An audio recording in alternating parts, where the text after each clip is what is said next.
Hello, hello, hello, hello, and welcome to Feedback Friday Art Edition. Apologies to everyone who's tuning in, expecting to see the lovely Dave.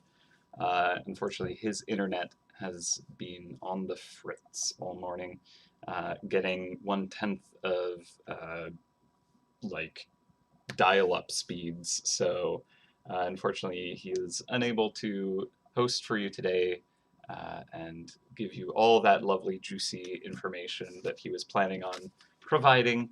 I will do my darndest to try and inform where I am able, but I apologize that Dave will not be able to stream for you all today. Um, well, thank you very much. Hello, hello. Yeah, me again. It is I, the art boy.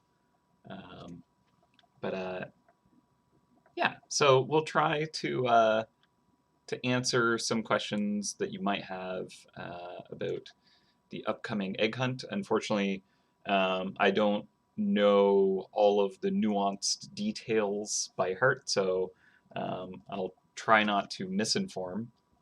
But I did kind of do a decent amount of kind of like testing and helping with the design. So hopefully I'll be able to kind of like give you know useful stuff, but I'll try not to go too deep into it. Just on the case of like I don't want to give the wrong information. But there have been changes for the spring egg hunt, and I think they're fantastic personally. So hopefully, when you get to play it soon, you guys will kind of like be all about it. Because I think that we've learned so much over, you know, many, many years. 13 now. How long have we been doing the spring egg hunt? Has it been over a decade? Not sure, but we learned a lot. And we've kind of like really kind of work towards making the experience much more kind of like uh, actively engaging and rewarding in ways that the egg hunt is kind of like there's a lot of love for it, but there's also a lot of kind of like lack of kind of almost purpose for some people. They don't know kind of how to kind of build around it, and so we've kind of like integrated some really cool features this year that I think really will kind of like um, build into the event where players might benefit from it. And that is the most general way of talking about this.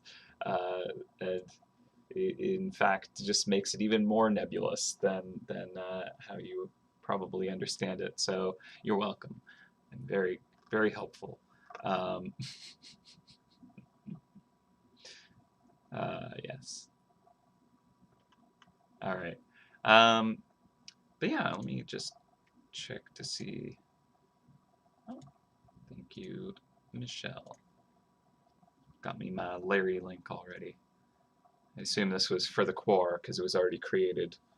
I will not have a quar for you, I don't believe, unless Dave had one in his notes that he sent me. So I'll just kind of like quickly go over some notes, just you know, make sure that some information's passed on because that's good for you.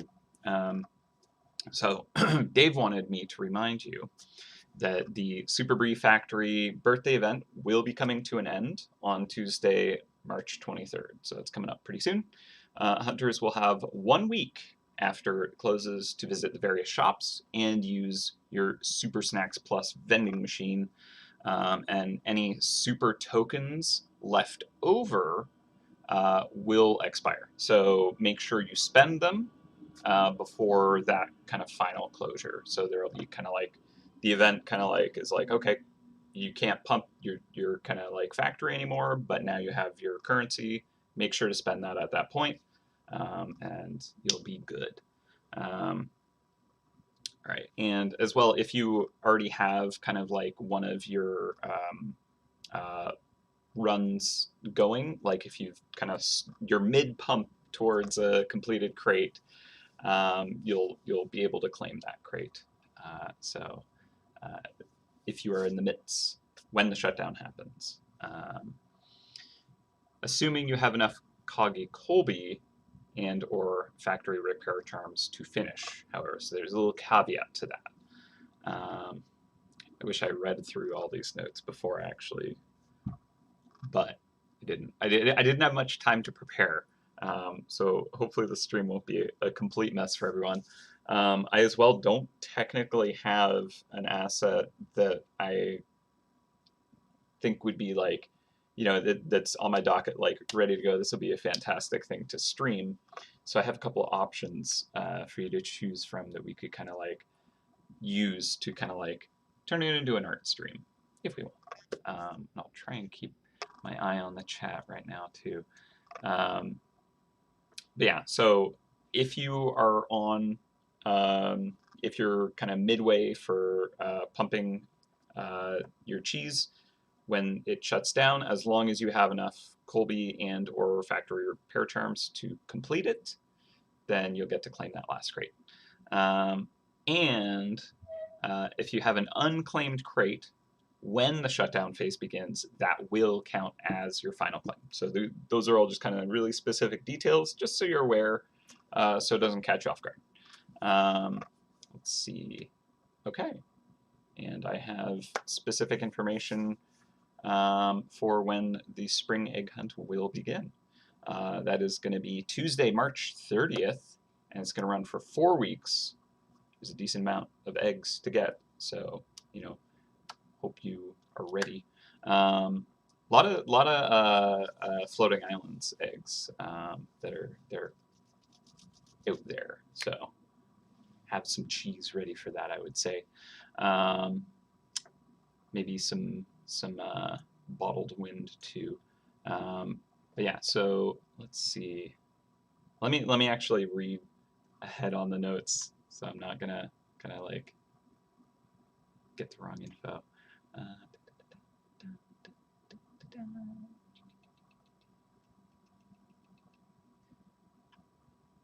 This is just an experience. Every couple of streams, I end up having just a. It's gonna be one of those streams. That's what I'm thinking, where it's just not what anyone expects, especially me. Although maybe I expect this one to be a bit of a mess, but here we go. Yeah, no worries. Jacob is just as much spoiler as Dave, just slightly less planned. It's true. It's true. Any new areas coming out is a question I just saw. We are working on permanent new content, and we know kind of like we've kind of like worked through the design phases, and we're actually kind of like doing kind of like the actual task allocations, and kind of a lot of the design documents have been kind of drafted and worked out. So we're actually entering production mode starting next week for something that I'm pretty excited about. But I'm not going to give any details about it right now, just because it's still kind of like at a point where we're very confident in like the design and we know where it's going to go. But I don't want to tip that hand too early in case we do kind of shift or pivot. I think it'll kind of like come out how I'm seeing it. That's often how it goes when we get to this point where we're like, okay, here's what we're doing. But until there's more kind of like actually kind of revved up to the cycle, I don't want to actually like show exactly what that is. Again, more wonderful nebulous details from Jacob. You're welcome. So let's see. New journal theme time. It could be. I like doing new journal themes. They're actually quite fun, and there are a lot that could be added. Let's see.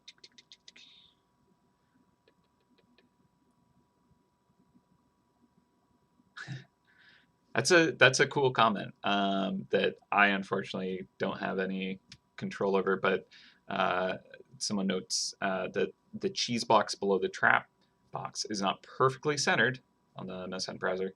Maybe can fix it. Yeah, no, you're not wrong. It could be like there's a lot of like older UI elements that could be like tweaked and tuned, and that's actually something that I've been kind of like taking a look at. I'm trying to like go over um, the kind of like stuff that, as someone who's played the game for as long as I have, I overlook. And especially having worked on the game, you kind of like have a blindness to it. So, there's a lot of really bad user interface and user experience stuff in the game, and that's something that I'm trying to kind of like discover and basically draft up a plan to kind of like tweak it. So stuff like that whole interface is potentially up for kind of like retuning.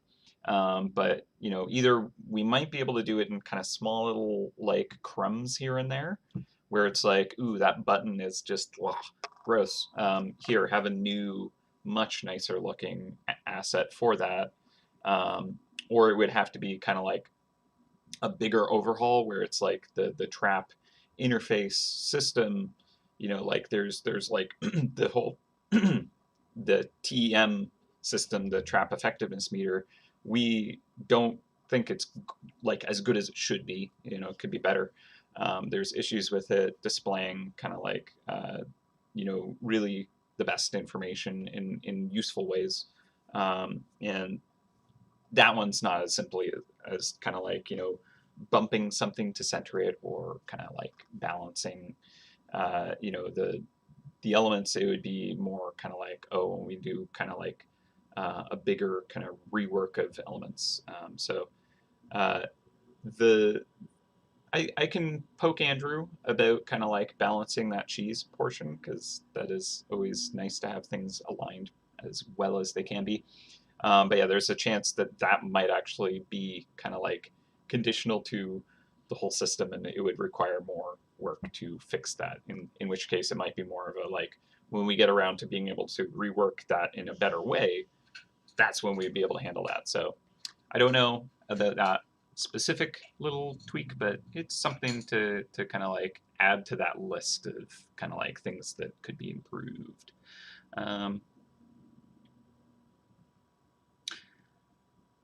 So new areas shortly before next event season might be possible. So yeah, we're looking, and I don't want to kind of like make any kind of promises I can't keep, but we're coming to the end of our current event season, right? And in which case, the way we try and kind of structure our roadmaps is we have kind of like a good portion of the year is the event season, and there's not really a moment to bring out and put new permanent content into the game. And so we kind of like have fun tweaking and revamping the events we do have.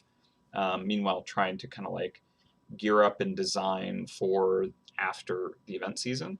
And right now we're in that kind of moment where we're kind of like shifting gears and creating the permanent new content. And the first thing that we're working on, we have a few things that we're kind of like looking to slot in, but that's always the case. We always kind of like have an idea, have a plan to kind of like be like, okay, well, we can maybe do a couple of small things, or like a medium thing and a small thing, or like one big thing. Like the floating islands was like one big thing.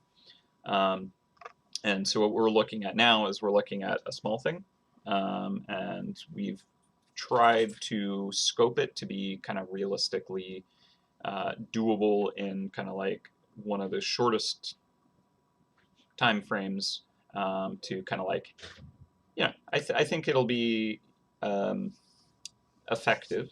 The way it's designed, it's kind of like pretty beneficial to kind of like be a kind of like put together in an effective amount of time and have great impact for the experience of the gameplay. And so I want to talk more about it, but I should not, because I don't want to overpromise anything. But yeah, lots of potential for really interesting artwork, but also hopefully scoped in a way that we can kind of like deliver that in a reasonable amount of time. So yeah, we will definitely have new permanent content before next event season. That is a sure thing, because that's a ways away. But yeah. Anyways, any confirmed eggs you can share with us? Sure, but I don't know if I want to give away too many. But I could just tell you there is going to be sky glass egg. There you go, nice easy one. Wonder how you get that. But there are definitely some really fun ones that should be a little more mysterious, and I want to leave them that way. Yeah. All right. Let's see. Tell us about Lady Laura. That was mentioned in the stream's original description. I will attempt to. All right. This year's event introduces Lady Laura, the chocolatier.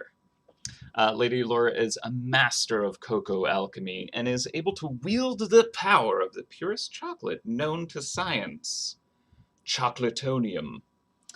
Chocolatonium is a rare electrocharged, unstable element that, in the right hands, can be transmuted into a variety of useful items. Chocolatastic trapskins, all sorts of charms, and a variety of useful hunting items, including fireball fuel, champion's fire, and bottled wind, just to name a few. Sorry, I'm just literally reading this kind of as a script. I hope I don't reveal anything that I'm not supposed to, Dave. Not that he's able to watch this right now, but oh wait, he's in the chat. Thanks for tuning in, Dave. Hope your internet holds out. But yeah, hunters will occasionally encounter the various spring egg hunt mice as a bonus hunt after a normal hunt. So more bonus hunts means that you're going to be able to kind of hunt where you like without interrupting, and love that. These mice drop chocolatanium, which can be used to upgrade Lady Laura's shop to earn unique rewards, including egg sweeper shovels and fertilizer, as well as a new journal theme, trapskins, and more. So more egg sweeper play. I'm excited about that. And yeah, Lady Laura has a chocolatier shop, which is really cool, actually. Each time you upgrade Lady Laura's shop, you'll add a new shelf, which you can then browse and spend your chocolatonium to purchase new types of hunting supplies. All right. During the spring egg hunt, charm shops throughout the kingdom will be exchanging marshmallow Monterey cheese from previous spring egg hunts for extra charms. Similarly, regular excavator charge charms from previous events can be exchanged for either dark chocolate charms or extra charge charms. Extra charge charms are more potent this year. The powerful static charge within an extra charge charm is capable of not only doubling an egg drop, but also finding additional chocolatonium anytime you find an egg. Finally, the appearance of chocolatonium has awakened more power within these charms, giving them increased stats and the ability to contribute to the Riftwalker and Riftstalker trap set bonuses. How exciting! Thank you for this copy, Dave. It's wonderful.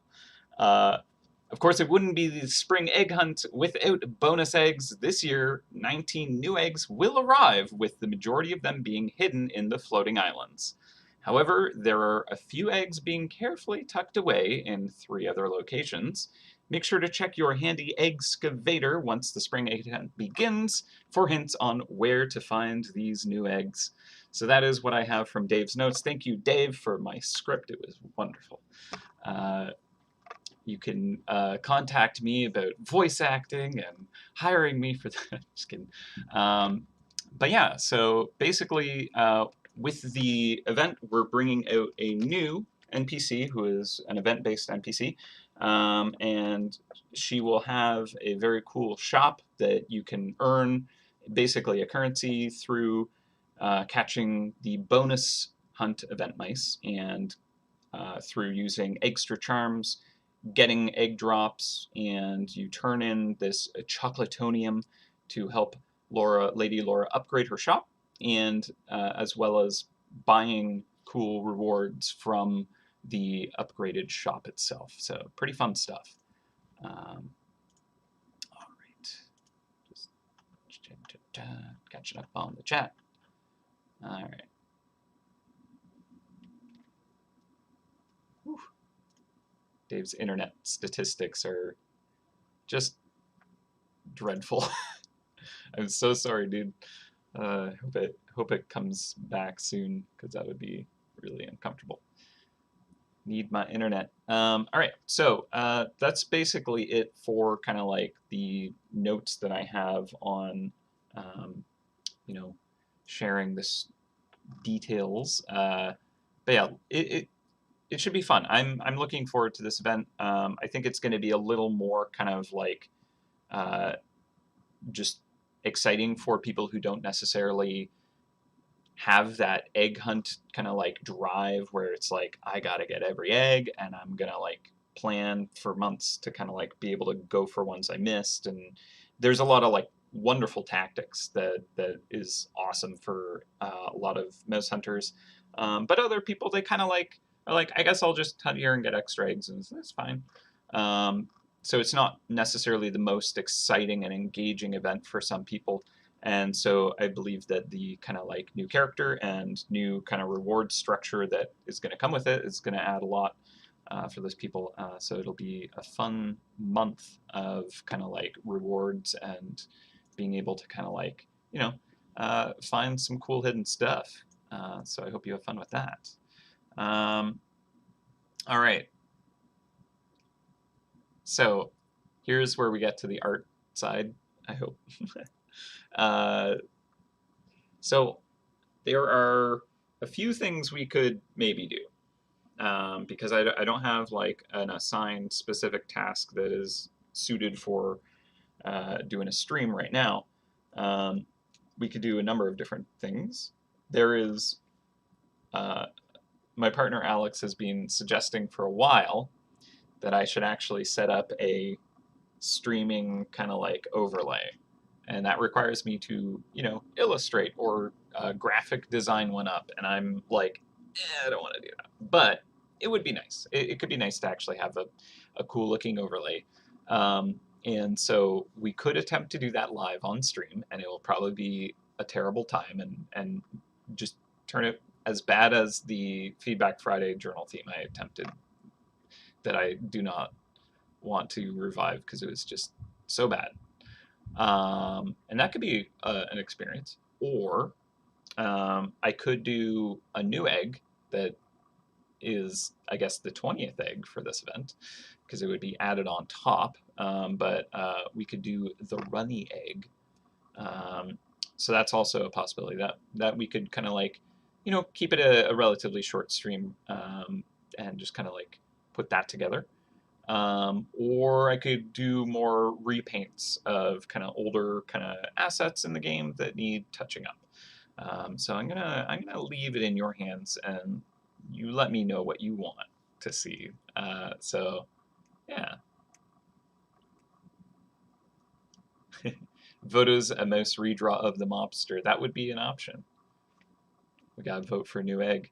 I should probably make a poll. Do I have?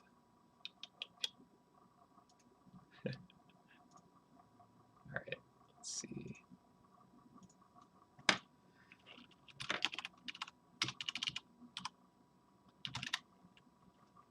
All right, type your question here. What should Jacob draw?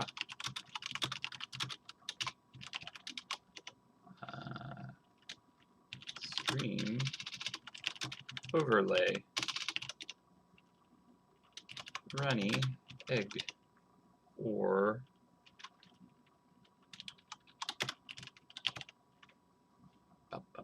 create poll and copy and pasting it in the chat. So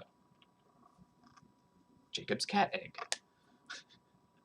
I can't just draw any egg because this would be kind of adding it in after the fact, and so it needs to be easily addable, appropriate to the design. But it's doable. But I don't think Jacob's cat egg would be too easy to add. All right, while you're doing that poll, I'm just gonna move my curtains. Oh, sorry. Apologies, friends. I just dropped you onto my desk. Is the poll working? Let me see. Go to results. I see nothing. It might not be working. Do I need to click share? Here, I'll try that.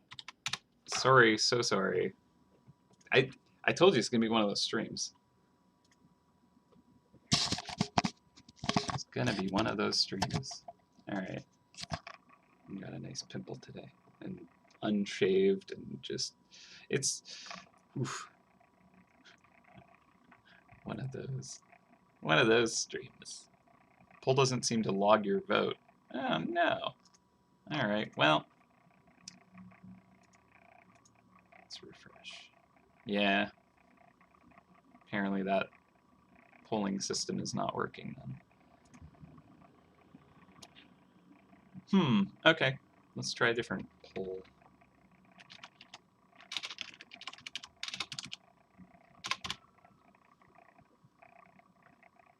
Or should we just use the chat right now?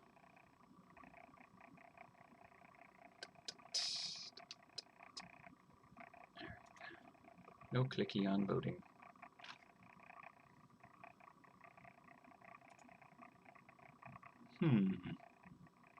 Oh, new journal theme added to the list of potential things to draw today. Sure, why not? I thought you already voted for the mobster redraw. What should Jacob draw today? Okay. Stream overlay. Egg. Question mark redraw. Or journal theme. Question mark journal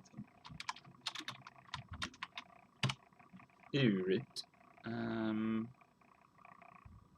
Create poll.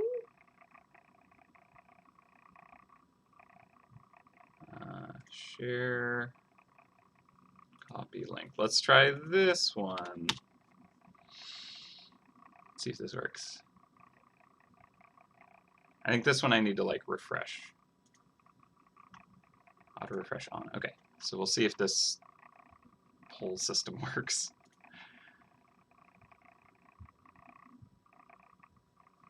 Oh, there we go. We got a question mark redraw. Got some runny eggs. Got some journal themes. Alright. No, it's not a cat purring, although she is close enough to the camera you might be able to hear her, but it's actually just construction vehicles rumbling around. They've torn down buildings across the street, and now they're kind of they dug a huge hole, and now they're just kind of filling it in. That's how it goes. All right, looks like this is working. Thanks for your vote. Participation is very much appreciated. They're right. Thank you. Draw Warpath journal theme. The runny egg, but it's composed entirely of legs. Maybe.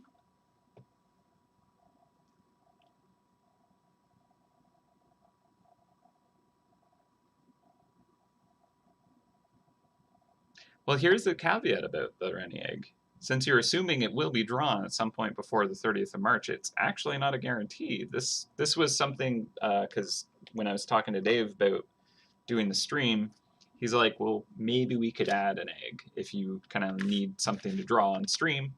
And so that is something that is kind of like, I don't know, it might not go in otherwise, but maybe it will. I can't guarantee. But yeah. I mean, so far it seems to be winning anyways, so looks like it might be a runny egg today. I'm just like, how do I want to draw a runny egg? There's options, but I don't want it to be necessarily like, ugh, when you look at it. But it could also be fun if it's like textured and kind of, I don't know, not very cooked. Journal theme is pretty high up though. I don't know what journal theme we would do. We could figure one out though.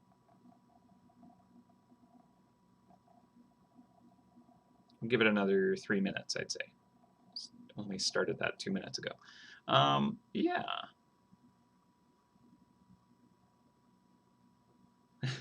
Throw to Jacob face egg.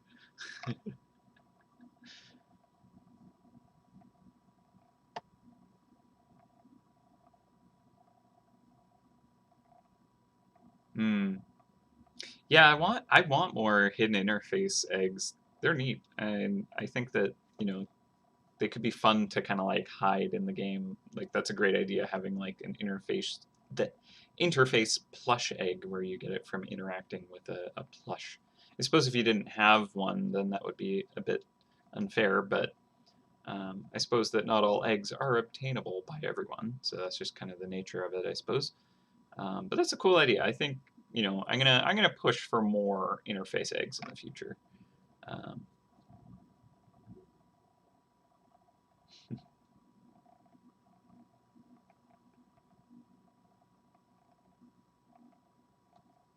uh, Ready Egg Sunny Side Up. All right. Yeah. Whiskerwood's Rift Journal theme. Fort Rock's still lacks a theme. It doesn't have a theme? I thought it might. It seems like it'd be a cool one to have a theme for too, like just the aesthetics of the art. Wow, there is a lot of shadows just kind of going by. It's like a flag is like blocking out the sun and flapping in the wind because it's just constantly going by. What is happening? It's like right at the cusp of the building, so I feel like maybe there's like, I don't know, a chimney or something on an apartment building, billowing smoke in front of the sun. All right, sorry. Let's see. Need a slap cat egg. Ronzaburger egg. Scrambles. All right. Sky Pirates journal theme. Ooh, that could be neat. How would you get that? I guess from hunting Sky Pirates, they would drop like either the whole theme or pieces of it, perhaps. Every hunting location should have a journal theme. That would be pretty cool. That would be a nice goal one day, but I think right now, maybe not. But it would be nice. I wouldn't be opposed to it, personally. Want a regular Whisker Woods theme? You know what? Do you know what? Let me see. I have this somewhere. We did this on the stream. Da, da, da, da, da. Where are you? Whisker Woods. Open file. Have a gander at this. We made this. Let's see, when did we make this? It was last year. A little over a year ago, I believe, we made this. And the thing is, we have some stuff in the works for kind of like redoing the Whisker Woods because it doesn't have gameplay basically. And so this is something that, you know, I had another stream day where it's like I didn't have something I needed drawn or I was working on stuff that I couldn't draw on stream. And so we ended up kind of voting to make a journal theme. This is what we came up with. But, you know, we are kind of holding on to it, much like we did the gang boss, for the right moment to release it. But this is kind of one where, you know, it would make sense to come out with the new gameplay when that's ready. So there you go. We have that one day. This is probably one of my favorite ones I've done too. Shame.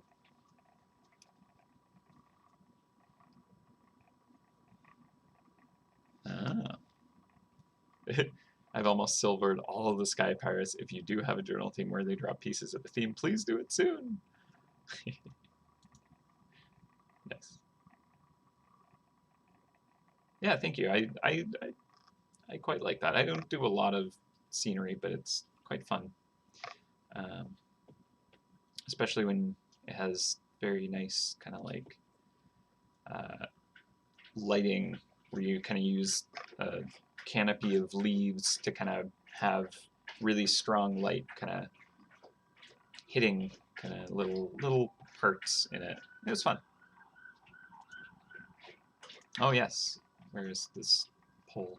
Okay, well there we go. Looks like Runny Egg is in the lead. Pun intended.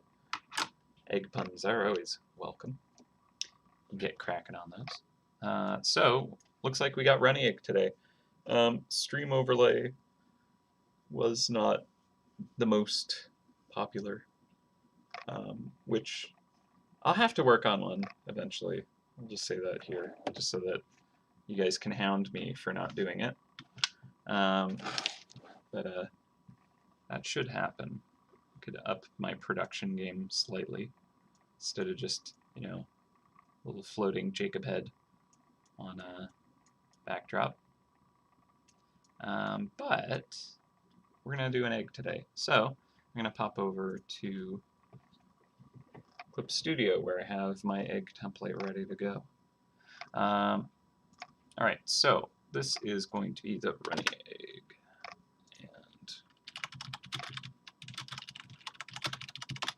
And you may have guessed, it is going to be related to the runny cheese. So how to kind of like convey this in a fun way. Obviously, like an undercooked egg is kind of, don't need text tool, there we go. An undercooked egg is kind of a given idea. But let's see, what shall we try for this? Yeah, the egg made of legs is actually really good.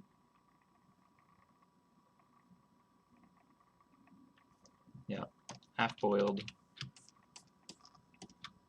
So let's see. Probably don't need to draw it green. If I make the egg smaller, I'll be able to fit legs under it. That's probably what I want to do. Let's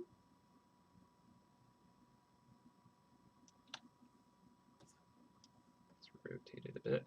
Now, I don't want to go too crazy with this because we actually have a very consistent design behind the eggs, in that like they pretty much all are drawn over top of this kind of egg design. So instead of going too far with, you know, making it significantly smaller than the others and changing its kind of overall shape too much, I'm just gonna kind of like cut into the silhouette a bit more, because that's fine. With the eggs themselves, that's something we like to do to change it up. So let's see.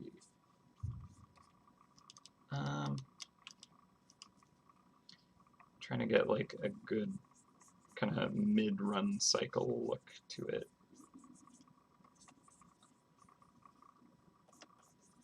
kind of like cartoony extended leg.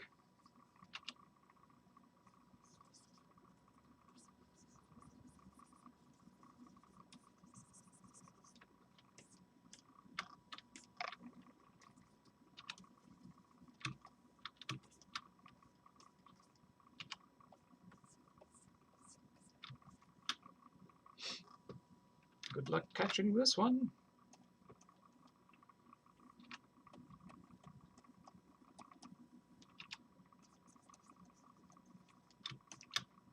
Should it be more the like MouseHunt leg, like the mouse leg, the digigrade? Probably.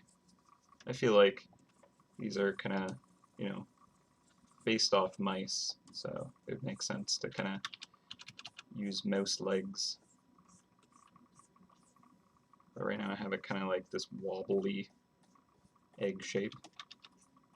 I don't know if we want to use that, but alright. So they would have something more like this.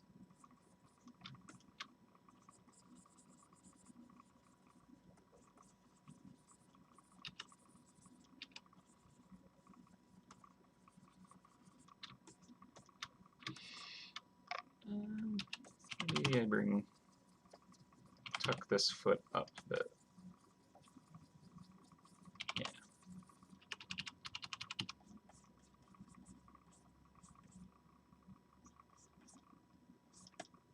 Let's make this one in front.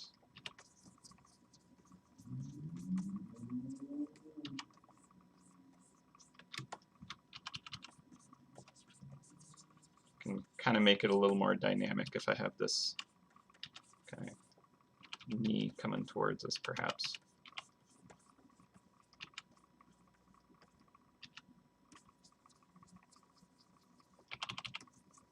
Yeah.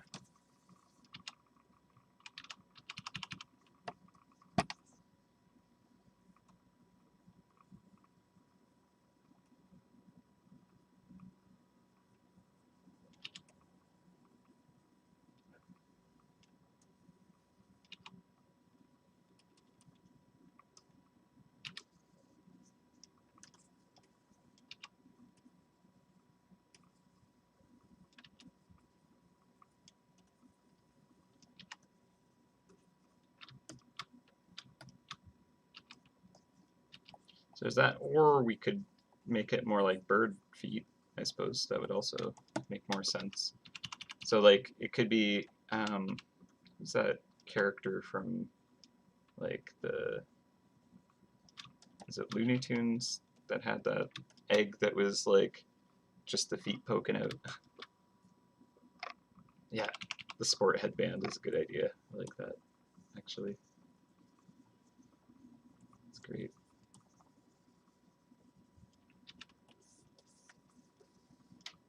So yeah, I think the runny mouse. Should probably look that up.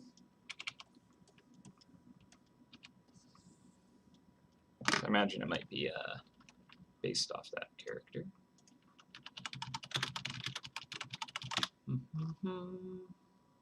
Or is it?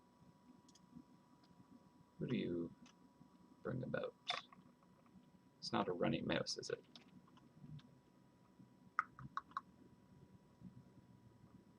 Let's see. Is it the hurdle mouse?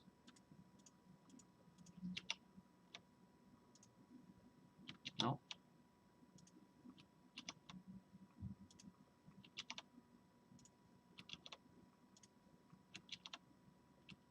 Oh. I guess we don't have a specific runny mouse. I thought we might have, but apparently we don't. Also, I don't think this running pose is quite working yet.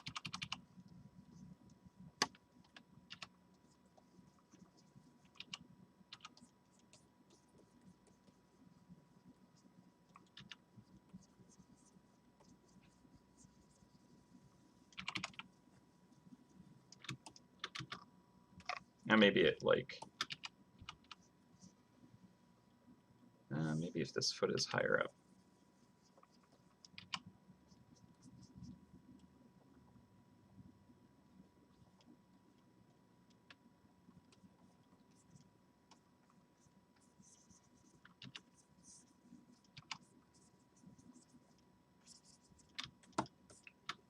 Yeah, it's not quite working for me.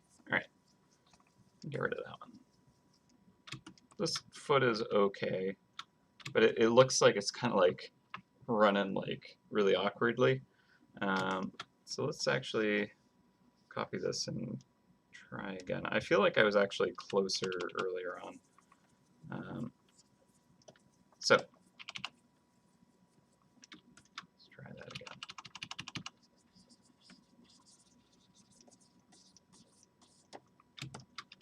Okay.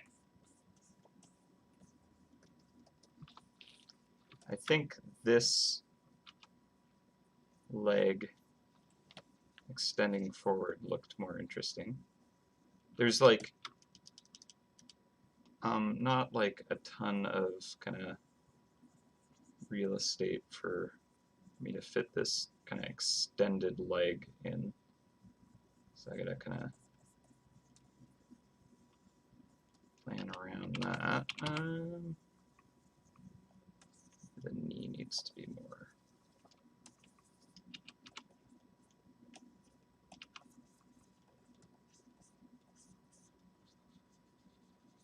This could be a planted foot, but then, I don't know.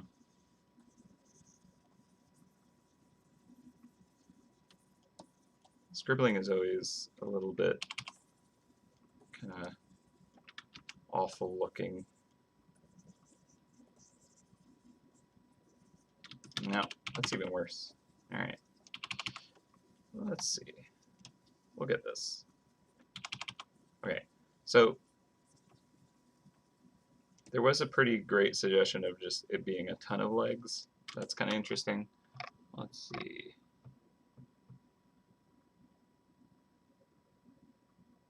Yeah, you would be running pretty awkwardly in that situation, you're right. Yeah, Garfield and Friends, that's right. Sheldon. That's it. That's the one I was thinking of. Speedy Mouse is the one. Right.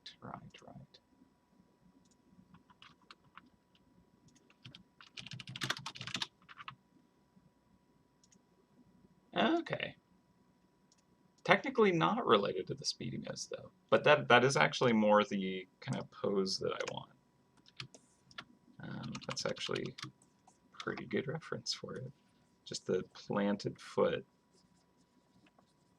to like show that energy transfer. Actually, you know what? I kind of want to just like use this specific design to capture this moment with like the blur and everything. But is the Speedy Mouse in that location?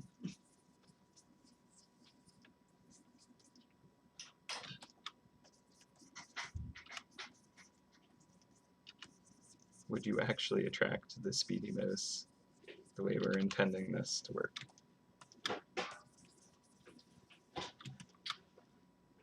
Still looks horrible because we're like taking this like hip and this hip and being like, yep, these are connected. That might be why I'm just not liking this design, because it'd be more like that. All right.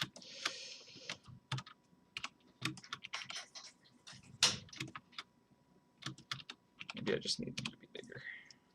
Thank you.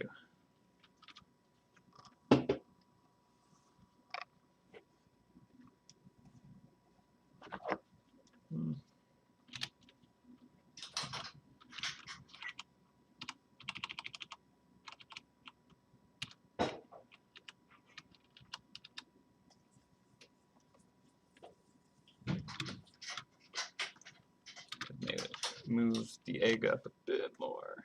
I don't want to make it so much different from the other eggs. This is a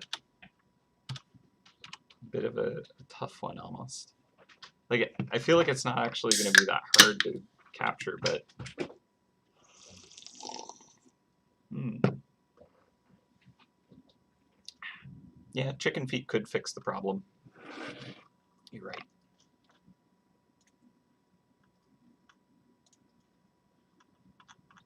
Let's see. Plus, like, the way they run is much different. They kind of like do that. Could be fun. Let's see, running chicken instead of chicken run.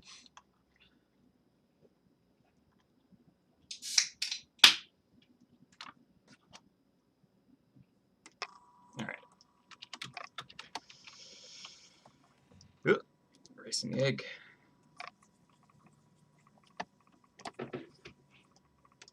Tone down that shadow. Apparently completely. There we go. Actually, I'll just drop the opacity of that. Okie dokie. Let's see what we get. Oh, it could be running away. That's actually probably better. You know what? Good thinking. Didn't even occur to me that I could just have it be going the other way, which actually is kind of more fun. So like I could do that kind of like back foot is planted and it's like, you know, running this way, right? That's not bad. Also, kind of like if I did want to do the like the chicken foot, the scrambles toes.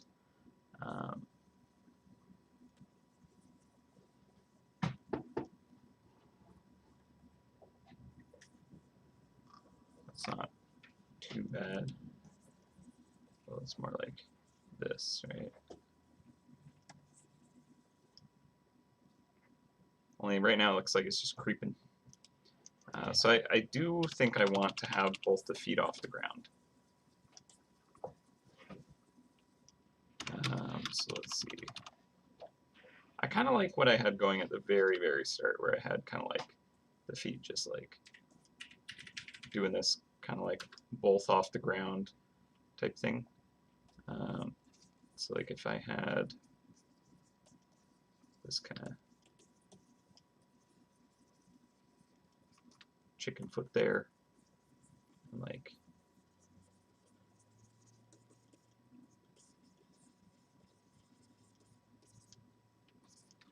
chicken foot here.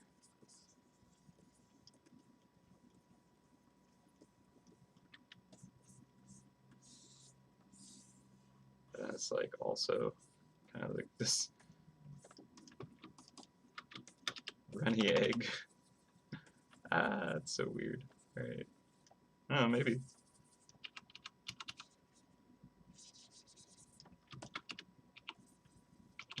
You don't so much crack this egg open.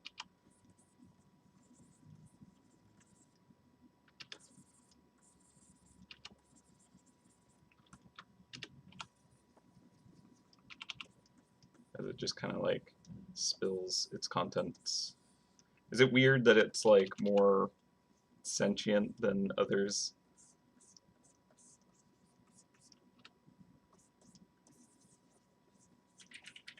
I don't know, like the other, like some of the eggs are very kind of like designed to be that character.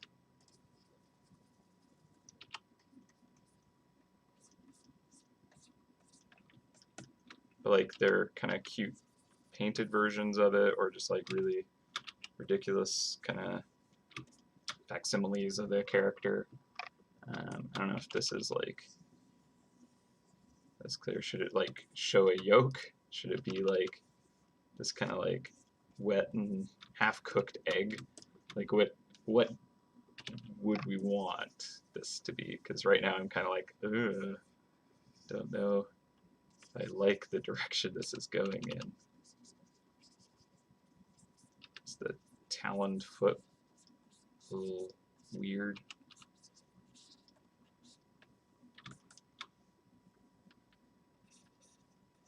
Chicken toes.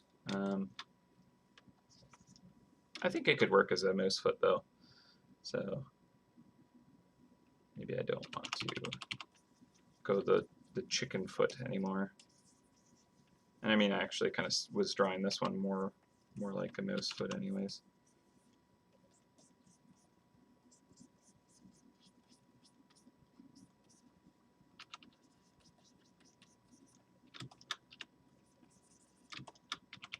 Yeah, gotta have that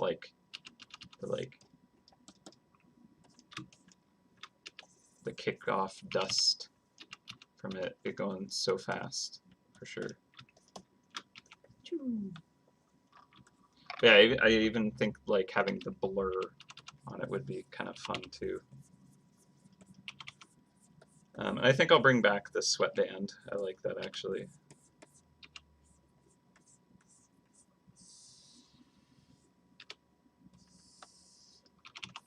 Yeah.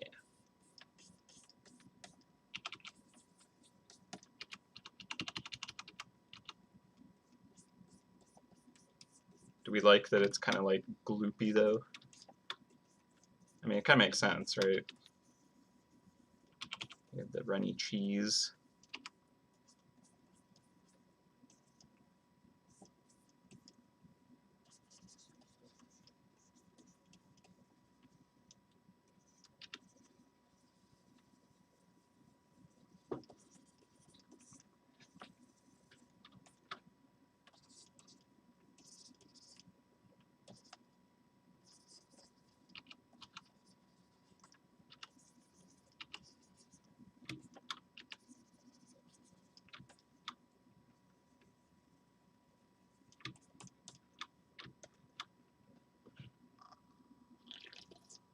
Mm.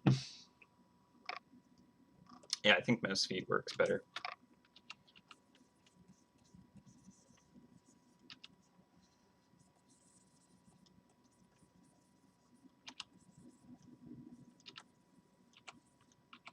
And they're actually not all that different in overall profile, so easy to adapt. Get them toe beans.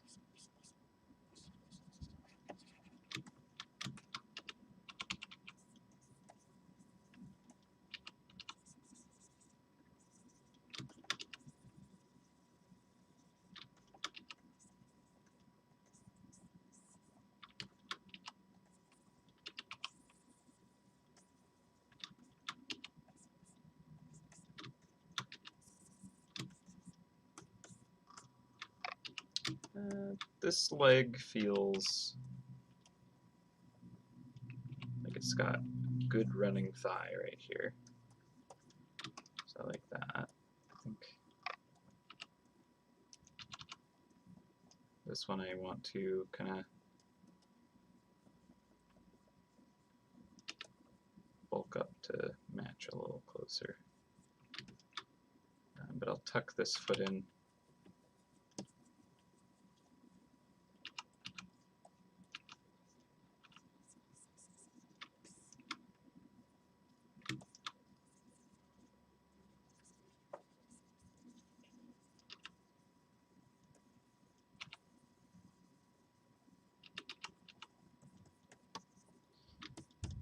We'd think that like something like this would be pretty simple and easy to draw, but I don't know why. It's just not.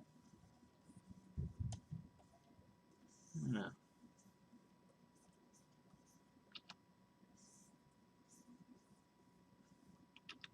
I want there to be this like simple, clean line there. But then are we going to lose that egg kind of shape?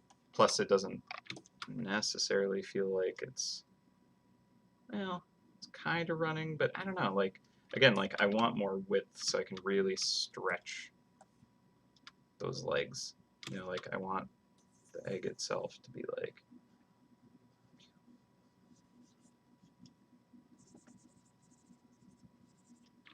that, you know, the gazelle of an egg. Mm-hmm.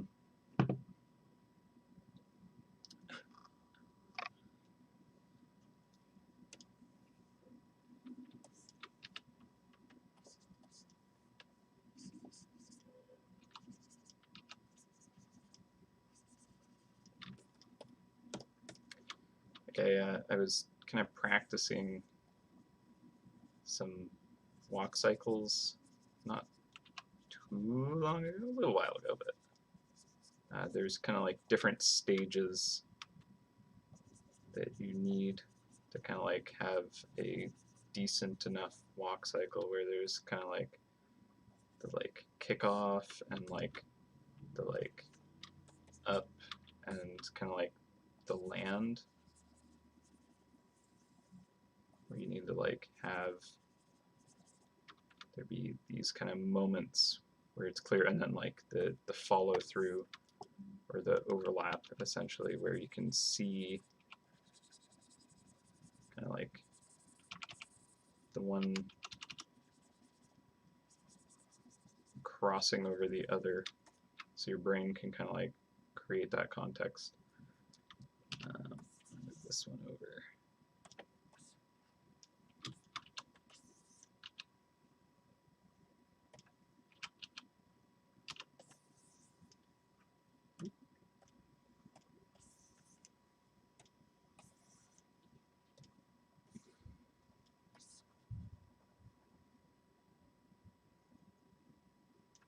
It's not perfect or anything, but up, something like that. But yeah, like this floating one seems like what I would want. All right.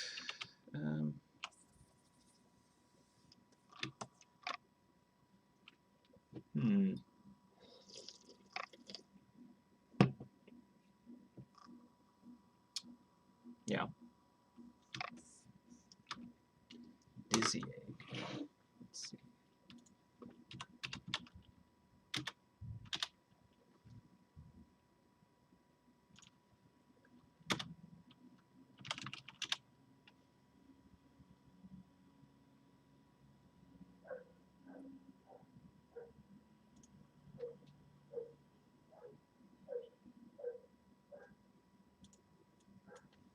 I do not know dizzy. That's the question though. Is it the egg itself that has legs, or is something inside the egg poking its legs out? In which case, I don't know. I'm kind of more comfortable with it being the egg itself, I guess. Because I don't think we have any other kind of instances where we're implying that there's a living thing inside of the egg. And I think I prefer to kind of like avoid that. So let's see.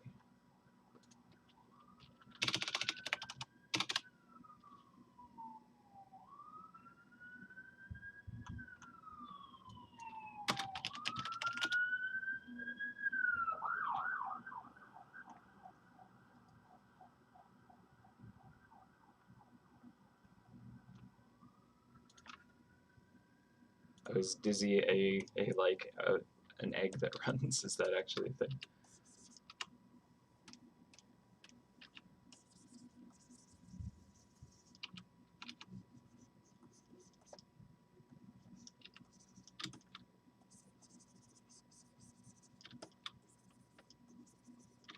I am unfamiliar with the character.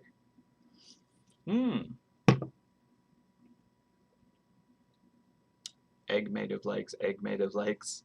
Yeah, egg with legs. Someone suggested maybe mechanical legs as well. That could work. Has anyone else played The Forest? Because now I'm just like, what if it just has too many legs? And it's just this horrifying monstrosity. Wonderful. This is what we all want, right? Just nightmarish things. This is not the direction it will go in, but I wanted to just kind of kill me. Just feet everywhere. We'll not go that direction. Those things are terrifying.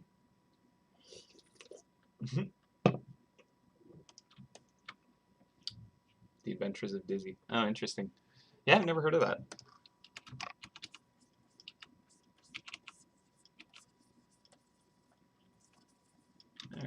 Well, Halloween egg, yeah, exactly. Maybe it could fit in the lab with all the mutated mice. Yeah, right now we're okay, so might as well just kind of give it the context so that it might be easier to design around it. But because the tournament hall, the King's Arms, I believe is the location itself, because that has kind of like become more of the like sport mouse permanent zone, and we have the runny cheese there. This would be the runny egg to go with that. Spoilers, but yeah, so I kind of want to like fit it to that theme of the kind of tournament hall. Um,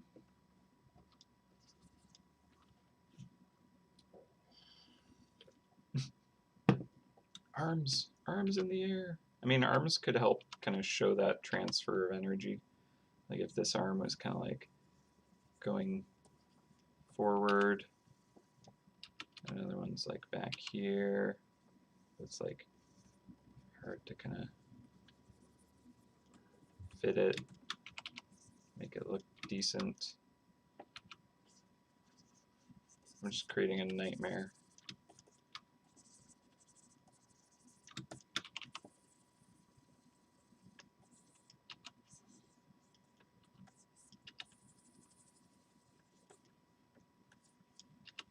It's just like runny egg, it's just kind of shiny.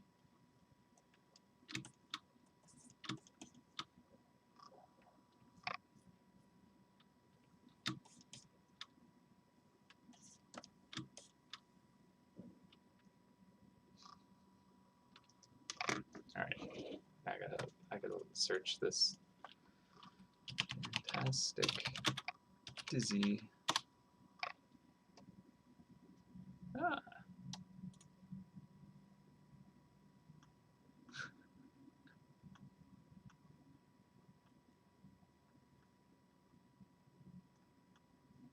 Oh, it looks like a whole like series.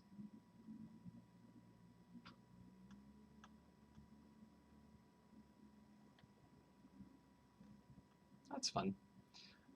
So that's also kind of a way to go about doing this, is having the kind of like floating feet. Although not all of them are drawn that way. The sprites are more just kind of, well, actually, it kind of, no, he's got like dem legs. Yeah,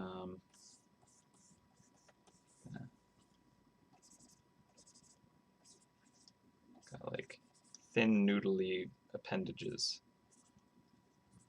right?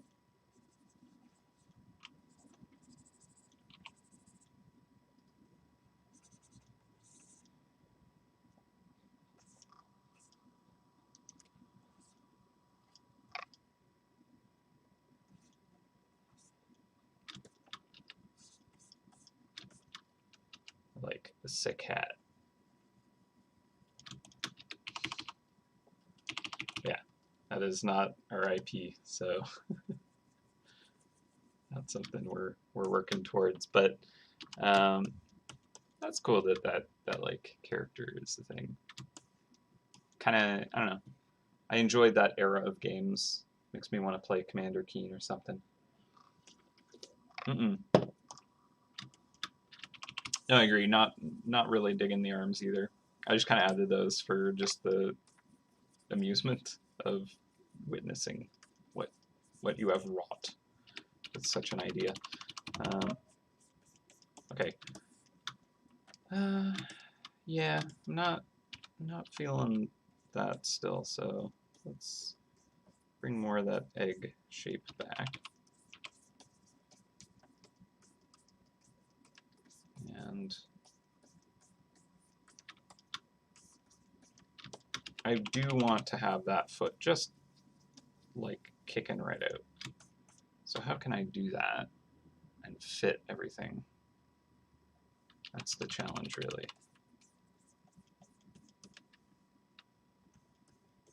Pull this butt in. Doesn't need to be drippy everywhere. That's a bad place to be drippy, probably. Make the feet smaller even. I should have probably kept the sketch that I had going because it wasn't terrible. So let me just make sure to duplicate. Oh, actually, did I? Yeah, okay, that's fine. All right. Unprepared streams are always the worst. And yet some people enjoy these ones the most. All right. Arms straight up just like, ah. Oh yeah, that's kind of funny. Just, ah. Noodly arms are always best. But yeah, like actually, okay, so if we do noodly appendages,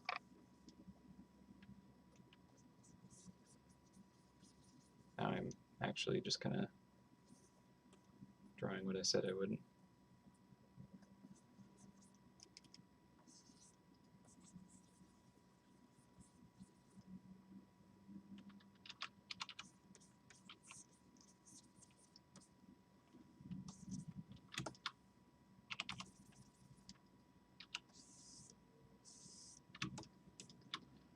Like, legitimately, the noodly arms and legs do actually kind of let me get away with this. So if I tread carefully, maybe I can use this kind of aesthetic.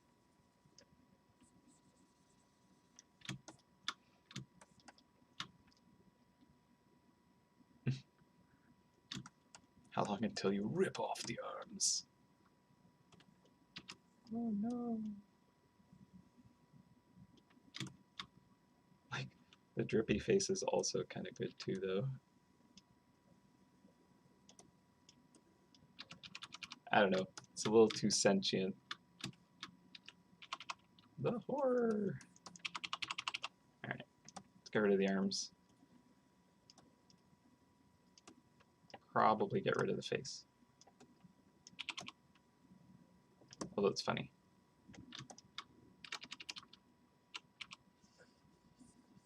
Now we're back to Shelby.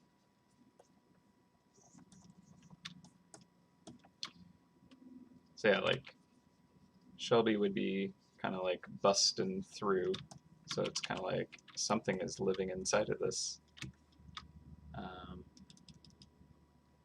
But if it's kind of like a part of the egg itself, then that changes. And now it's just the egg is alive, which is also horrifying. So there's no winning with this egg. I thought it would be simple and easy, but I've signed up for something that is far more ominous and uncomfortable.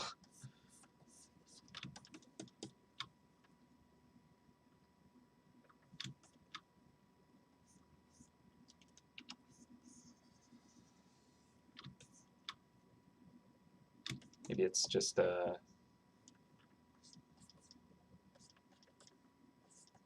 what is it? Not squeaker,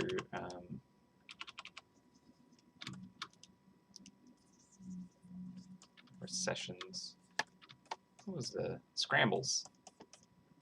It's like Scramble's cousin.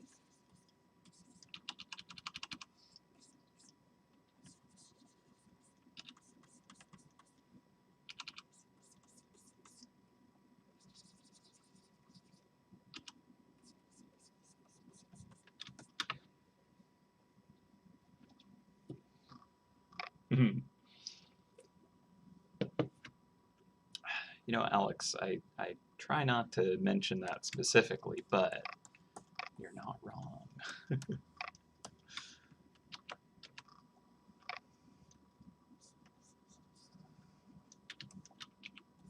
Who are the hunters, really?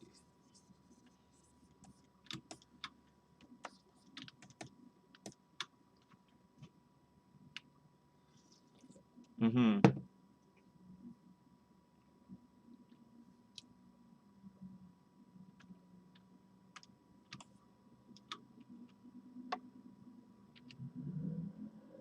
Yeah, sweat beads.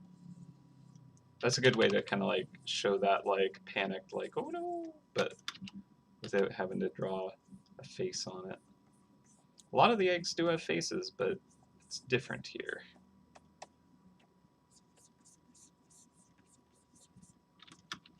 My sweatband isn't working.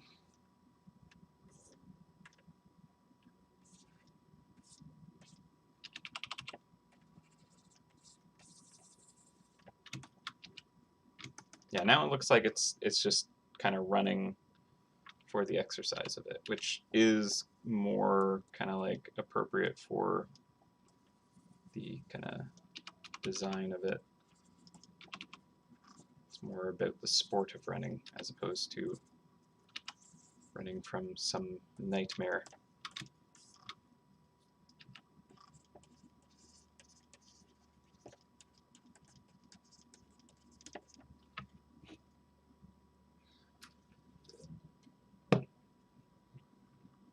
I don't know, I'm kind of buying the noodly appendage now.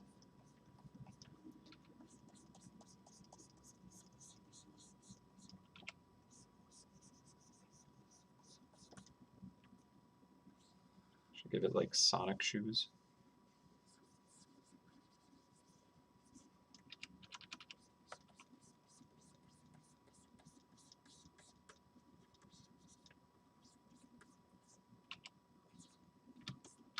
Like cartoon Converse.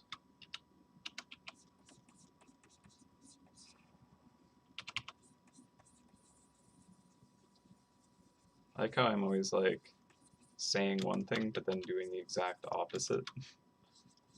Oh yeah, that's right. The Sonic shoes have like that kind of like big cuff. Awesome. I gotta have them.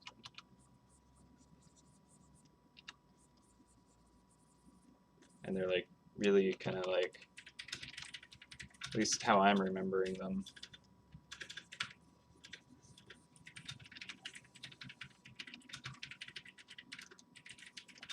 This is maybe just how I drew them as a kid. But like this kind of really simple shape kind of thing. I don't know. Like I don't actually want to look it up because then I'll be influenced by it. And now I'm just like everything in this drawing is like from other IPs that are better known.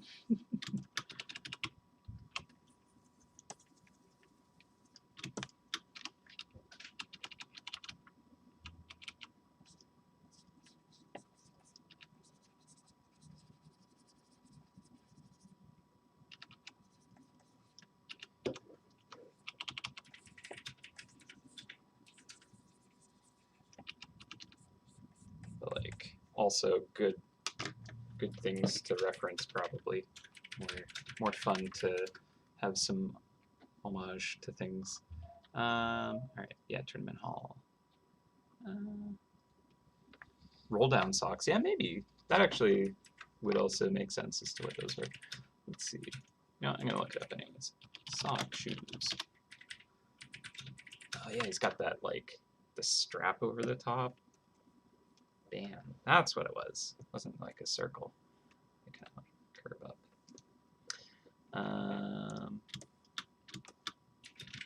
Should I just make this egg reference to such things?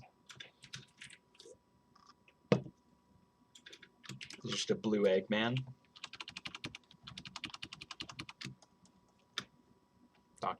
Give it like Dr. Robotnik mustache. What more can we, pilfer for this beautiful horror that we have created unintentionally?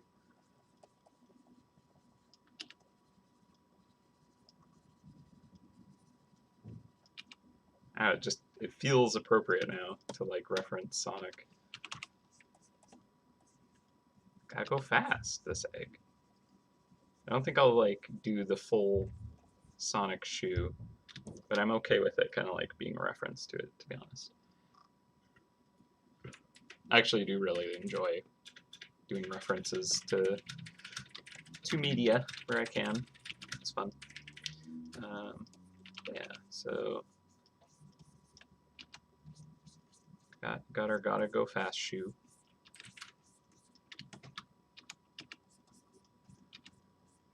I'll keep it the like very simplified version. And like have it be the circle, because like the strap is like perfect. It actually looks better. Could do it as like blue instead of red. Not that it changes much. Now let's do the circle instead. Have it be a blue shoe.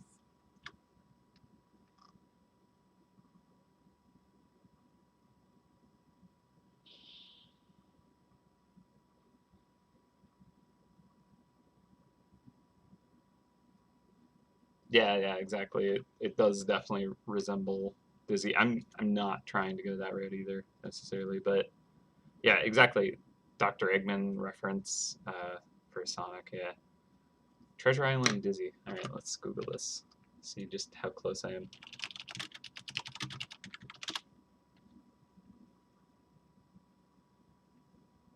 He's got like rain boots on. Those are clearly rain boots. And he's got like boxing gloves. We're good. Rain boots, red rain boots, boxing gloves. Oh, he's legit got like a headband going. That's funny.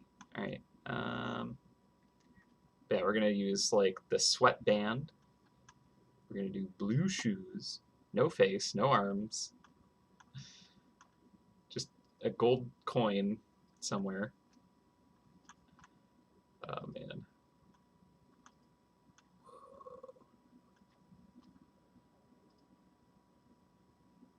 Pulling a sword out of a stone. Nice. Yeah, this totally gives me like Commander Keen vibes.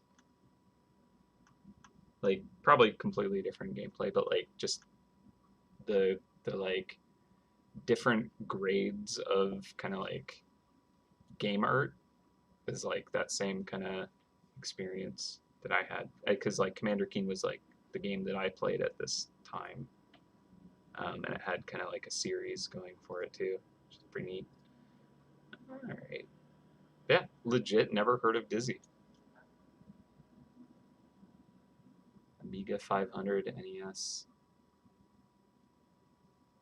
Commodore 64. Ooh, nice. I don't know if those were the like platforms it was actually on, but those were what came up on the search terms. All right, well, I feel like because Sonic is like very mainstream, having it reference it is kind of actually like easier to work with.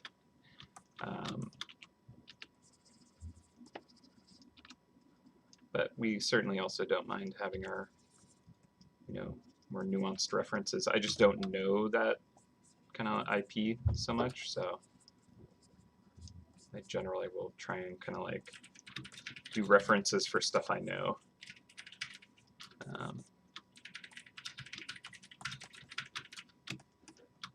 Yeah.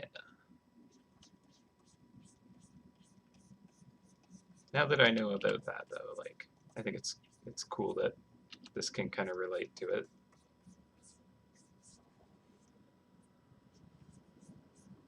People want to draw that connection between it, then I'm fine with that. I'm now aware of it anyways. So I can't deny that maybe this has some influence from it. Well, with them noodly appendages, they just work too well for this kind of design, so here we go.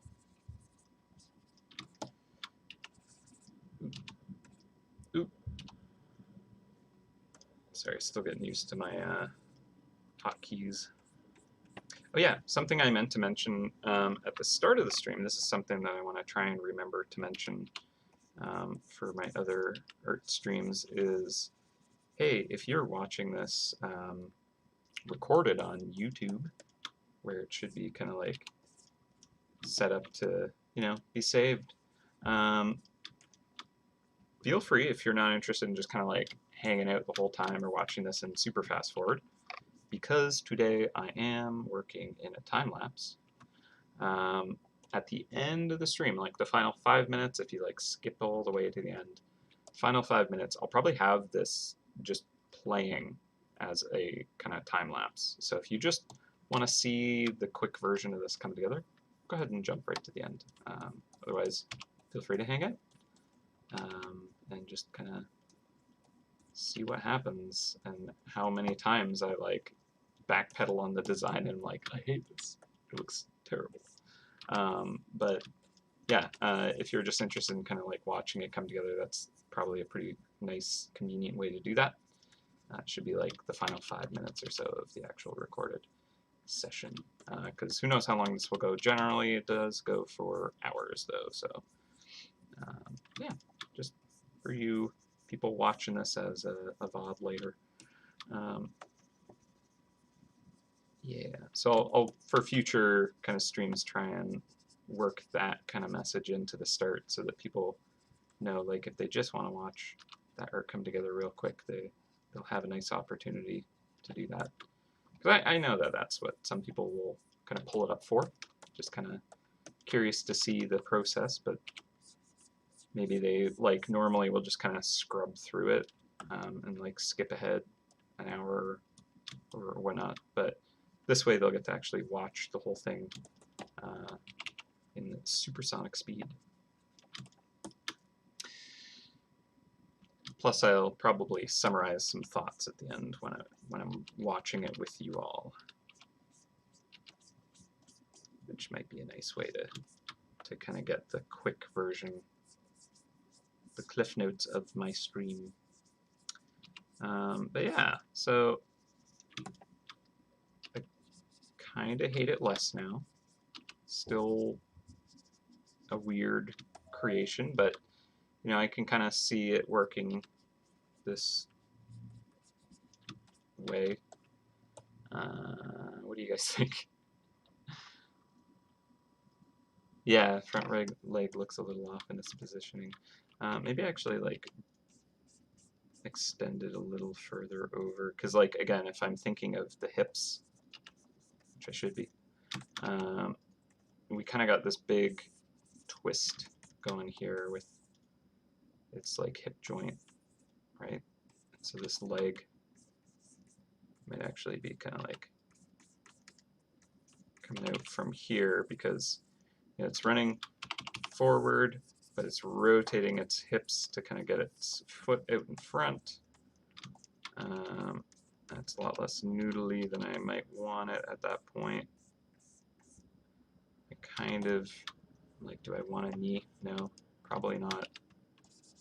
It's disturbing to have a kneecap on a leg so noodly. And right now, I'm kind of like, this leg maybe should be like over here instead, right?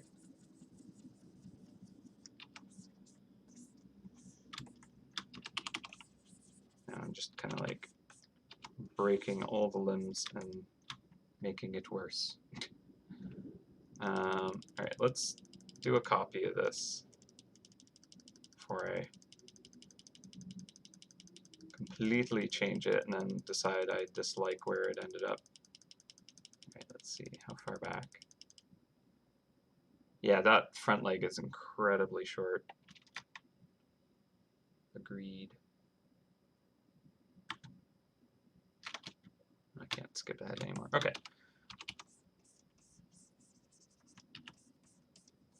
Get rid of that kneecap. The accidental kneecap. So maybe something like that is a little more accurate. But yeah, we'll duplicate this. We're having so many like copied sketches, and all of them are like, I don't like it. I don't like it. Okay. Okay, so this leg could actually come forward. So what's happening though? Okay, I don't like how. Interesting. Accidentally copied a weird thing. Okay, I don't like how kind of off center this could end up being. Like, if you think about the center of balance of this thing, um, technically you want it to be between the legs themselves, like in the middle of where the kind of like, this might actually work. But yeah, you want the center of balance to be between the middle of the stride, because otherwise it does actually look like it's going to fall. And it's kind of fun for a character like this, because it's like very cartoony and like the like coyote runtime feeling where it's like running faster than its body, and so it's like it looks like it's gonna fall is kind of fun and like whimsy inducing. But if we want like a powerful stride, you know, having it be wide enough to kind of have that center of balance still working could help. So yeah, I'm not actually sure what I want to do with that information, but like if I bring the feet way forward, it's like totally overextending and like cartoon running now, which is kind of fun. Yeah.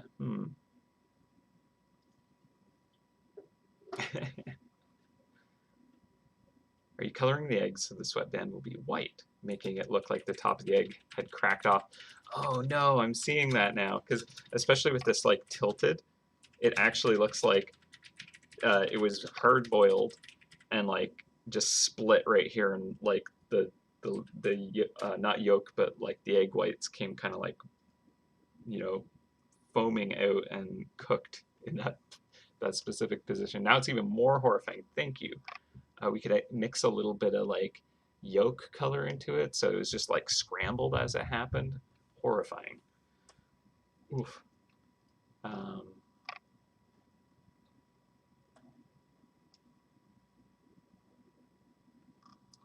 I don't know. This is way more challenging than I had anticipated. I'm like, this will be an easy one. Doing a stream overlay is a nightmare. I'm afraid to do graphic design live, but drawing weird globby egg anatomy, easy. All right. I think I'll have it pull back just a little to kind of give it a little bit more room and balance. See how that goes.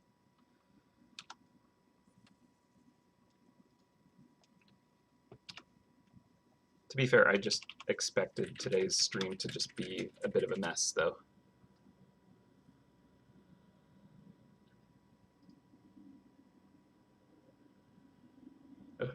Yeah. No, the idea of this being the actual egg is just like extra, like, oh. It's clever though, but I hate it. Okay, let's give this a little flipperoo. So it's now running away.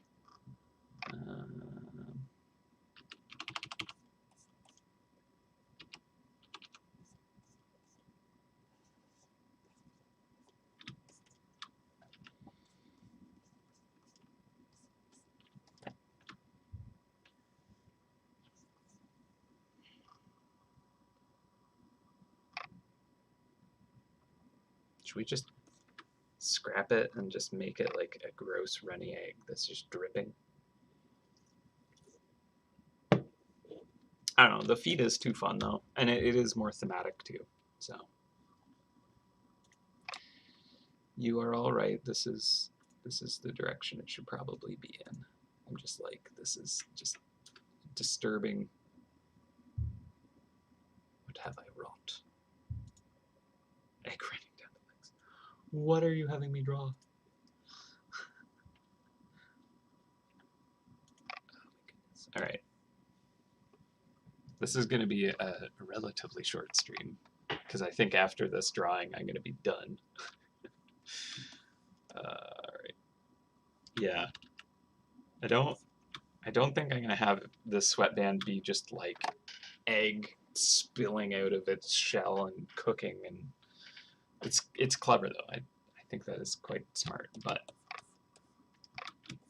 I want to just keep this the least disturbing somehow. Somehow, please.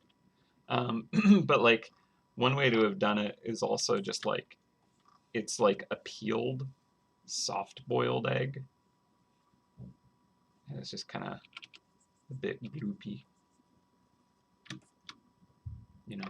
But like, also I'm kind of like, I don't want to go and collect that and then like open it up and just get like, oh, the yolk would probably be quite delicious actually. You know? Good, a good soft runny yolk is always nice, but like uncooked egg whites are like, not as appealing, although it's not terrible and the right kind of quantity, and if you have kind of the bread perhaps to soak it up.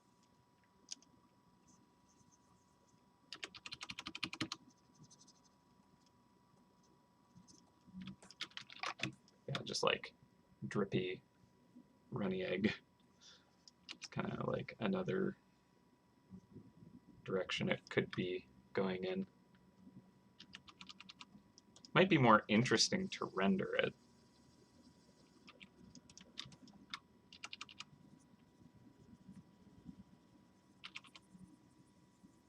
Just kind of making it look like a undercooked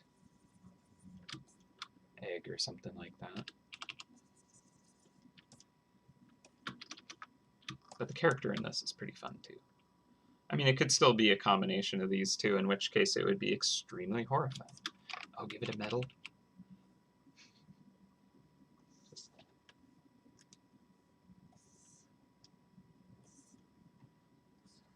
You did it, egg. You ran the best.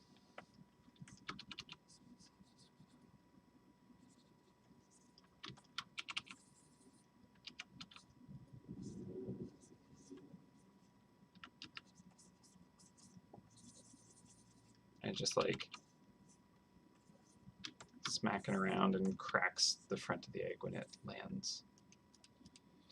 I don't know. What is rendering? That's actually not a dumb question. To me, the definition when I use it is basically when I'm taking an image from the sketch phase, which is what I'm doing right now. I'm kind of like just trying to define the actual shapes and structure of the drawing itself. So like when you're doing a face, you might kind of like, you know, start with kind of like an oval or whatever and like sketch in kind of like some, you know, features for it. Like, oh, okay, that's kind of like the face, kind of like that, you know, okay. And like someone might do kind of like line work on it where they go over it again and they like, you know, like a comic or something like that, they would do another pass where they like clean up the sketch with like line work and stuff like that. And then, you know, rendering for me is like when you take whatever kind of like, I know what the final version is going to be like, and I kind of render the image by painting it. So the rendering is taking it from the sketch or from the kind of like the unfinished version of an image and kind of like painting that into the final finished version. And that to me is what rendering it is.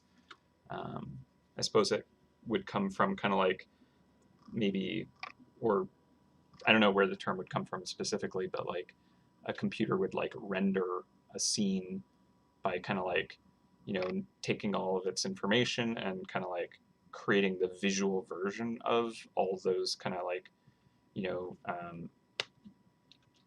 it knows that like this cube is positioned in this way with all of its kind of like parts and such, and then it renders what that camera is seeing.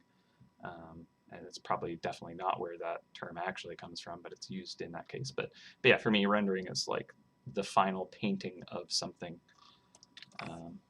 Yeah, no, that's a fair question because I don't know how kind of like widely used rendering for illustration is. Mm, I don't know, like when it comes to trying to make this thing anatomically correct, I feel like that's actually gonna play against it if I do. Uh, it kind of like needs almost that separation of kind of like realistic for it not to be this weird macabre thing.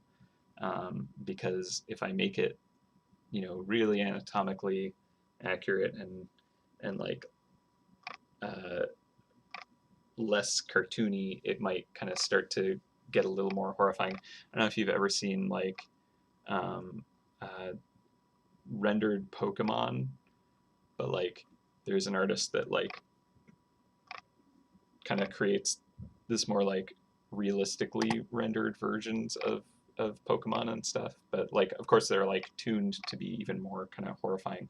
But like, they have kind of like rendered video game characters to be like too far on that kind of like designed aspect, and they turn it horrifying and monstrous and just like not cute, not cute at all. And so by like having it remain cartoony and kind of like whimsical and stuff, it kind of removes your kind of engaging that idea that this is like a real thing and like what that would entail.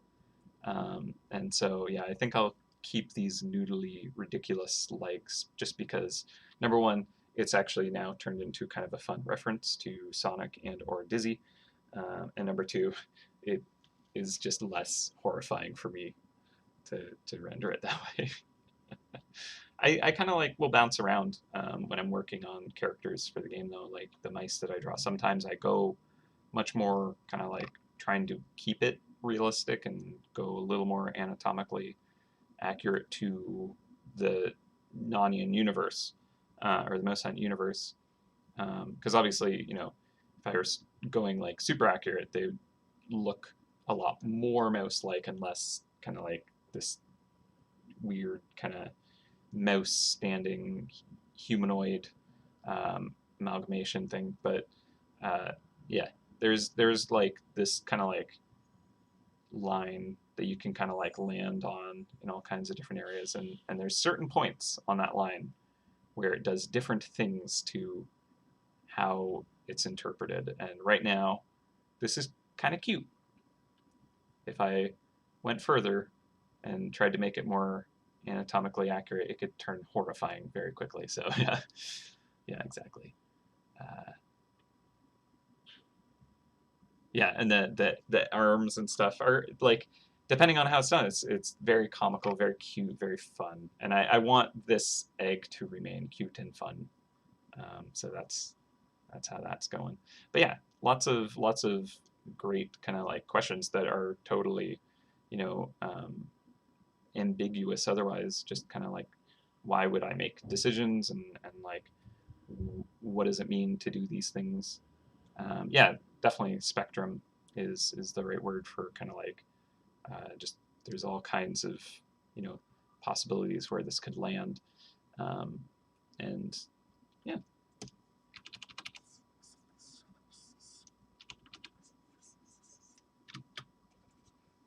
Okay, so what do we think for the actual kind of like shell itself of this not actually Shelby character? He doesn't have the legs busting through, or they or it. Um, should it be just kind of like an egg? I feel like maybe that would actually make the most sense if it is just kind of like eggshell egg. Um, just kind of nice and simple.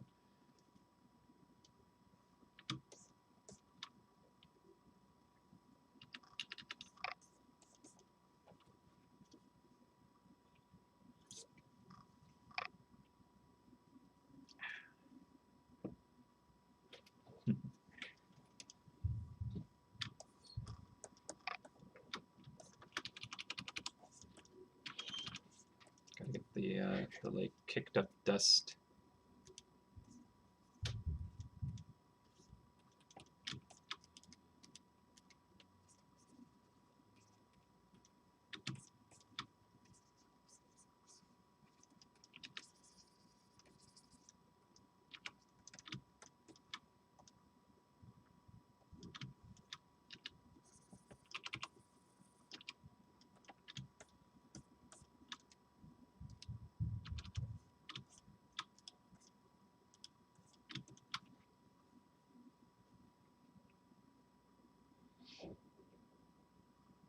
I think I'll probably just go for like a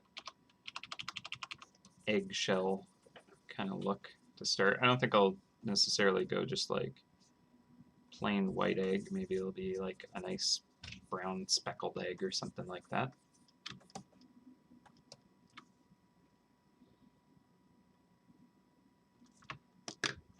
Let's take a look at the old Eggman though. See if there's any kind of interesting qualities that we could steal with Dr. Eggman. Got them goggles, that red jacket, buttons. Nothing that like screams useful for, you know, a sport egg.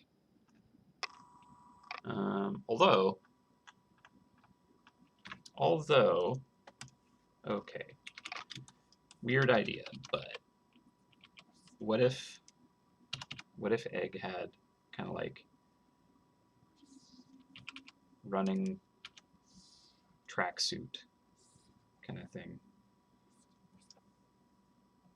Now, it doesn't quite work because like I almost need like an armhole. But if it had a tracksuit, we could, if we wanted, give it like Eggman colors.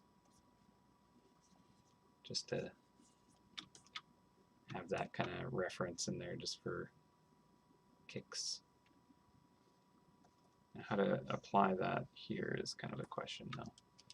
I think it would probably have like the like side stripe.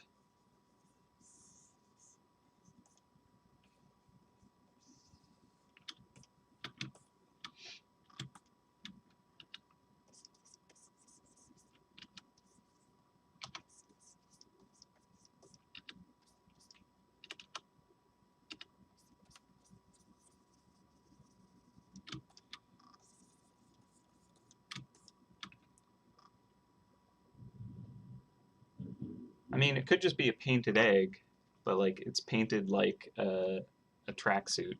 That might work. Just a square with a number on it too. Yeah, that's true. What number would be good? Is there any fun references for numbers that we haven't done? That might be sports related. I'm not a sports person, so I don't have any that come to mind. No, actually, I don't mind the this kind of like painted egg to look like it's a tracksuit. I'm seeing this, and we can use kind of, well, the thing is, okay, if we do, yeah, if we do the red tracksuit and then blue shoes, like it's not Sonic, because Sonic has that red shoe and blue body, but if we flip it, it still is, but it's not direct, right?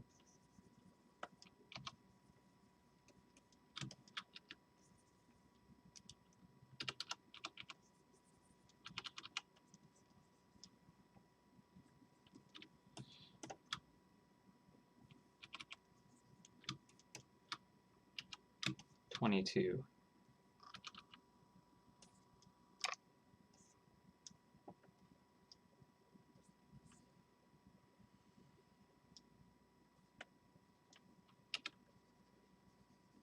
What is 22 for? Is that a reference?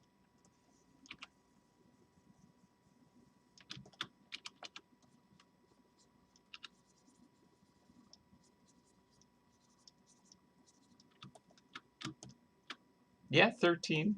13 for the 13th birthday. That is actually not a bad idea.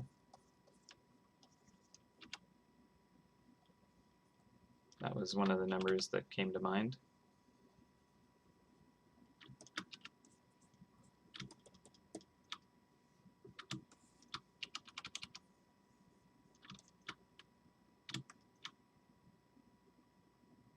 Of course, it's not a birthday mouse, but it'd be kind of cool to just be like, oh yeah, this egg was introduced on its 13th year. Not a bad idea. Let's see.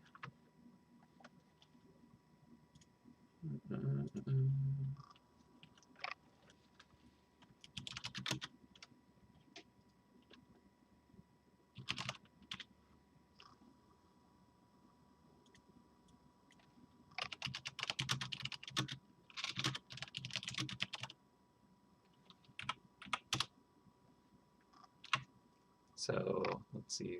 The very first Sonic game came out in 1991.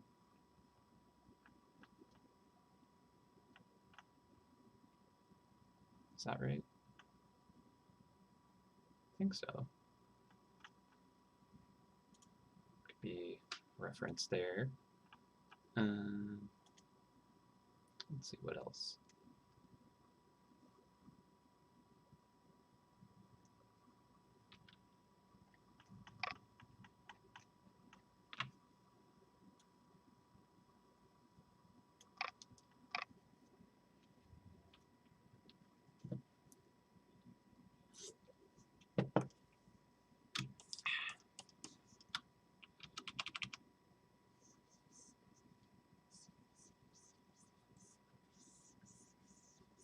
Kind of like Dr. Eggman's got like these kind of black pants, and then he's got these kind of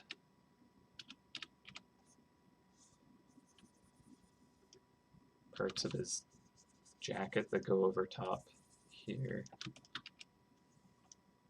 Like have these buttons. It's like not the most obvious, but that's kind of the purpose, right? Then it just looks like this weird thing like stapled onto him though, so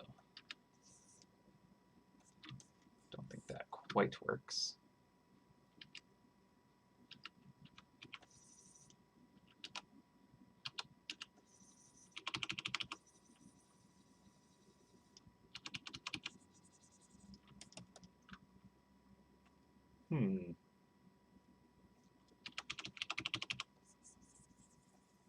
Plus, if I did that, would I want kind of the whole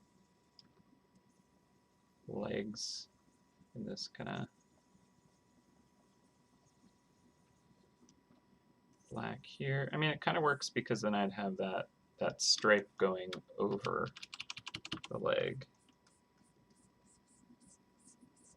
So that kind of pops out, and that's kind of neat. And then you can still do like a nice shine on it. Not the best color for running outside in the hot sun, though.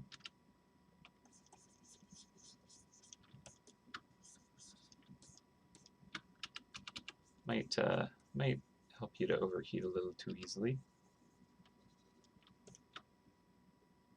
That's why it's partially cooked, just the bottom half.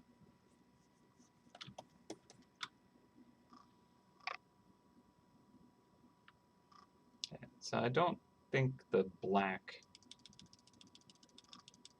pants are what I want. Also, like, the old school cartoon design of him is pretty great too. So many different variations on his design.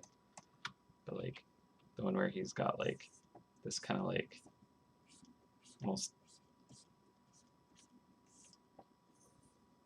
kind of star belly and just weird face. It's pretty fun.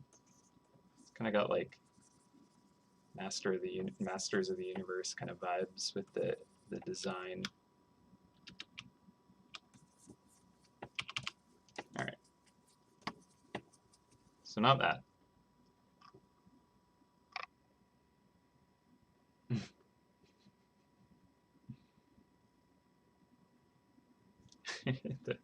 the like Santa hat feeling going on right now. Yeah.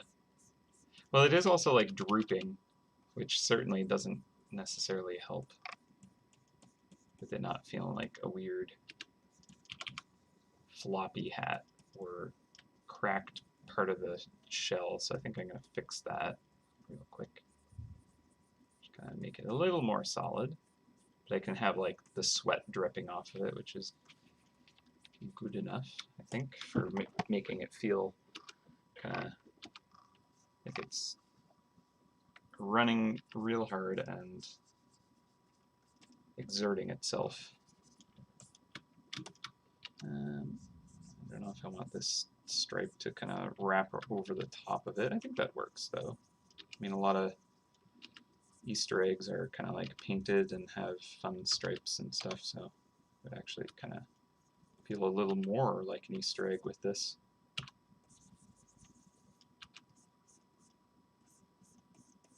Okay. Oh, coming up on 1 o'clock already. Oh my goodness. Where is the time gone? Into this drawing that fights me. Alas. That's just what you get for streams nowadays from me, apparently. Just me duking it out with a drawing. Yeah, we can try adding like...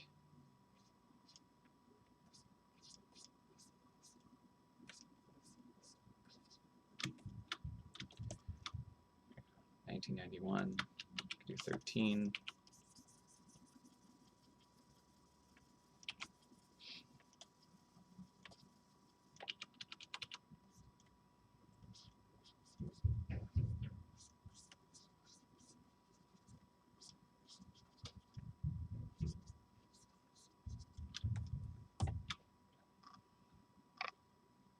Oh, 80s sweatband look? Yeah, that is the best time.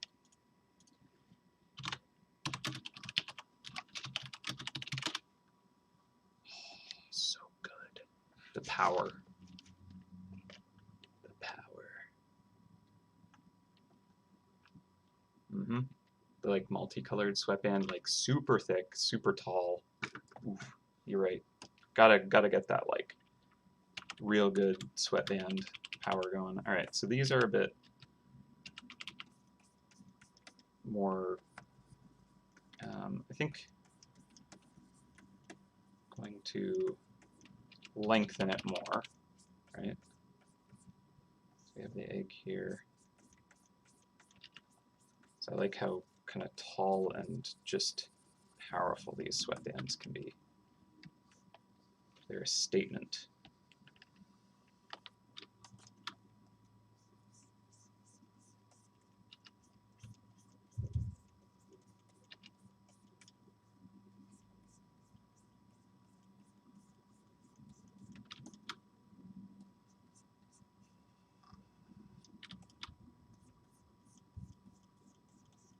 The brighter the color, the better. Possibly more colors.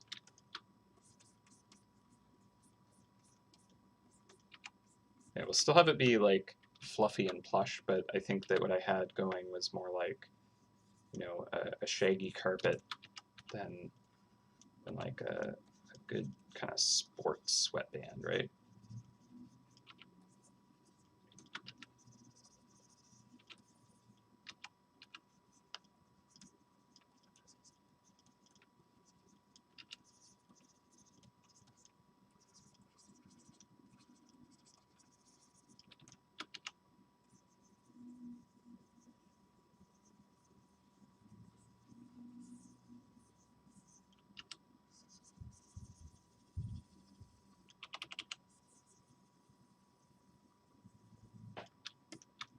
Sick.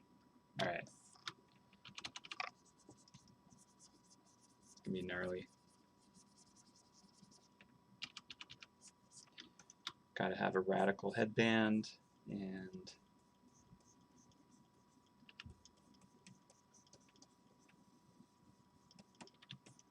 let's give him an eggometer.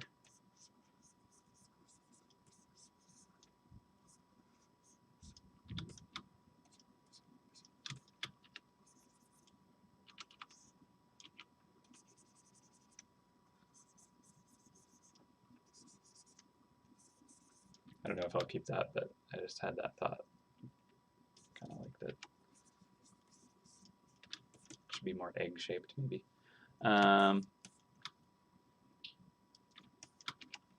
Yes, tournament hall themed egg. Use the runny cheese to discover it. Hence the runny egg.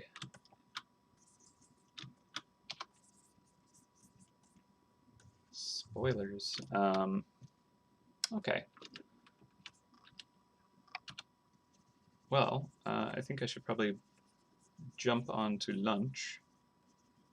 I actually expected that we were going a bit faster than this, but I guess not. All right. Well, you know, I think that we're gonna get places with. I almost want it to be like hot pink now, like the suit itself with like a bright green, like lime green sweatband. It's just very strong. Yeah, Walkman, that too. That's actually, yeah, it could be either of those things for sure. Okay, I'm feeling this a bit more. All right. That's like the energy that I needed for it, I think.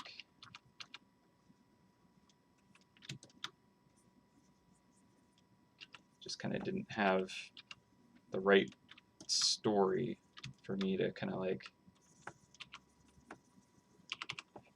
be happy with the direction it was going. But now, I think I'm seeing it. Get rid of this runny egg. It was a fine little sketch, but now we got our sporting egg. Fitness egg.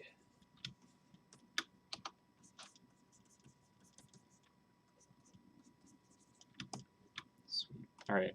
Actually, you know what? I want to just kind of like smash it with some color real quick just to capture that thought. Just, that's not even a hot enough pink.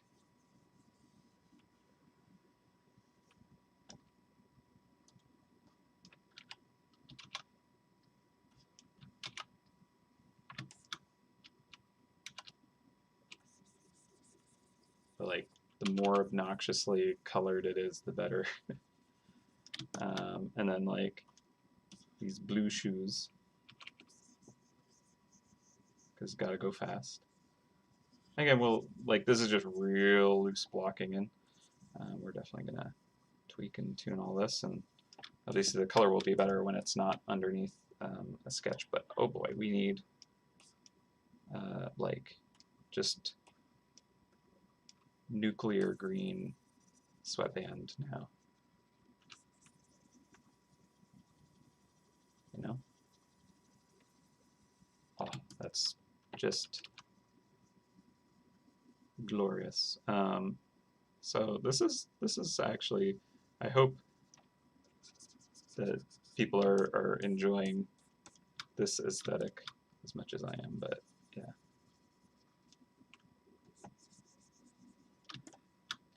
Do we want this band to be the green, or should this just be white?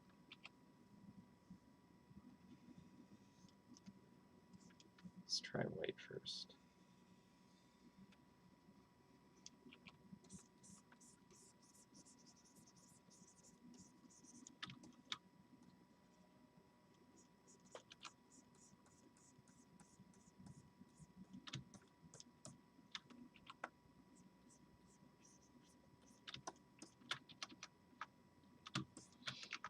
I don't know if the socks should be white either, but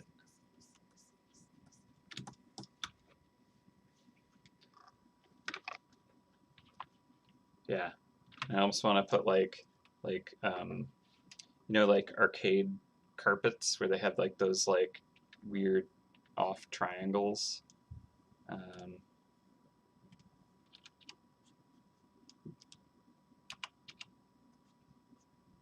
Oh, it's white still.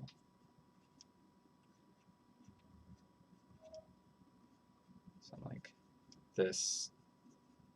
Yeah. We'll figure this out. This will be fun.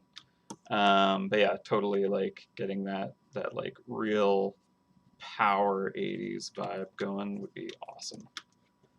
So I'm digging this. Gonna give this a save. Incident egg. Um,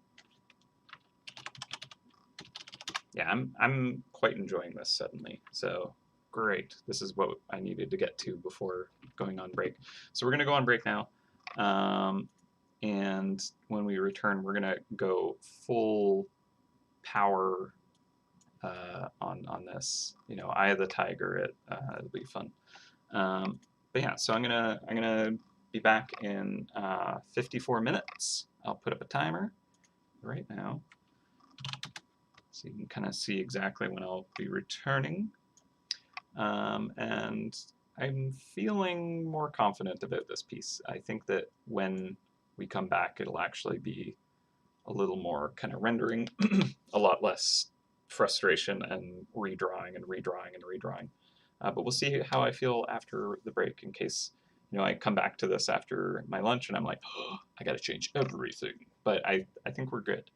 I did just save. Thank you. Thank you. That was the first save though, so good to be reminded. But yeah, um, whoever had that suggestion for kind of like going for that 80s aesthetic.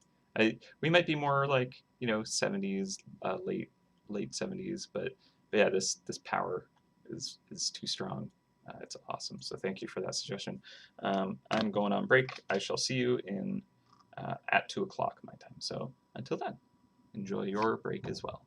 Bye for now.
And we're back. Hello. Welcome back, everyone. Hope you had a nice little break.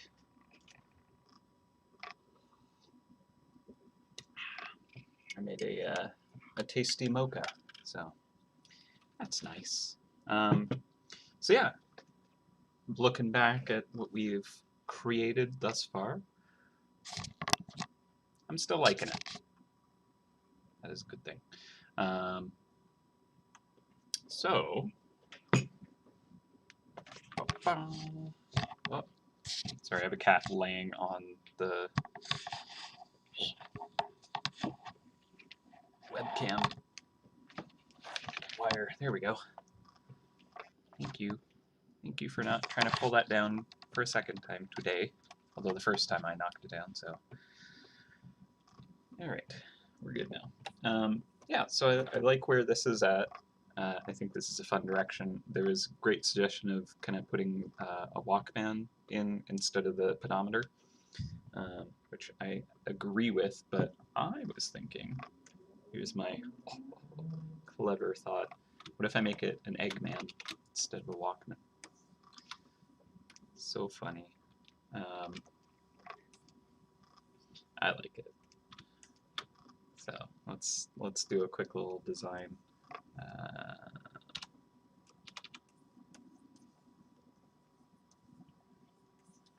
Alright, so Walkman was very. I mean, there were a lot of different designs, but you know, you had that big old CD, and it had to kind of have its way to kind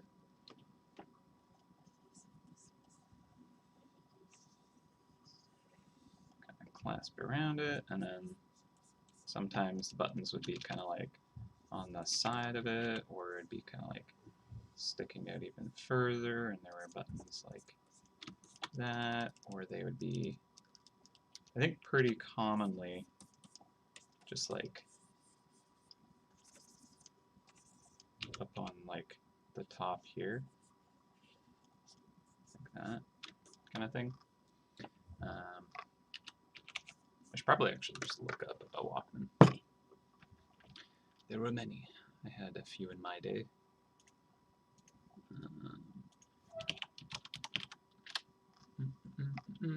Ooh, looking at some of that like cassette tape though. That's the good stuff.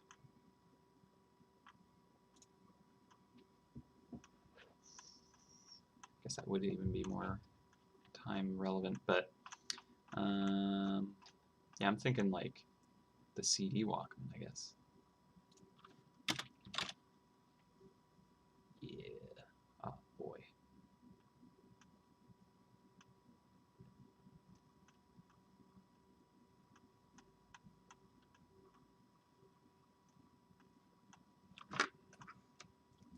All right. I mean, like, yeah, like the traditional kind of cassette Walkman would be, you know, more like that size and got them buttons and cable coming out. But because I want it to be like Eggman, I want to play off the potential of these shapes.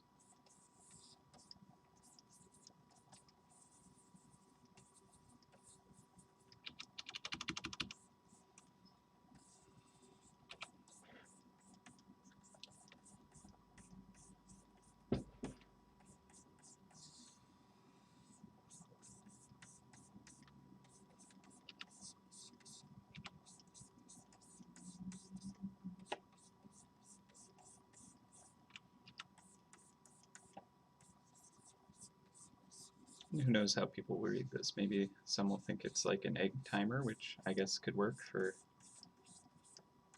someone timing their sprint or something like that.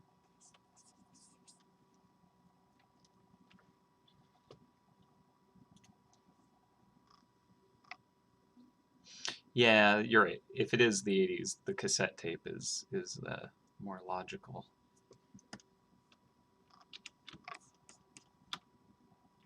You're not wrong.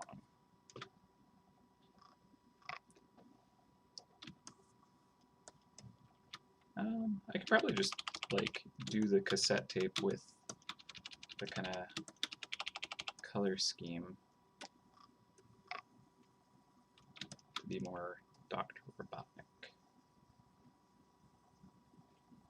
That might still have that kind of like little joke to it.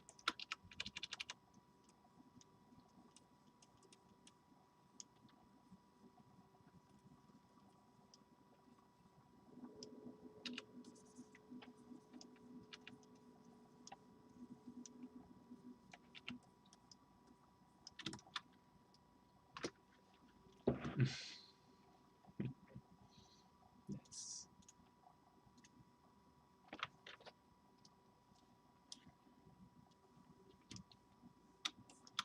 And like as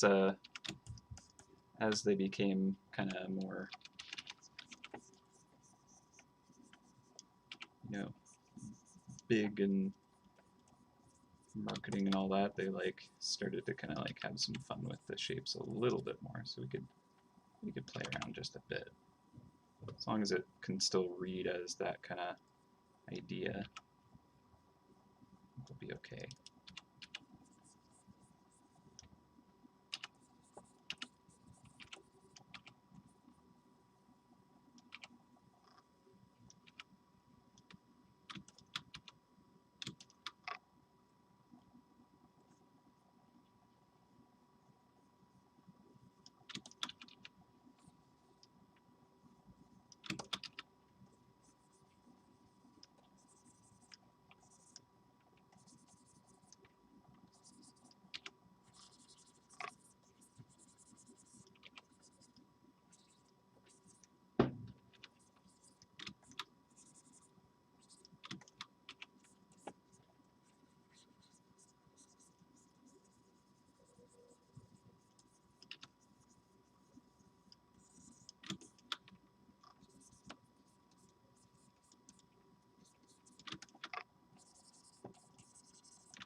As long as you got that iconic tape spool there, spindles or whatever those would be called. I think it will read to those who understand what this is at least.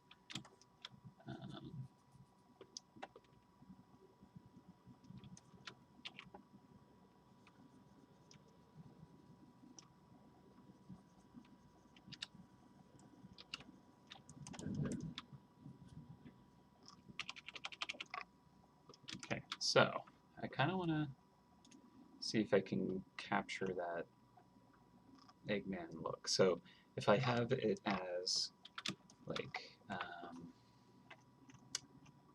so we got a lot of red.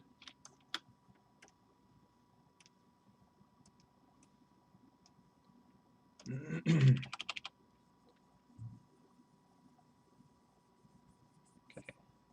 and then we got the black pants. I'll probably have to turn off or turn down the sketch to honestly start doing the flats, because I think we're pretty much at that point anyways. And then we need some yellows.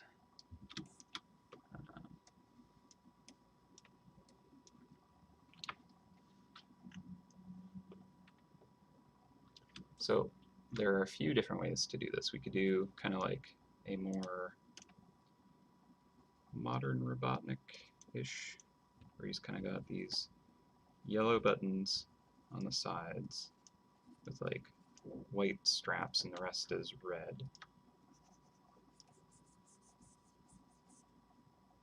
Which I think might read better anyways.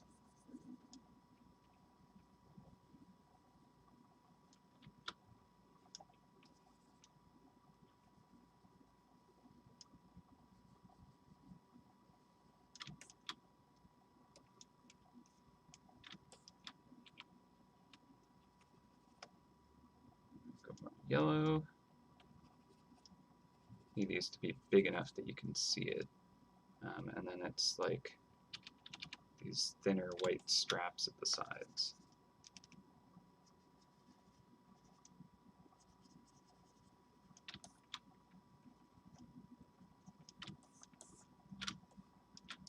And then it's kind of got like a zipper going up the middle here. And in a lot of them, he's got like these kind of buttons right around here, where these kind of, the jacket kind of overlaps his pants.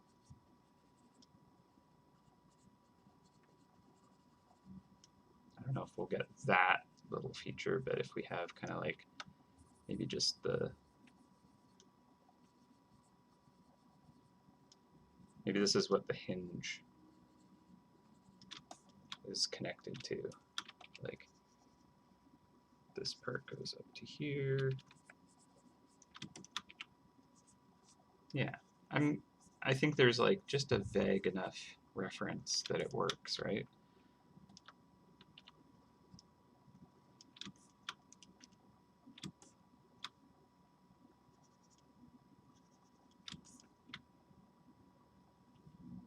Either way, it just kind of looks like it's got that retro vibe, which is fine.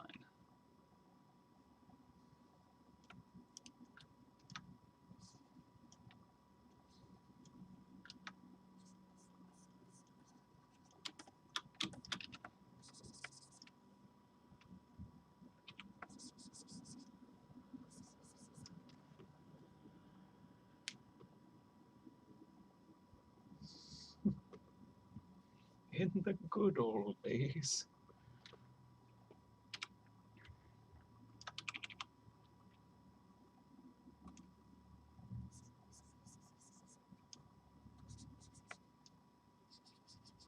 Now back in my day.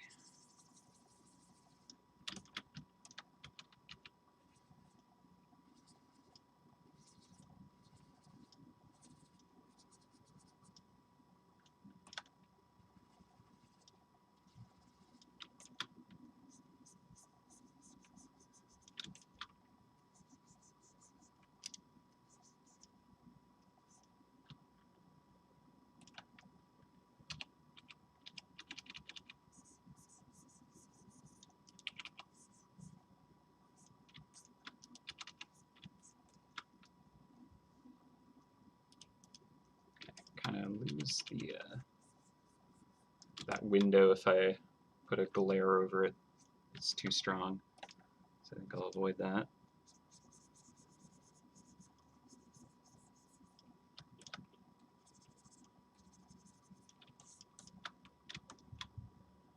All right. Well, it's not the strongest reference, but I also don't mind it being a little bit obscure. So that's fine. All right, so got to do the number overlay. I'm going to do that on a layer above here. Let's just use this kind of recycled paper kind of look here.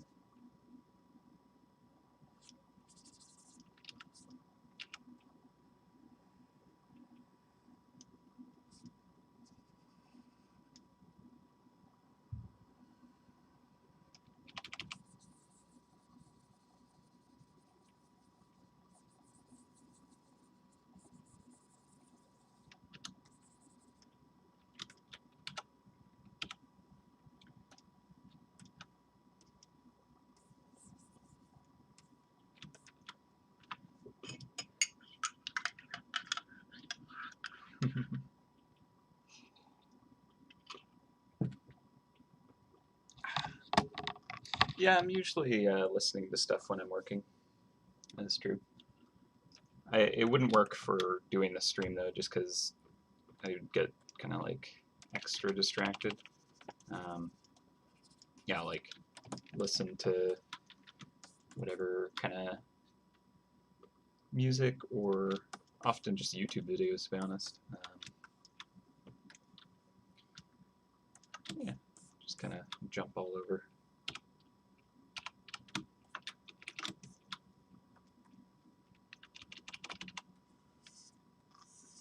So I'm going to clean up the silhouette, because I had just kind of loosely blocked it in beforehand.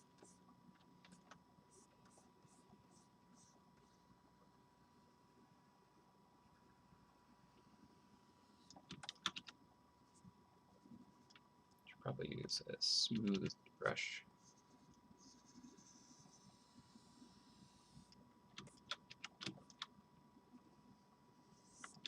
Get some nice clean lines.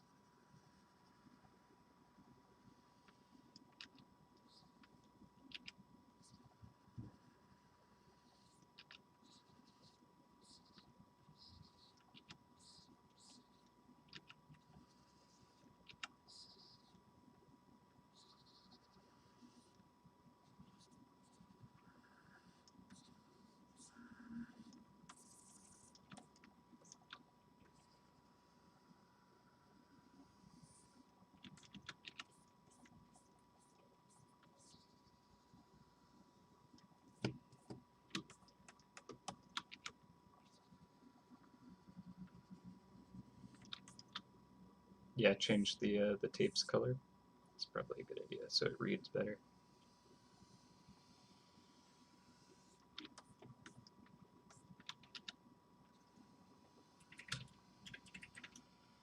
I also have to give him those like really thin, kind of like flexible, kind of metal headband style earphones with like the orange kind of padding. It's good stuff. Thank you, Dave. Thank you. Gotta have that egg, man. Alright, so put it on the top layer. So I'll just put this in as a placeholder. So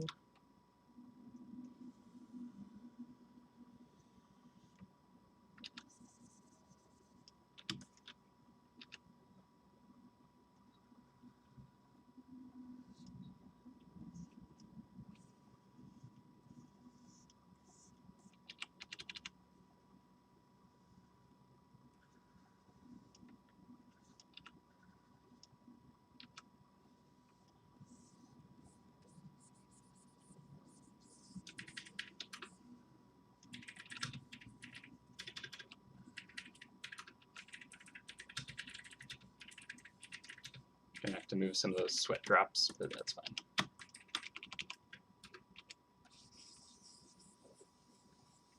Okay, now we gotta have that like real good orange.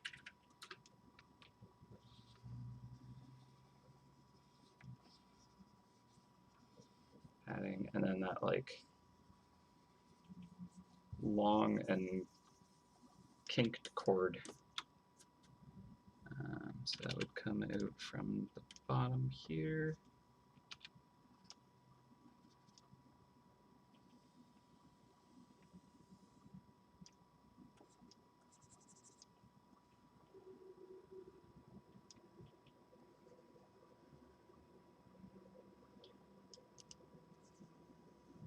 Have it like getting wrapped around the leg, maybe.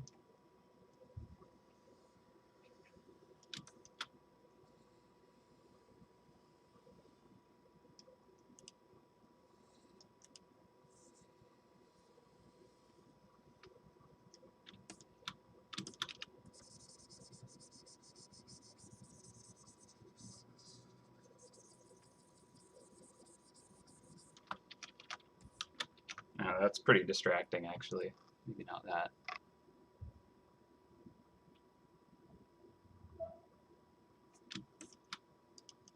Maybe it wouldn't be so bad if it was thin, though.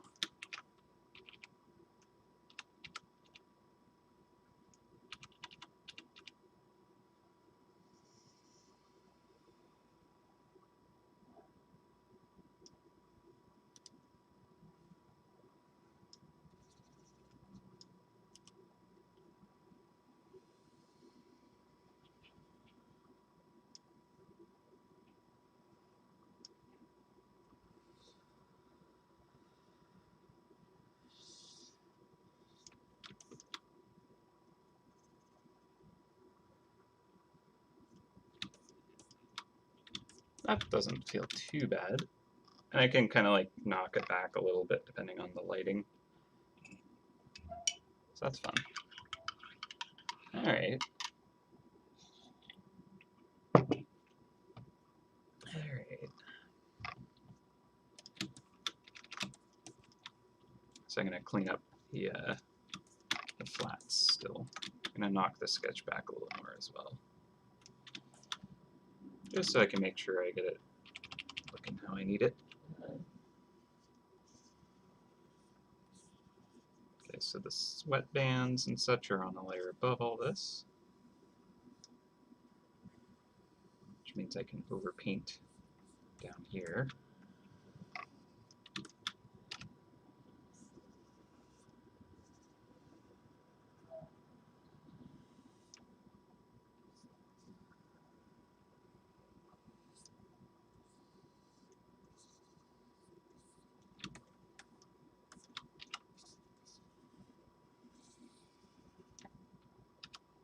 Some interesting artifacts happening because I just kind of scribbled the color behind it.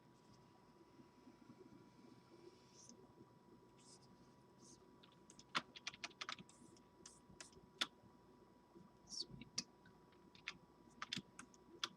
All right. This paper needs to. There we go. Needs to go behind the egg.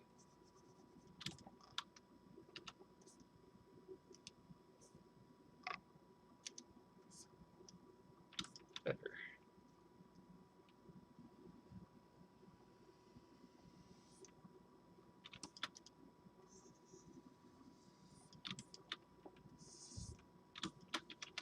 Cool. Okay. Let's see.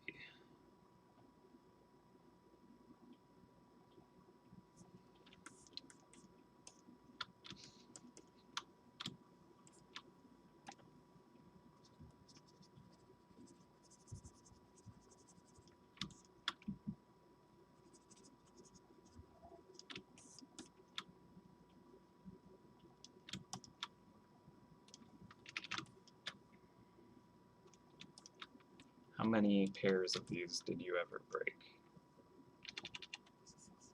Right?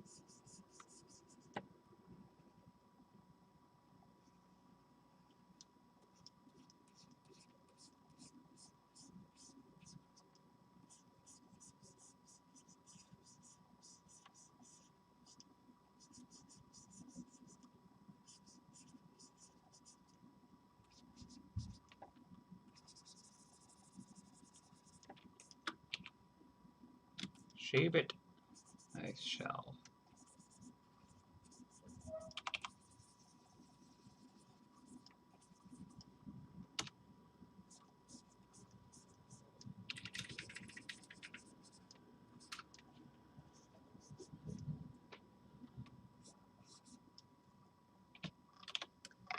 Shaved. Got it. Alright, I think that I want this to kind of pull in a bit sooner. So that it kind of looks like it's kind of sitting on the top of the egg.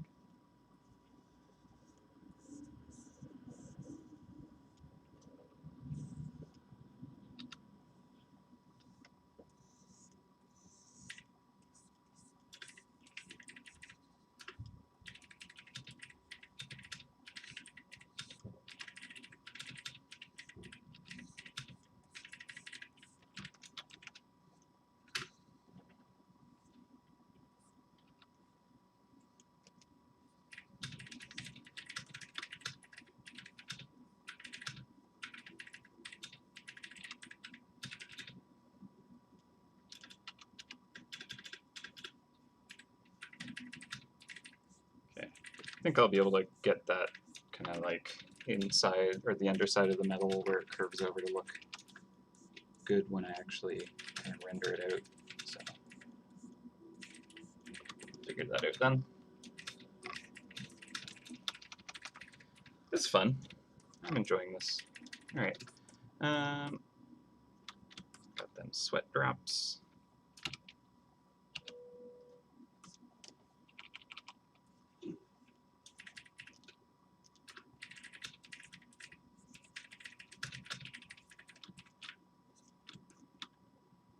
Cool. Okay, let's just turn off the sketch and see if anything stands out. So I think the sweatband here, pull it in a little bit just to make sure that it's wrapping the form a bit better.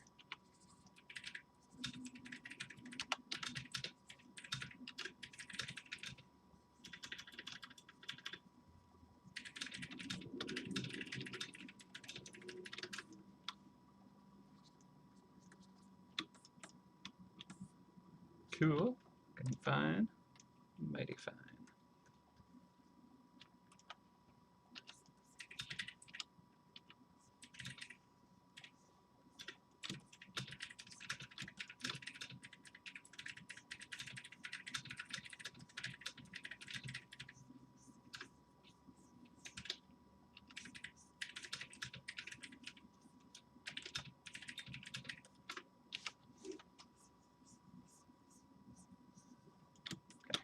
That'll help when I kind of do the shading, I think. Right. And turn the sketch back on. And let's just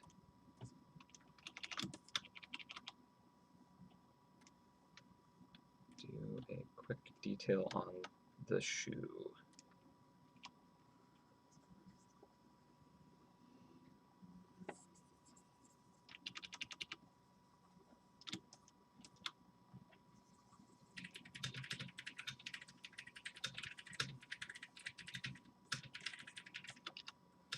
I wonder if this is more like a Bart Simpson shoe that I'm kind of thinking here. Might be.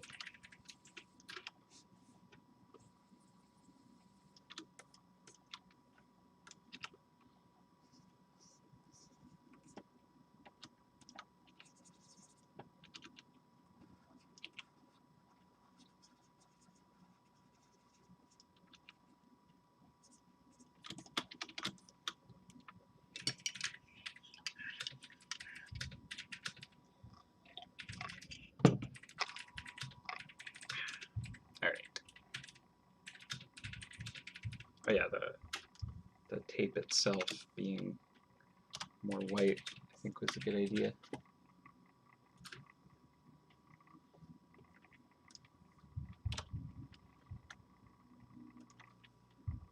Okay.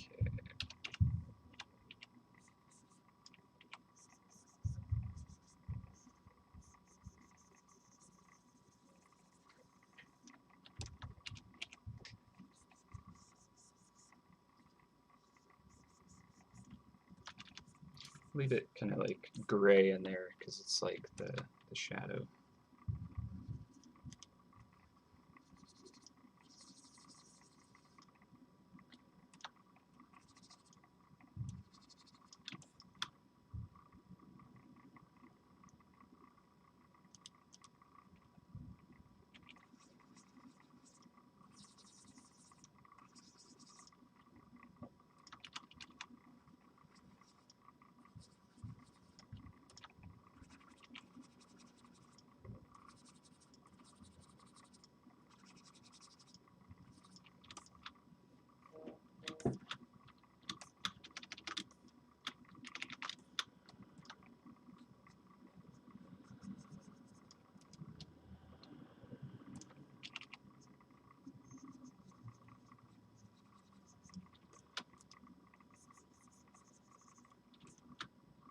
I don't know.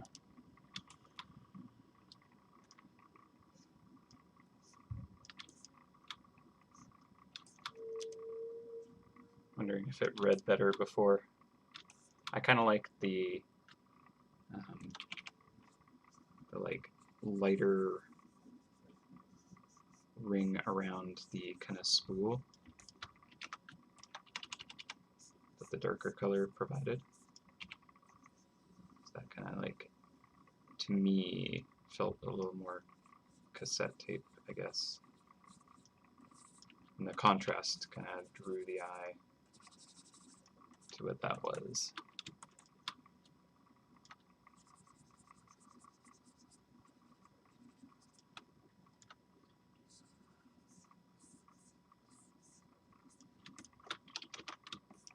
So I think I'll just leave it like that.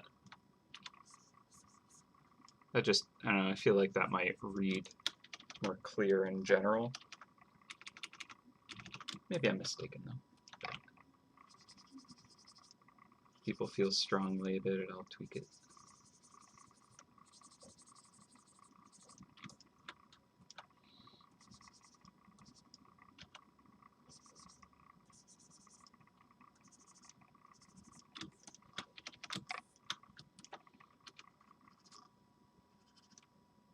All right. So now I think we can do the shading on the egg itself, and that'll kind of like bring it a lot further along. So let's give that a shave, and we'll do the egg, and then we'll do the sweatbands, and then it'll just be kind of like minor detailing from there. I feel like this wire needs to like really be sticking out of this thing though.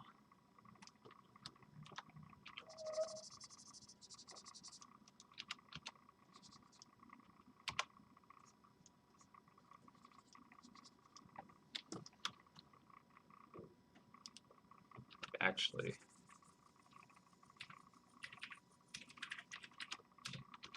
I want that like elbow style plug.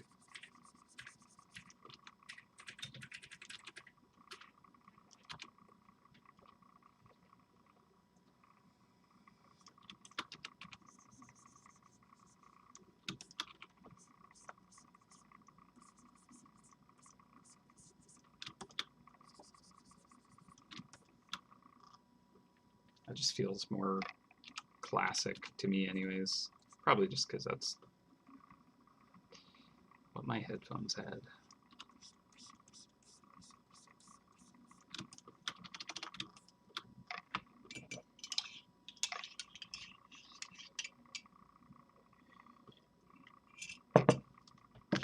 Alright, let's get some good spandex reference.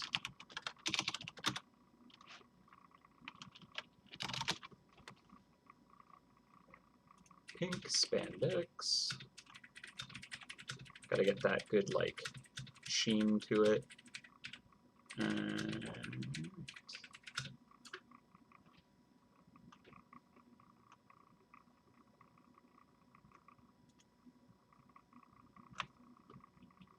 Cool. Alright, so I'm going to do a layer on top of this, and it's already using the clipping mode. And we are going to grab this color. I'm actually going to turn the sketch down just a little bit more, down to like 10%, or near enough to. And then we're going to start with kind of the shading, and for that I'm going to go a little bit more blue, drop down in value, but I'm actually going to have the saturation be pretty decently up there. Switch to our main brush, and let's start with just kind of the overall egg shape.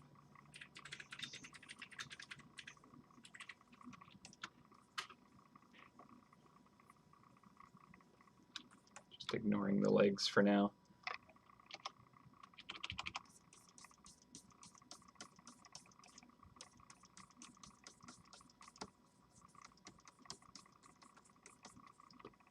And I want a bit of that crunchy kind of texture to it.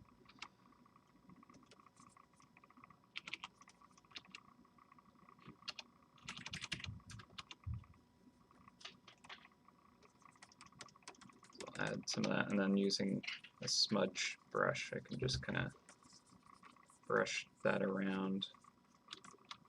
And what we'll do is just drop in the cast shadows. So I feel like these will be useful to kind of like defining the light for us, so we can kind of say, hey, this is kind of like the deepest kind of cast shadows that this surface has, and work with that. So these earphones cast a nice little shadow there. The cord coming off that.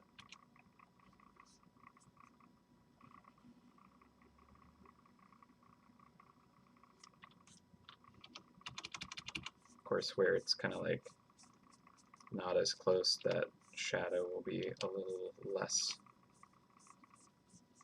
defined. Just kind of soften it up.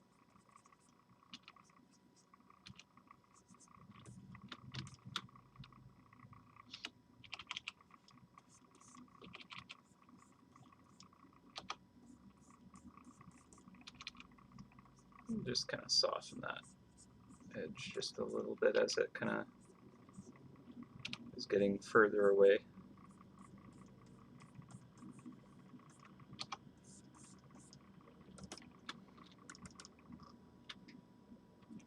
And it might just be a little bit lighter, because if it's paper, it's just a little bit more translucent.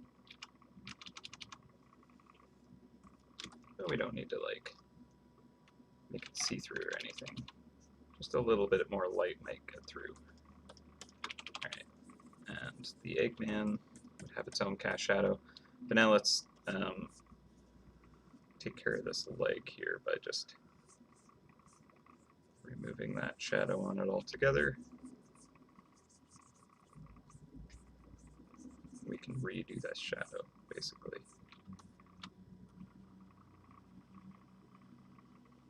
Because now we have a whole cylinder here. So basically we're taking the gradient of the entire egg and applying it to this much smaller surface. So we'll have the bottom side of it shaded, the top side is lit, but because of the surface, it's actually going to be reflecting light from the ground below. Very shiny material. And the same thing will happen with the underside of the egg here. Just going to be getting some light around the edges.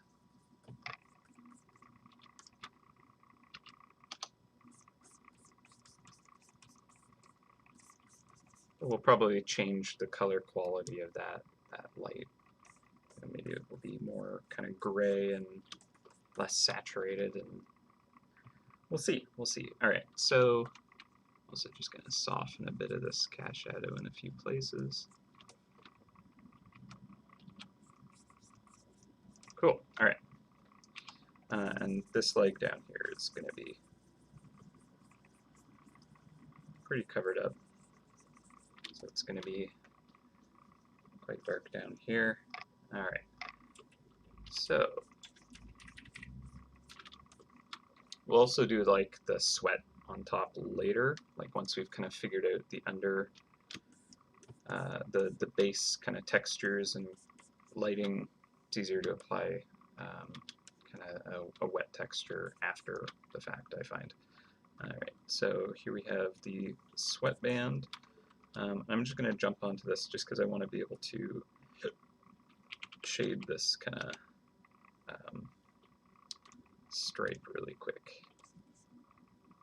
Okay, so I don't think it would be quite that dark. Maybe this.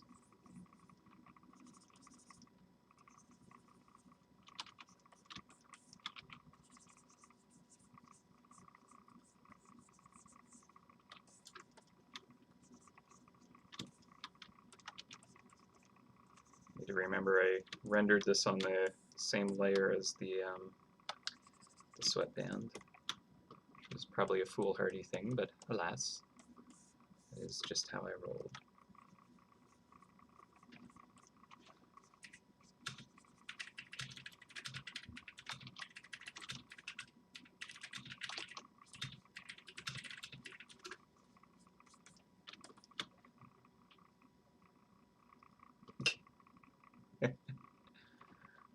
I'm glad everyone is enjoying this as much as I am. It is quite fun. I think I'll actually get like a little bit of the colors bouncing in here anyways. So I get that orange from the headphones, that lime green. Probably would be getting the pink up on here. Get some of that lime green on the stripe there. Cool. Alright. Nice. And just gonna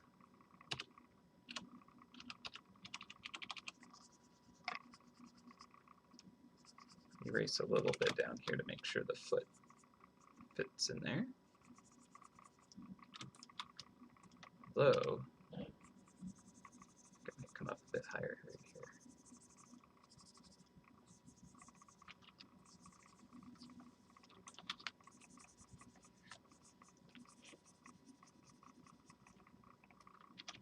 Cool. Alright. Works for me. You need to watch out for what that did to the shoe there, though. A little bit of overpainting onto that. Okay. So I want to get that like highlight happening on the spandex here, and we're gonna go again cooler, but we're like losing saturation on this one, I think. And just do a new layer in case I don't like it. Easier to adjust after.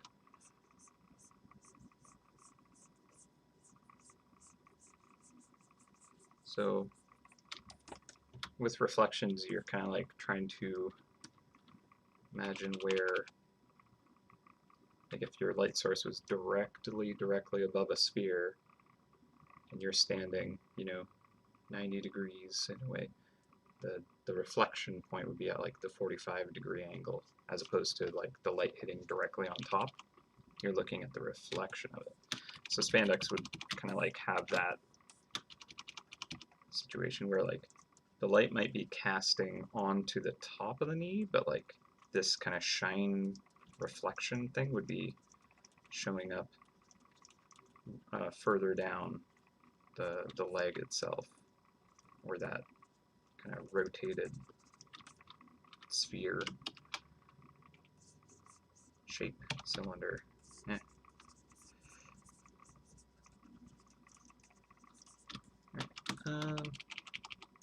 And actually, maybe we should do like a glow dodge color. So we'll just kind of lighten this up. But then that means like when it gets like super intense, it's gonna have some like, it'll have like a neat color to it, and then suddenly it goes like pure white because it's just reflecting it directly at your eye. So that works. That has that kind of like plastic feeling, that shiny spandex.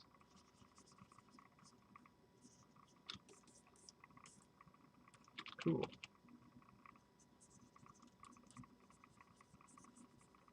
Shining, shimmering spandex.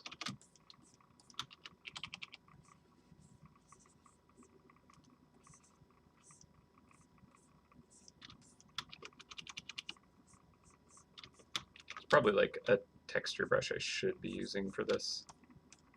Like maybe even that. No, I'll try the stubble brush actually.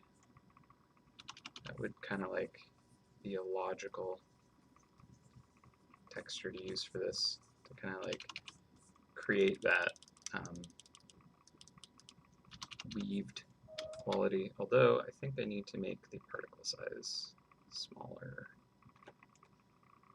So let's try that.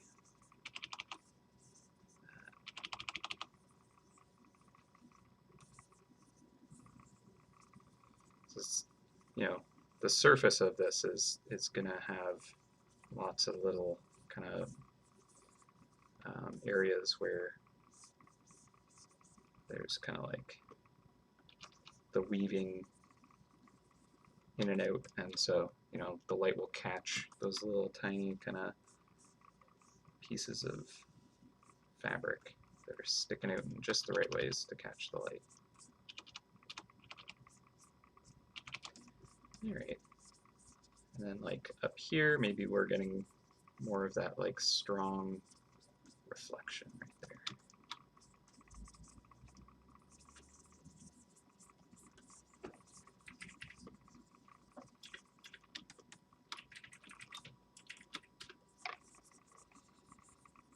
That's feeling okay.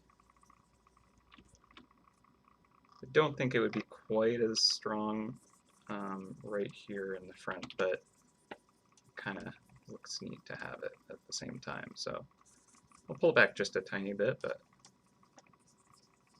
I don't want to lose it. And I think we could actually have, let's see. Oh yeah, like the gym sock like pulled way up. We could do that. Because right now I just have the kind of like the sonic cuff action, but like you might be right that like just really, really pulling that way up is kind of fun. So let's take a quick look. I just take this and like just really kind of crank it way up there.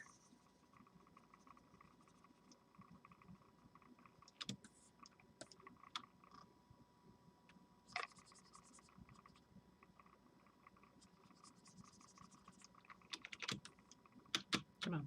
Oop. It's doing its auto save.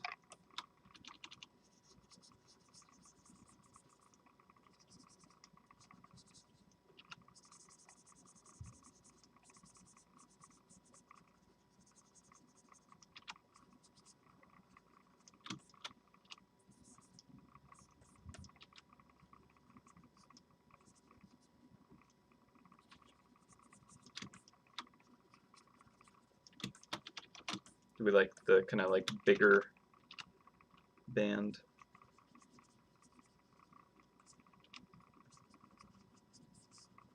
Taller anyways.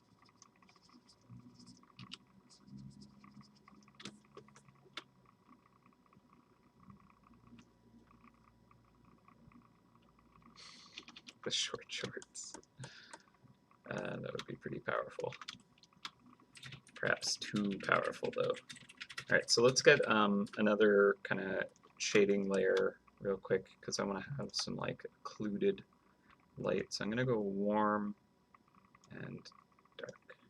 And I think I'll use the stubble still. This is going to be kind of like where our deepest shadows are going to be.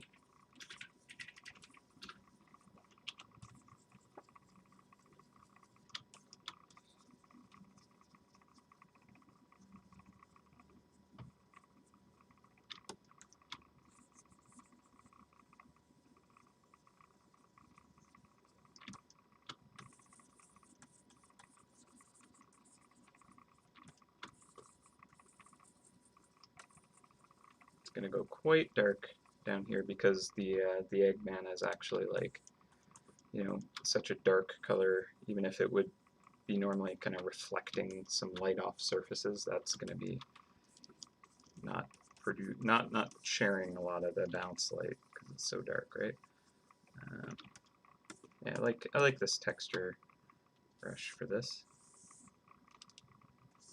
Maybe not too much on this thigh here, but we probably get some down here.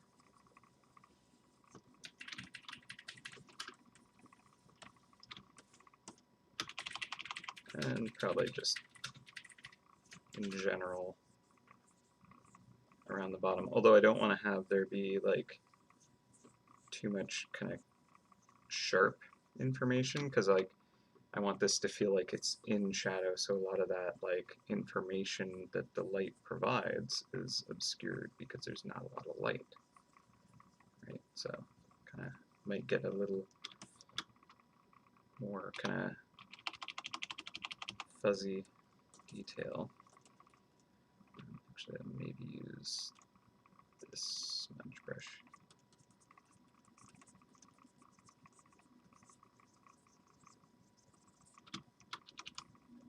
So like I like the kind of like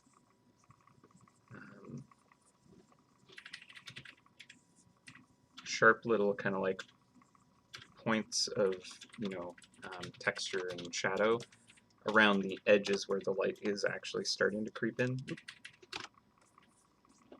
Again, brown brush. Where are you, stubble? Here we go. So it's like at the edges here is where I'll leave it, but then otherwise I just kind of want to just maybe darken it in general.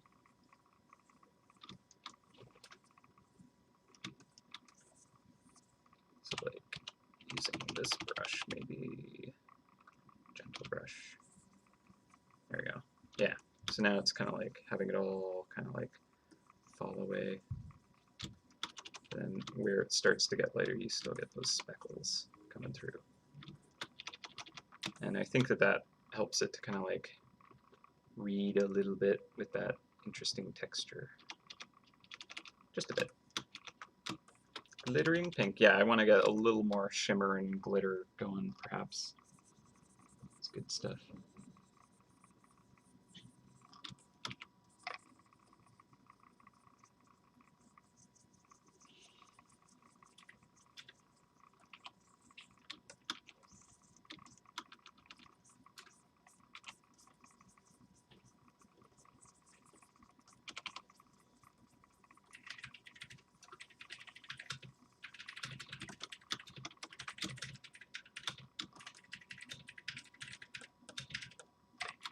Sweet. All right. Put some gum on his shoe. Okay. Why not?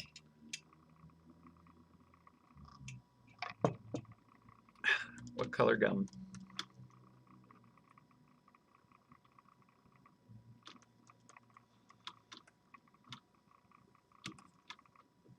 Maybe I'll do the sweatband next.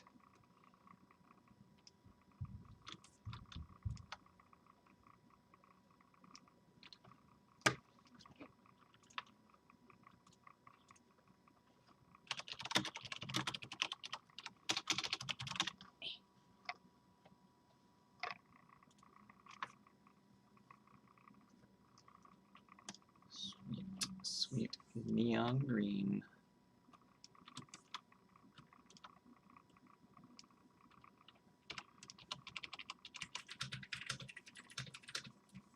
I should have put the, you know, I'll do it right now, actually, before I kind of jump into this next part. I'm just going to take the sweatbands and just put those onto a different layer from that stripe. I think that will just make the rendering a little bit cleaner.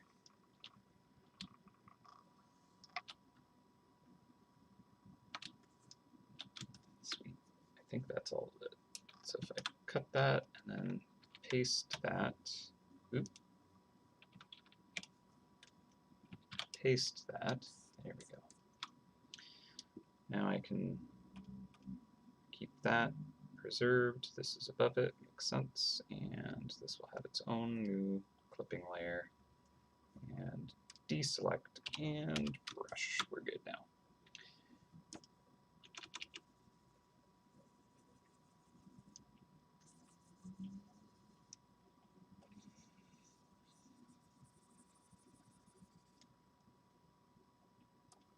Oh yeah, these would be this clipping layer 2. Yeah. I'll put these above.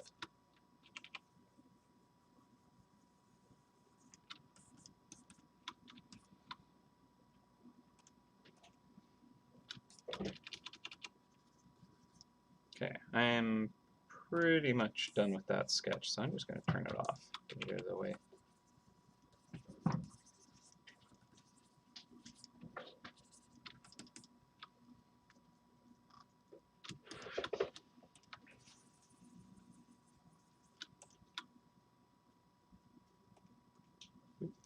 Wrong layer for you.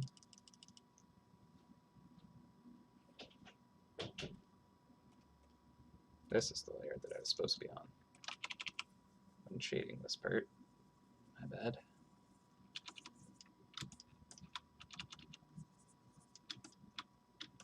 What else did I undo? I think just the highlight.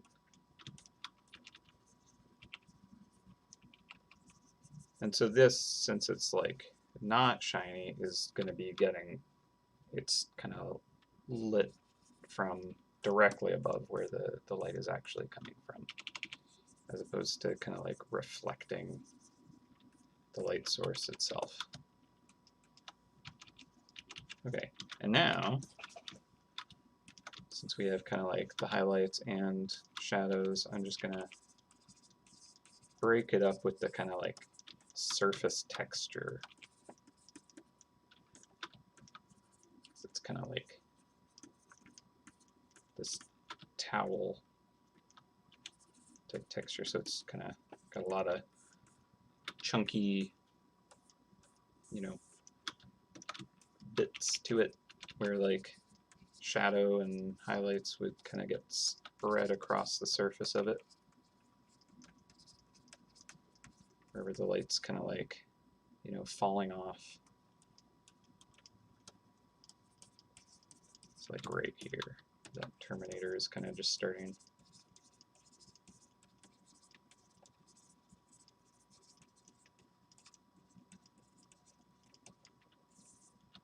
And also like any of the kind of faces of it that are kind of angled towards us, we might see into that kind of like material a little bit more. Get to see that deep texture of it, right? So we'll get probably the darkest right there, actually, because we're able to kind of see deep down into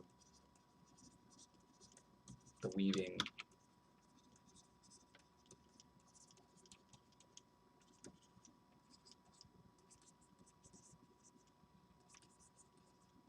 It's basically the pattern that it's made out of kind of lines up with our perspective, and so we can kind of just peer down in between all the little kind of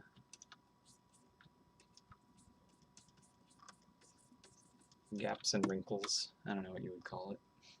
Just the texture of the material, really.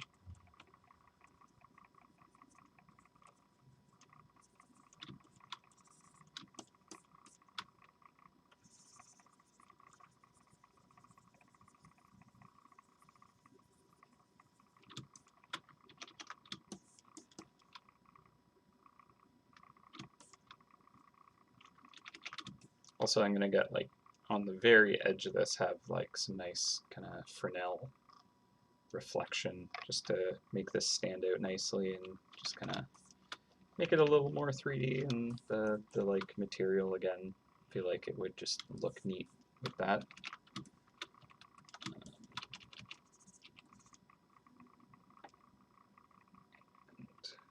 Warmer and darker. Again, we're just kind of getting this really dark part right here where we're seeing into the texture of the material almost.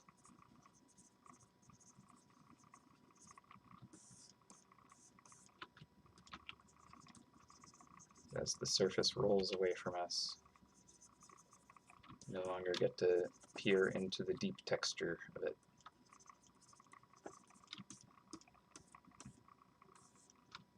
Maybe a tiny bit of it over here. Like right here.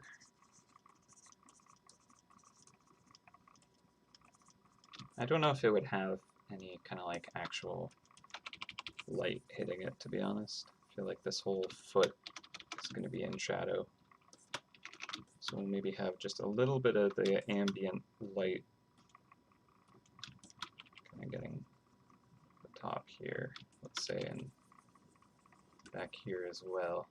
Because it's like more in shadow, but there's still that kind of bright blue sky.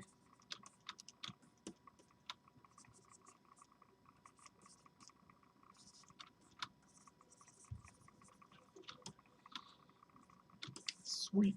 All right. bit more shadow on this one.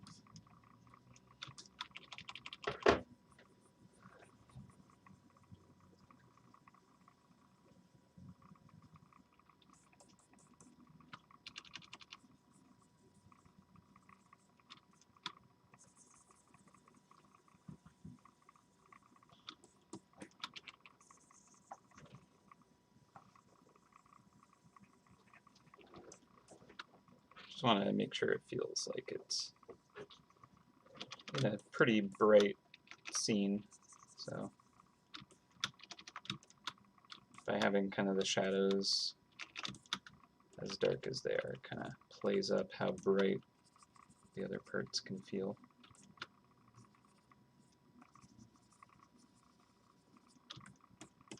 Although it also kind of works well to just have all this kind of like detail just overblown.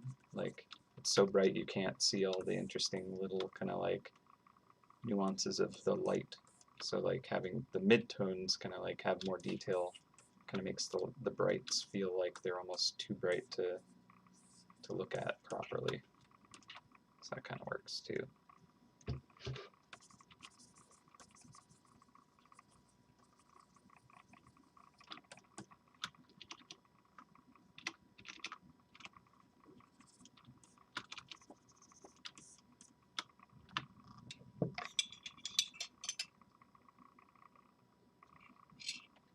What did Giorgio share here?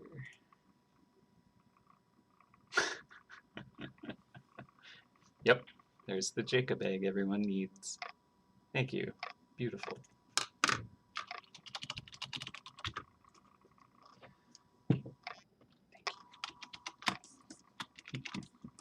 Alright. I think I'm just gonna get like a little bit of texture.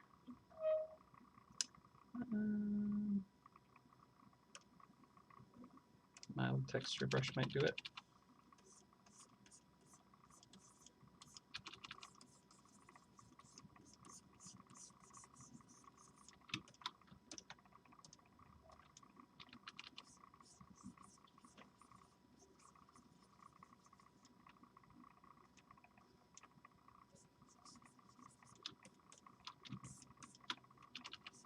That should be the version that goes into the game, isn't that right? Beautiful, beautiful sport egg right there.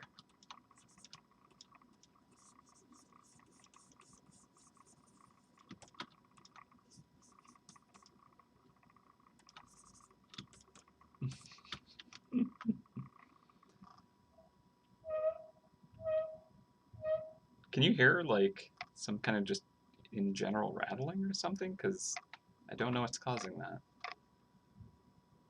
There is construction, but there's not anything crazy right now. Although someone was like just moving their chair upstairs. Is it happening right now?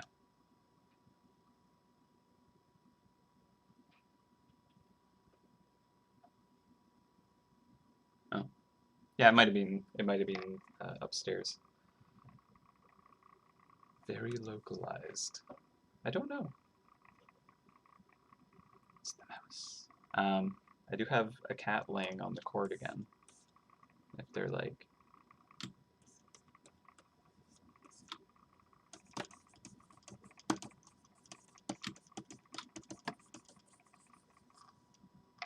Okay, that might be just the pen just skittering. That's just the pen on the surface, I think.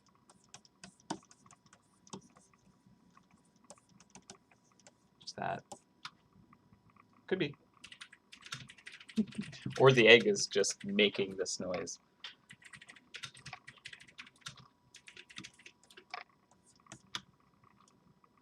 Not the pen. I mean, maybe my computer is just like thinking really hard when I'm drawing, and well, there is now construction noises too. I don't know. If it's annoying though, I'll try and figure it out. But hopefully it's just a temporary thing.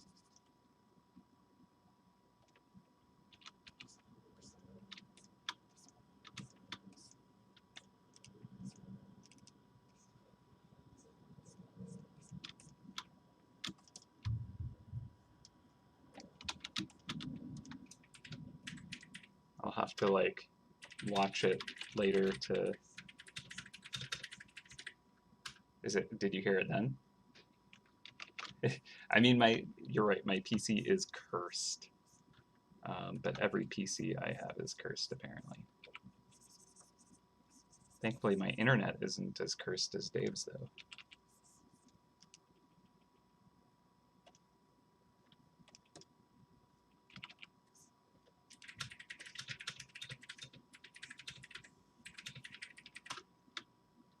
So if you're hearing it just then, that could be Alex's key clacking, or me hitting my hotkeys.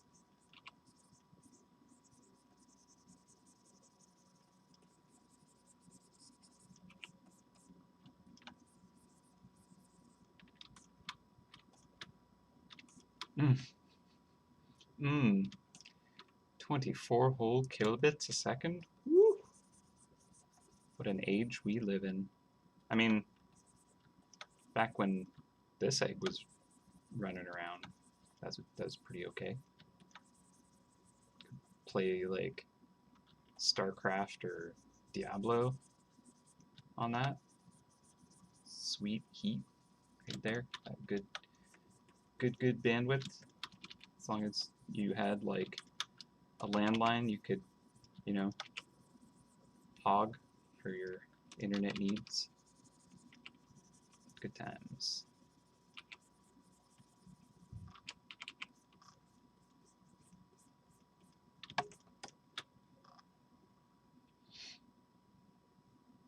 Oh, think of all the letters you could upload. Oh my goodness. So true. So true.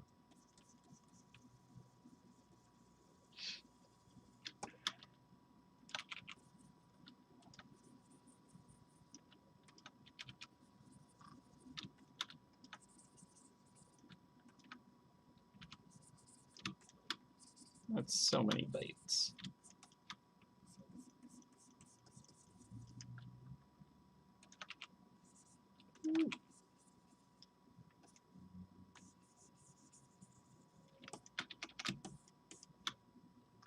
Here.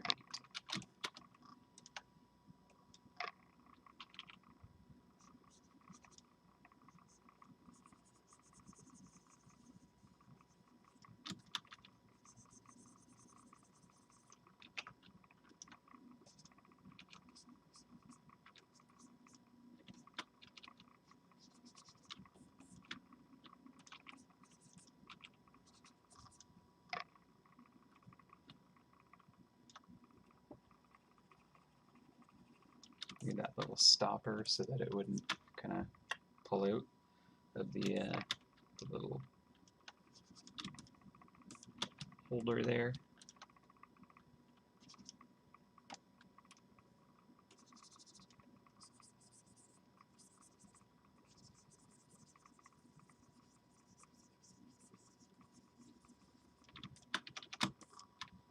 All right.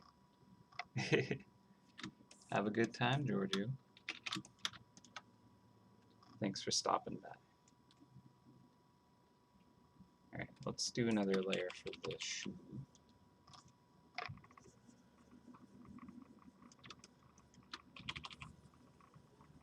This is going to be a very kind of like matte canvas kind of textured color, so it'll be kind of soft. Soft lighting, maybe pick up a little bit of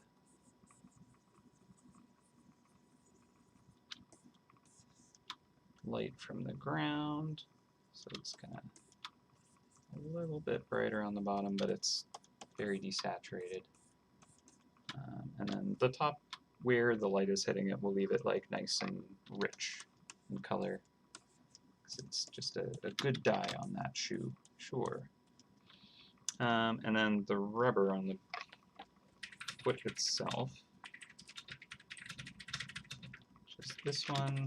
Turn on the sketch for a second just so we can take a gander. Getting a lot of layers in this, huh? Alright. So we'll lock that, and Use our standard brush.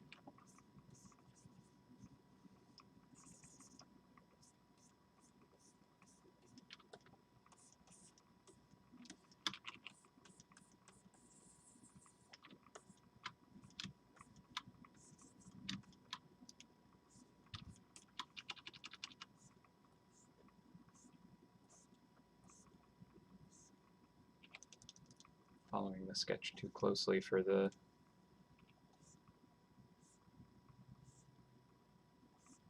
bottom of the shoe's texture. Also, gotta put a piece of gum down there as requested.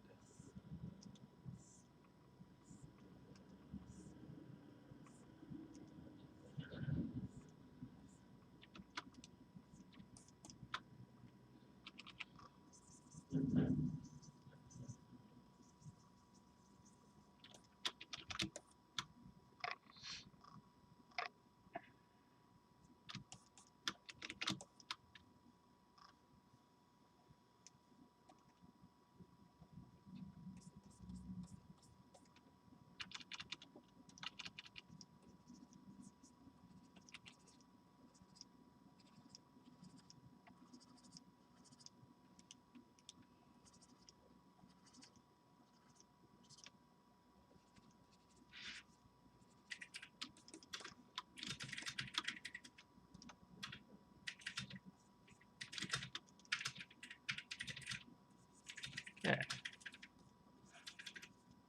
Just kind of added a little bit of dimension to the shoe. Kind of like did not put those little divots exactly where they should actually be.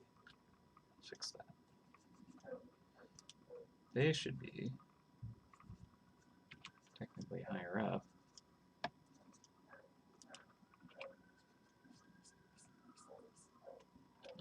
Let's try that again. Should actually show up where on the underside of these lines here.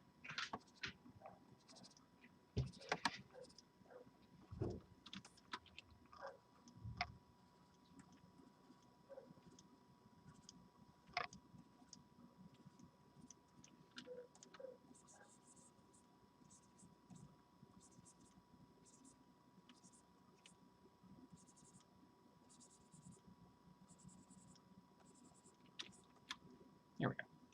That's more accurate. All right.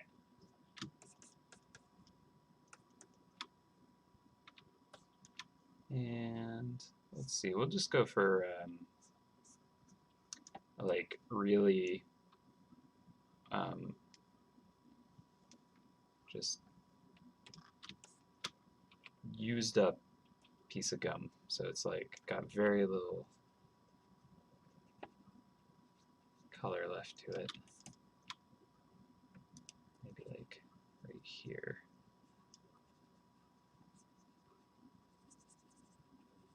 Gotta pick it out of the tread.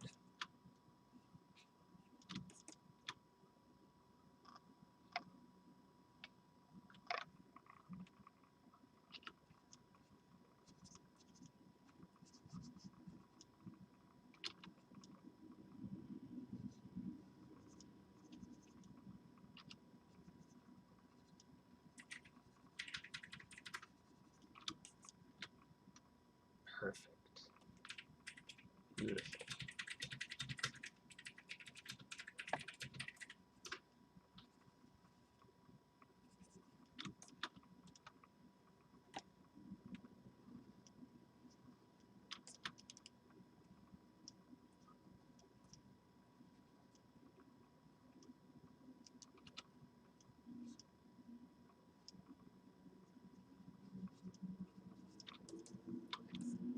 Honestly, if anything, it should probably have more like dirt color to it.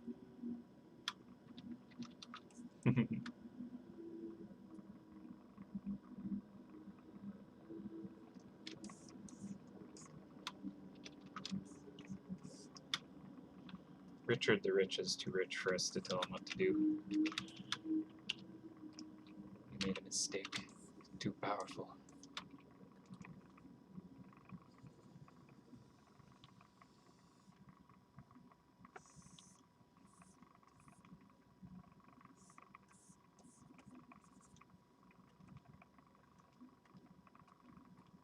That's the gun.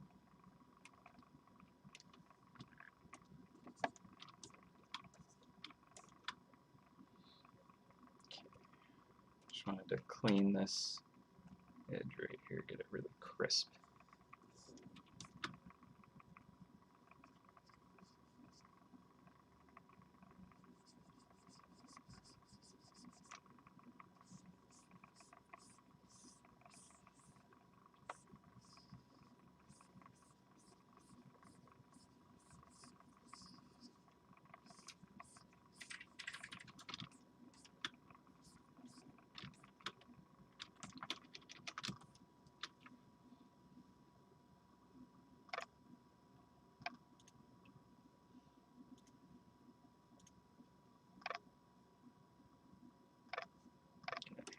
To catch up on those chats later. All right. Let's see. I think I need to kind of like knock the stripe down just a little bit more on this side.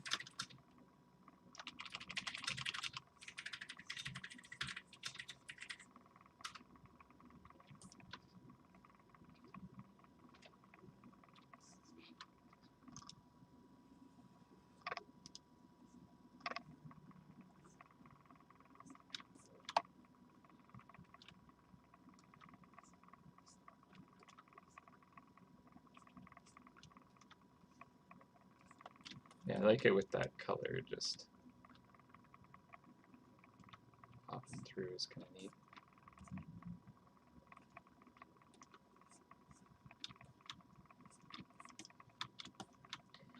All right.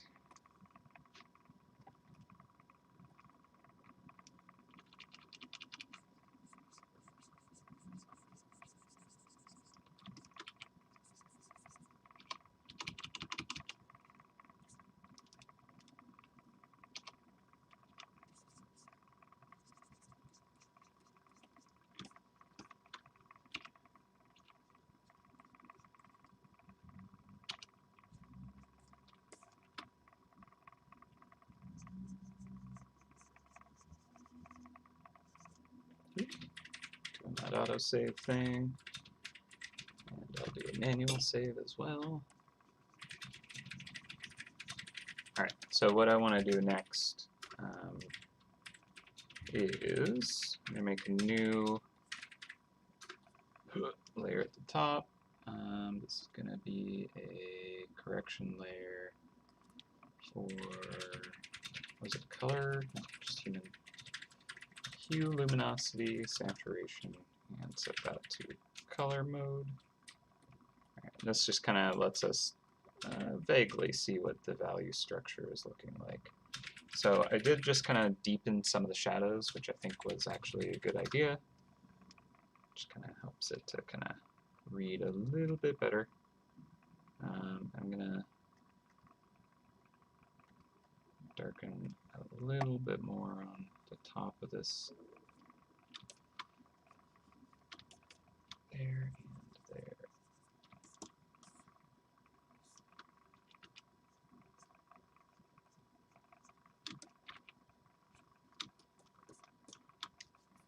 Okay.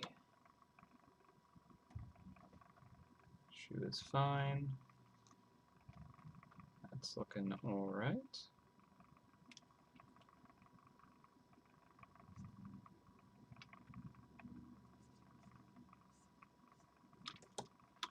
Okay, so I'll just turn that off for a second.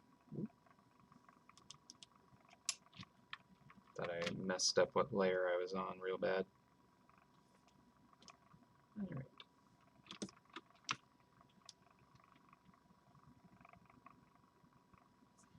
Okay, so I want to get that the Fresnel kind of light. So I'll do that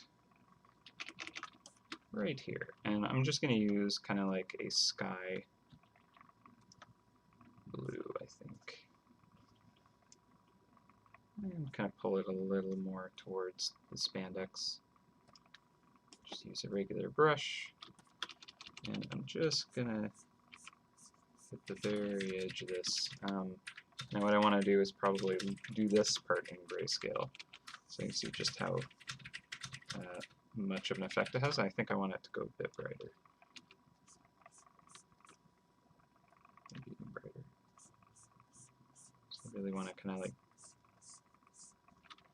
carve out a little bit more readability on that edge, but then soften this edge here.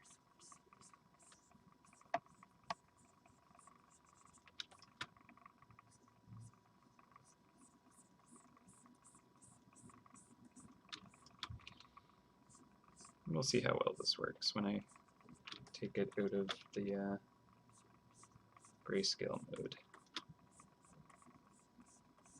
This might not work at all. So the color might be just a bad choice. I'm hoping that because it's going to be more of like an ambient kind of sky color, it might just kind of make it feel like it's sitting on a bright sunny day.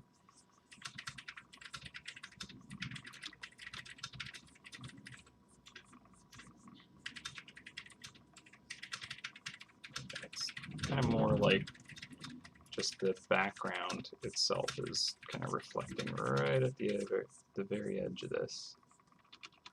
So technically I'd probably want to pull it back in a couple of spots where there's overlaps. Like right here, I'm reflecting the headband itself, which I'll probably want to actually really put into the surface of this because it's so bright. It's definitely giving off a lot of color. So that'd probably be good to put in here. Alright, let's take a look without the grayscale. So we have just like a little kind of blue trim on things. Almost like a rim light.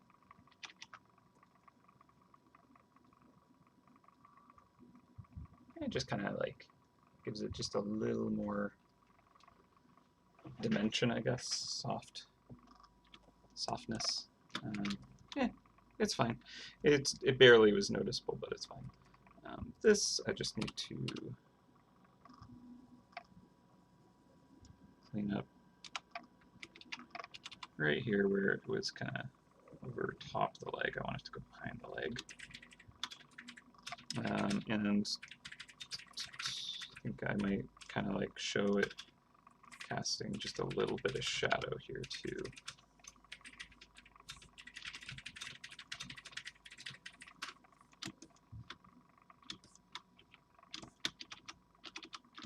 It just kind of helps sell the idea that it's kind of wrapping over the leg right there. Just kind of get some wrinkle there.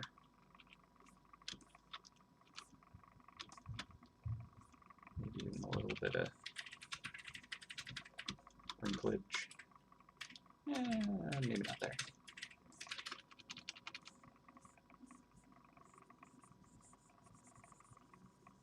Wrinklage there.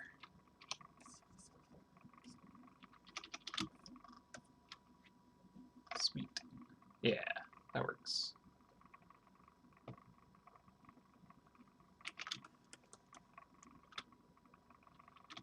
Okay, so what number did we want on that piece of paper?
We had 13. for the number of years the game was going. And then I was like, I don't know, what year was Sonic? But that's like in the 90s, 91, which isn't a bad year for all these items.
Yeah, I don't know. 13 might just be the one I go with.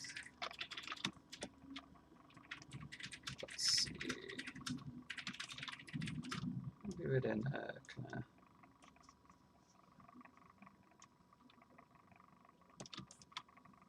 I might as well pull up my sketch. I had it on there.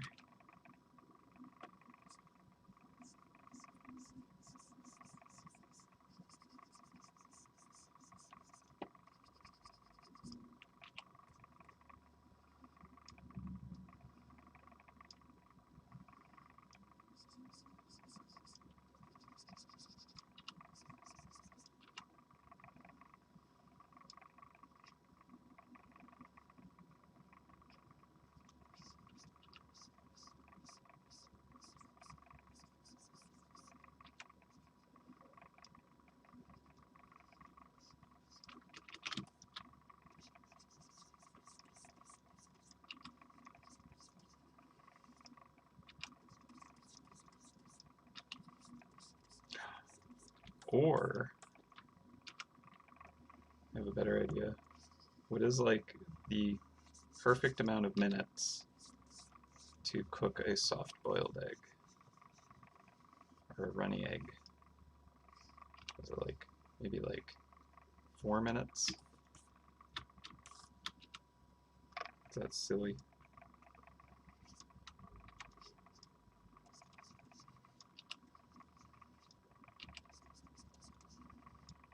Nice obscure random reason for this number.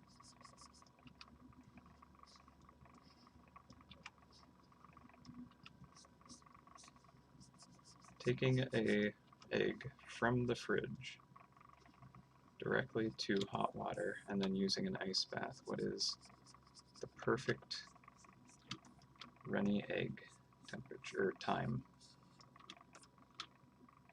It is a difficult. Yeah.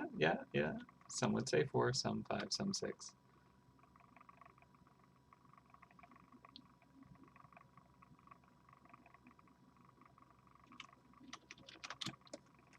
Let's give this a flip. Yeah, I see what you're saying.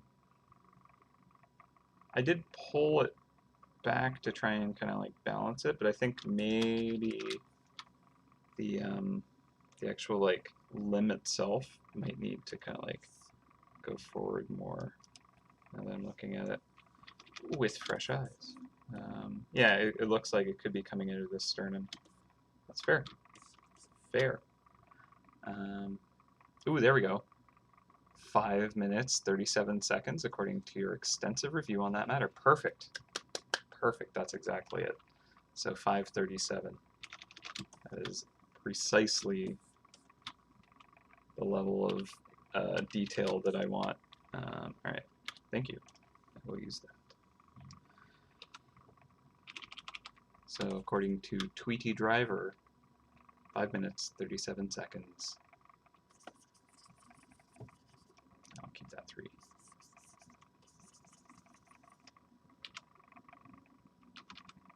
To get the perfect soft-boiled egg.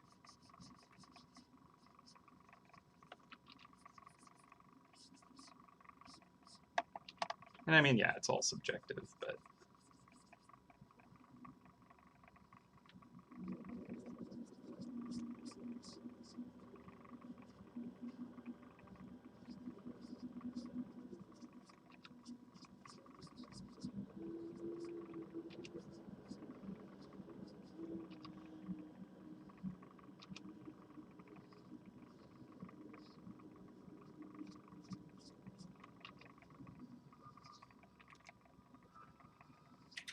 you're gonna have to try that one.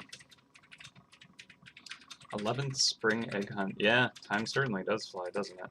It's pretty crazy. This 5 feels a little short. Just gonna stretch that out.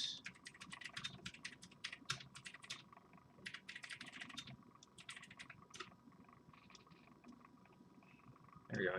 It's kind of at an angle where you're like, maybe that's a 6. So if you like it a little more well done, you can interpret it that way.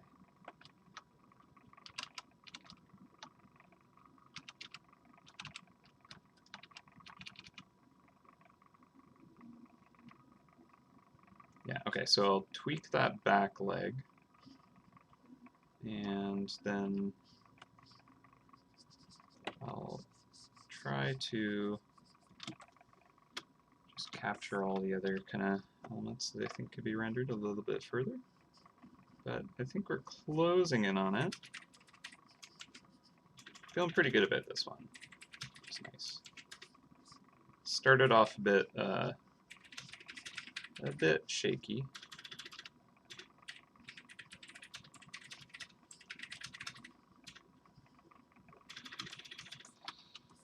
It's supposed to be this tool here.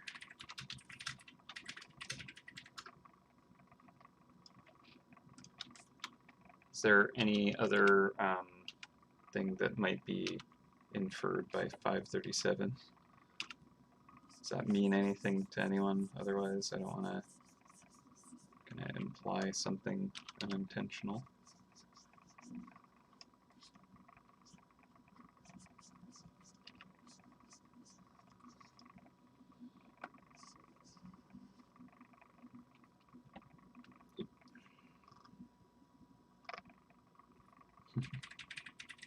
Thank you very much.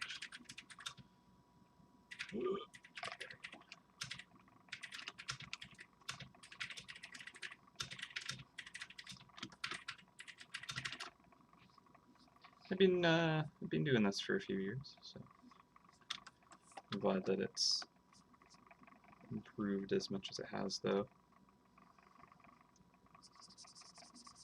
I'm grateful for the opportunity to keep pushing my skills, and it's fun to be able to do this kind of stuff with an audience and get some great feedback on designs and have you all a part of the journey.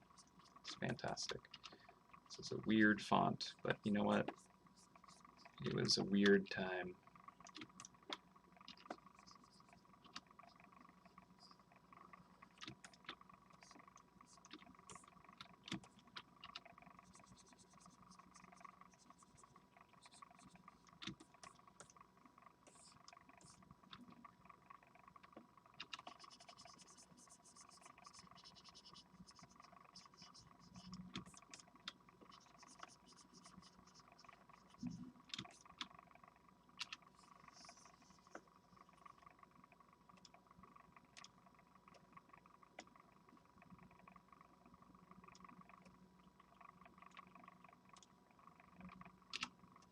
Just want to make sure that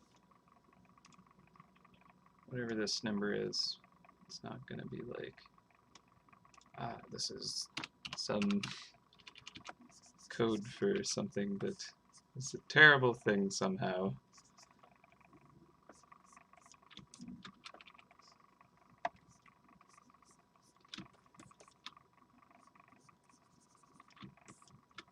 Just kind of simplify this font a little bit. It just looked a bit weird.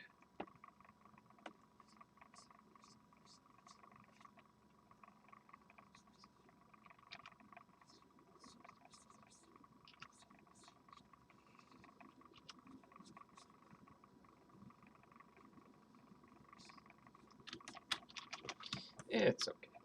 All right. I might just knock that back a bit and turn off the sketch. And even just kind of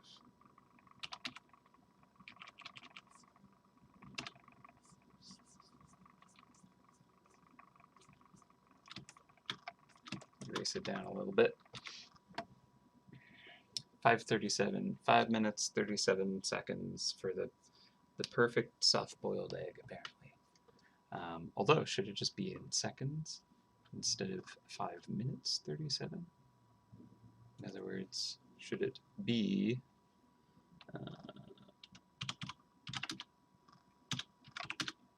337? And then, okay, so this is a win in multiple ways. As dumb as this is, suddenly it's turning into leet. If you kind of consider how far it's wrapped over, is kind of, I don't know, it just seems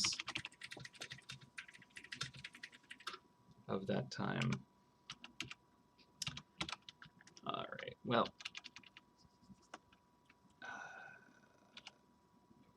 let's do this. Use this. So, instead of 5 minutes, 37 seconds, 337 seconds.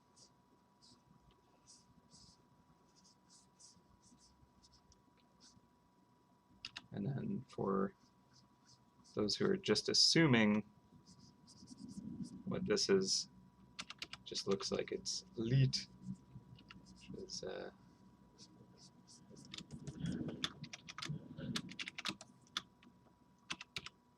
leet coders back then.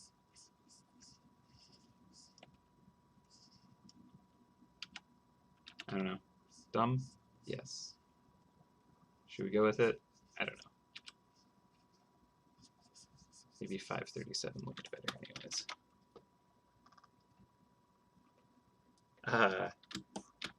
It worked.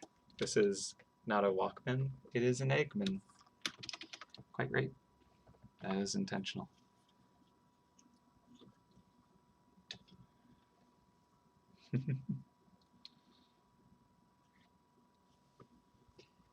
All right.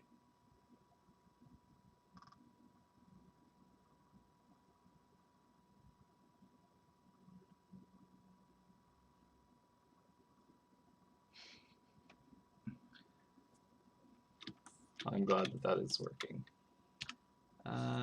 Also, I love hearing when other people are kind of like creating at the same time. That's always a really cool thing about people streaming art and creative stuff like that.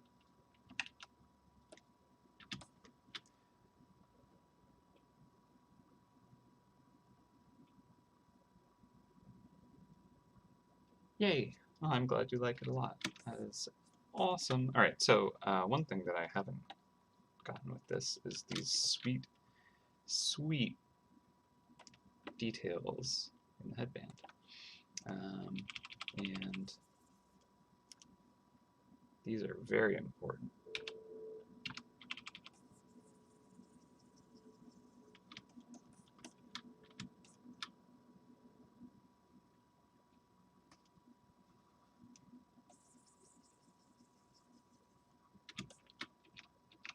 Gotta like capture that powerful aesthetic.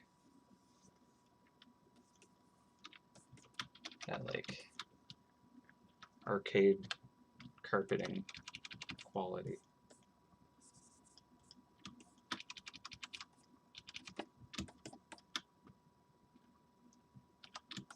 So powerful, so awesome.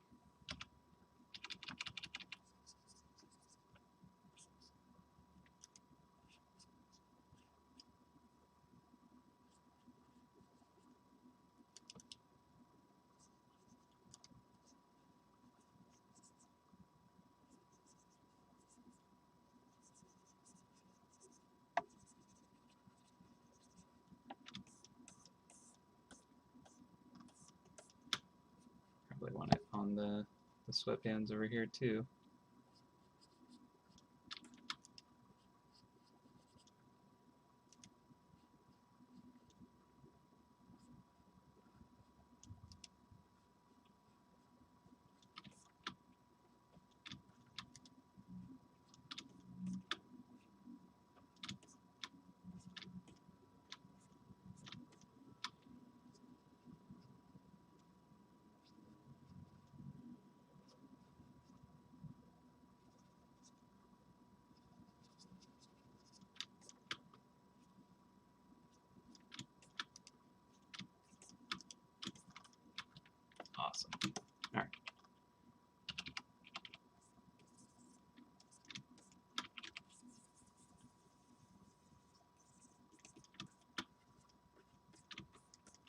It's looking pretty rad.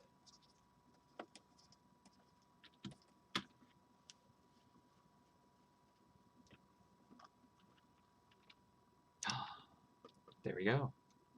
3 plus 3 plus 7 equals 13. Number of years the game has been going.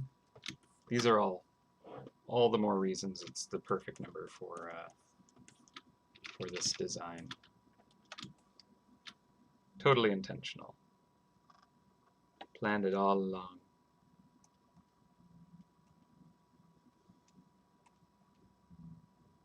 Where's that stripe? There it is.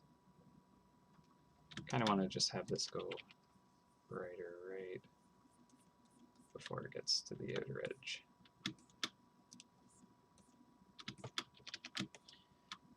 Alright, well, I think I'll just have the shadow have more of this color to it.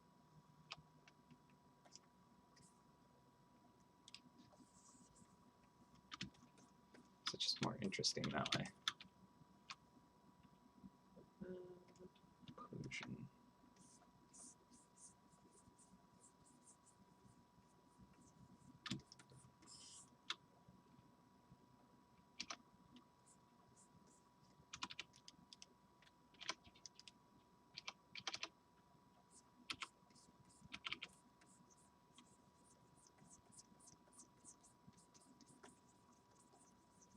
Okay, and then I gotta get the foot dust going. It's part of the sketch that I don't have, and also the wires. I think I could give a little bit of detail. Let's see this layer, yeah. So let's just.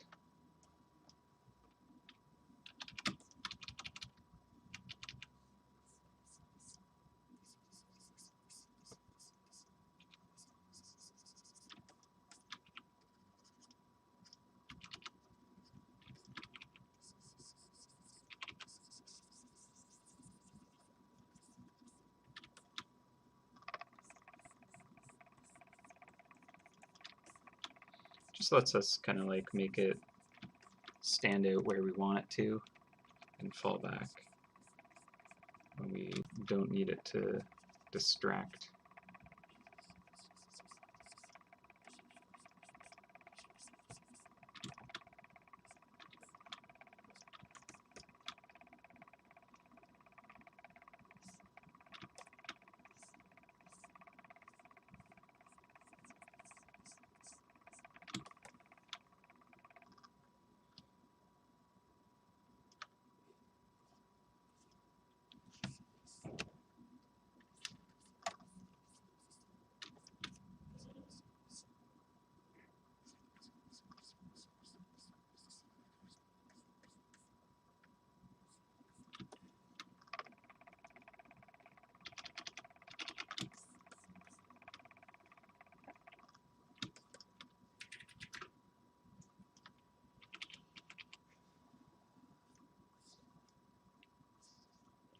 I'm just gonna bring it forward a little bit here.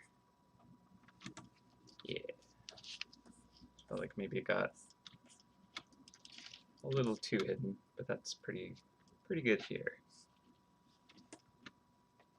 All right.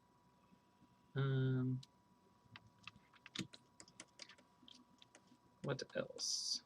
Oh yeah, there was like a piece of tape holding the sign on. That might be nice.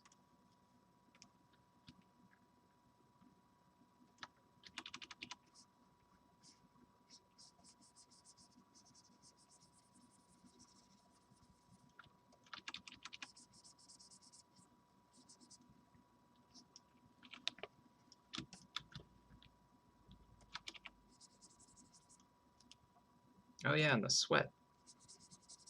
Gotta have that sweat.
Tape is a interesting thing to try and make read.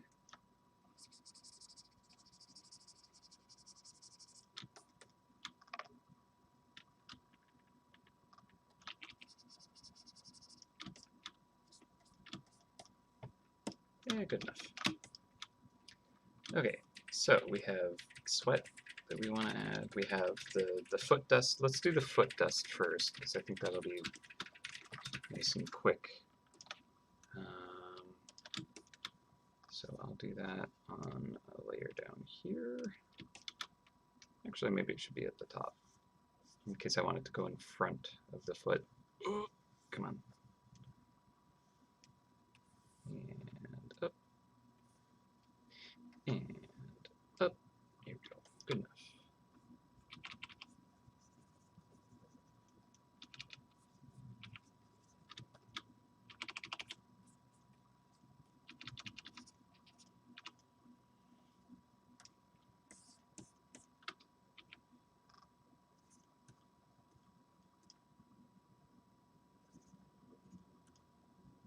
Yeah, having it go above the foot's kind of nice to be able to do. Just want to knock this back.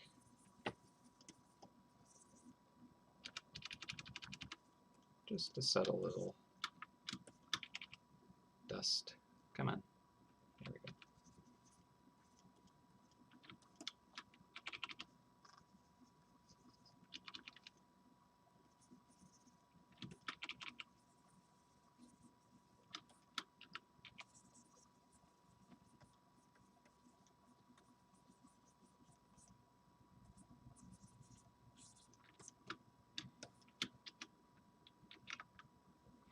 Let me try. Oh, computer. Why are you? What is this? I mean, that looks cool, but not at all what the brush is supposed to be doing. Some kind of like cool glitch.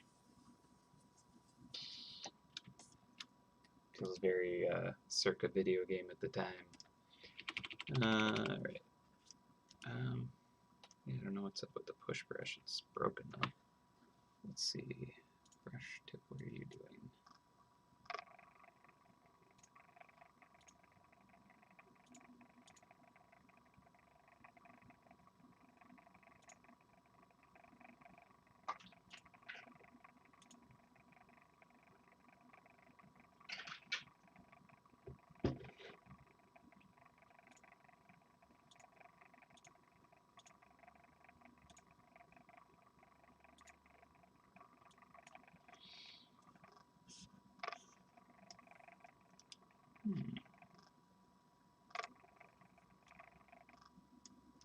That seems a little closer to what I want it to do.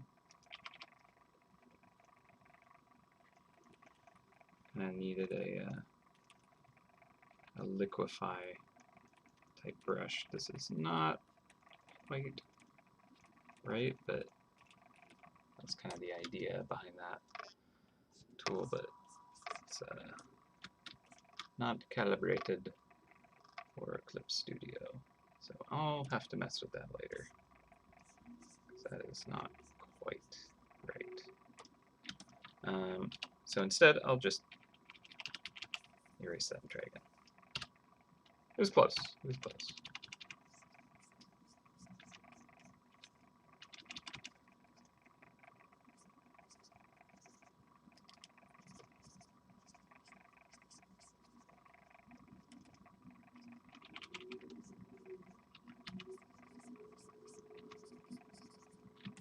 Oh yeah, I didn't give the Larry link. Oops. Grab that. And to give that during lunch, or at the end of lunch. Make sure that worked.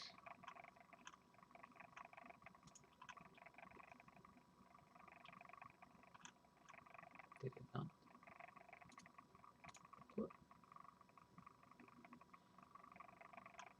There we go. I think this worked. Let's try this. Larry link. You know if that worked. Sorry, that was so late. Got some birthday maps I gotta jump onto. Join map. I nearly ate a birthday cheese. What mice do we need? Right. Go to the mixing room. There we go. Sorry about that. All right, so just wanted to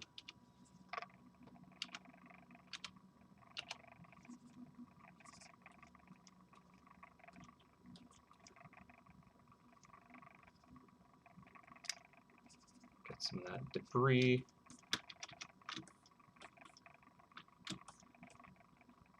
It's okay. It's not like really effective kind of running dust, I feel.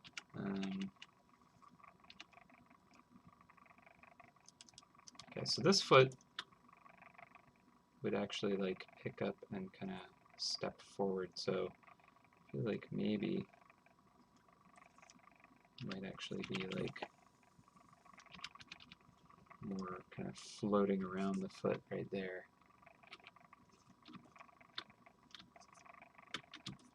Yeah, I think that's okay. Kind of like this, like kicking it into the air like that. Like it's kind of just scooped it and flicked it.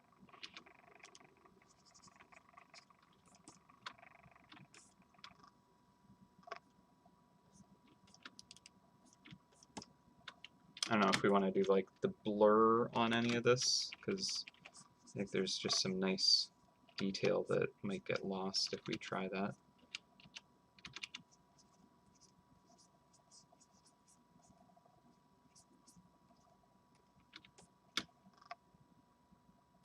Right. Yes, you're right, you're right.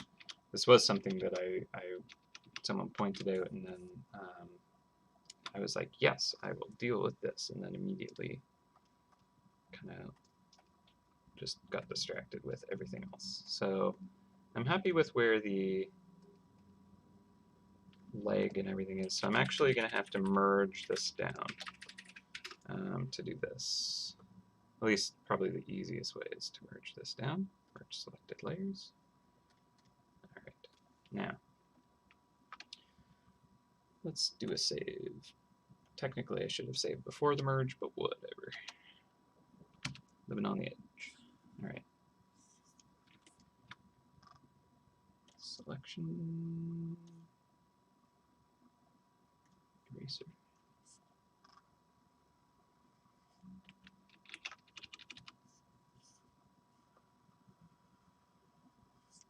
Neat. All right. Let's see if this is going to work. This is probably going to horribly distort things. Yep. But yeah, like basically, kind of feel like this hip needs to be closer to this, and maybe the knee needs to pull up a little bit. The foot might need to come forward more in general.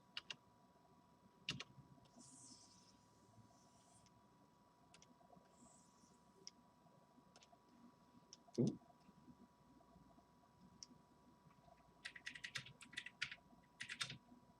Or leave that out there and just pull up that knee perhaps instead.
I don't know if that's better.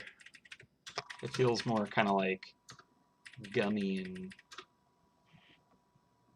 I don't know. Should have made a duplicate just so I could compare.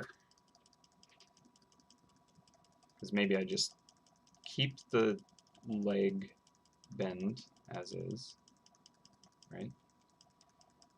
And here we go. So like that's a neat little knee bend. But like maybe I just need to move that leg up, but then it feels unbalanced, but that's probably all right.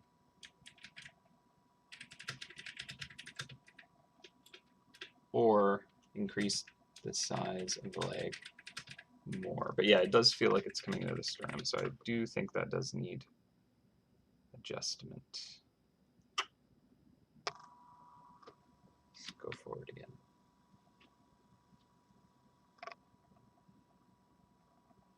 I think I like that kind of more bent knee feel. This is a very noodly leg.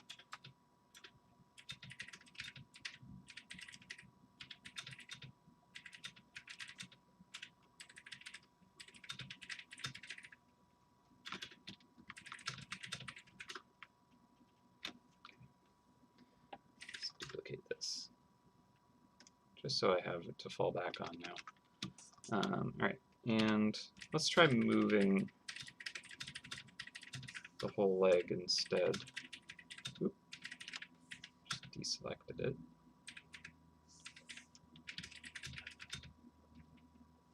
This might be a bit difficult because I gotta like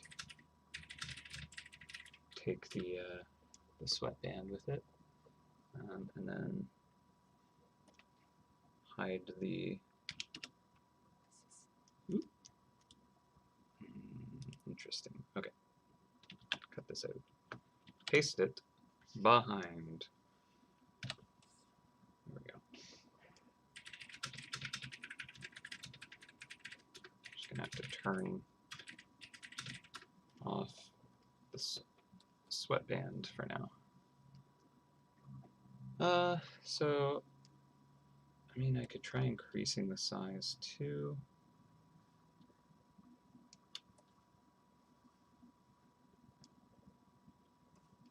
Rotating maybe?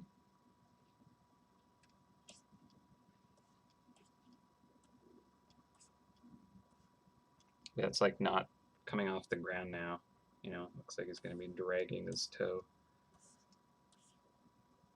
So where that foot is okay. I think maybe I do just need to like move the actual leg ahead and like have the knee bend a lot less. Like maybe the foot is rotated more like this.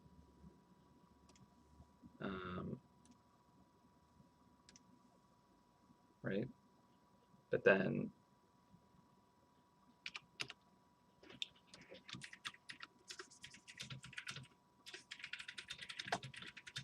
like take all the sweatband stuff, merge that together. It's good enough.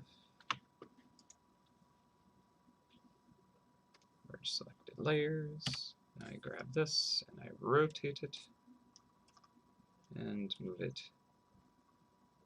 to position. Fine. And then yeah, like I'll just kind of like adjust the leg here. Can I use a liquefy tool here? I'm just gonna do a save. Liquefy. Do I have liquefy?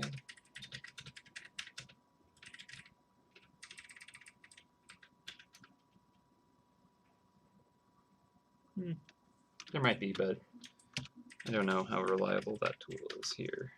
It's not very reliable in Photoshop anyway, so I don't tend to lean it on it too much anyway. Okay, so I'm pulling the knee up and really kind of like bringing that leg forward. But I still want to keep that knee bend in it, because I think that is a good thing to have. All right, so just gotta fix this.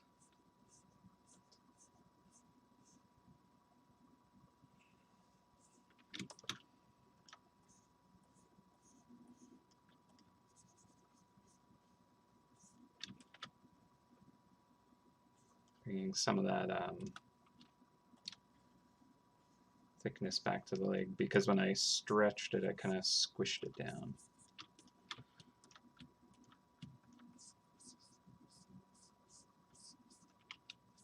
I can get rid of a little bit of that. That's okay.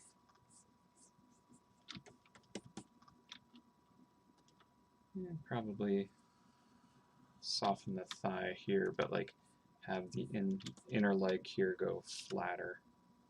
So there's like a nice kind of contrast of shapes there. So we have kind of like a round contrasted by a flat.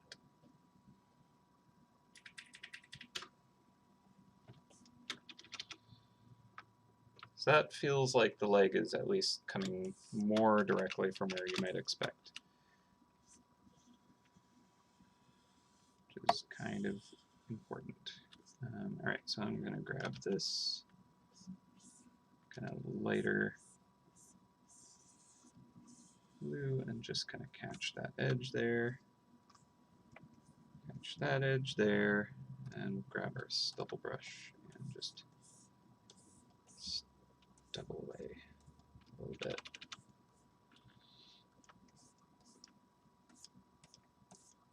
Just kind of try and bring back this texture we had earlier.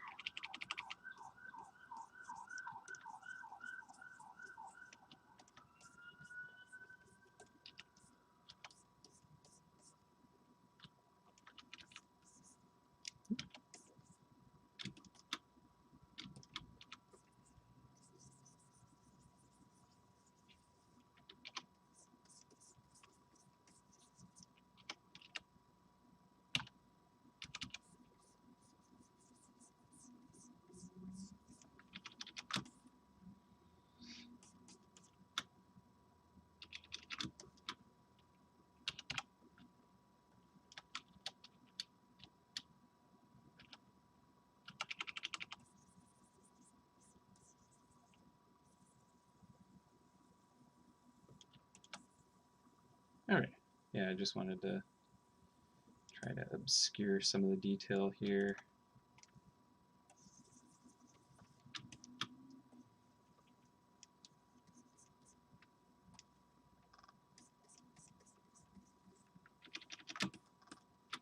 Okay, I think that is better, I hope. Very kind of cartoony stretch to it, which is fine.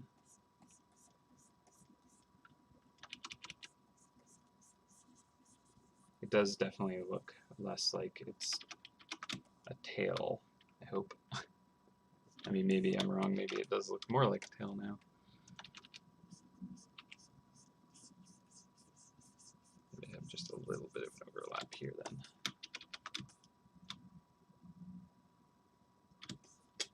I don't know.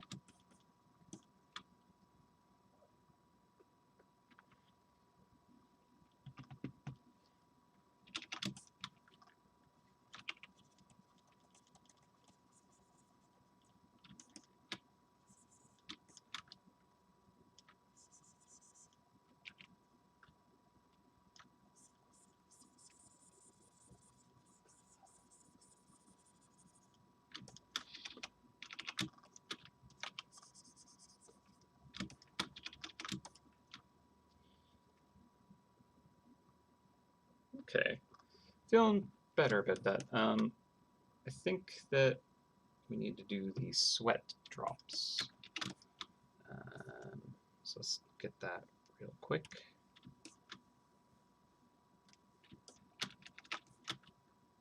You know, because like creating a liquid surface on something is super quick and easy. Hee hee. Okay, let's see if we can do this.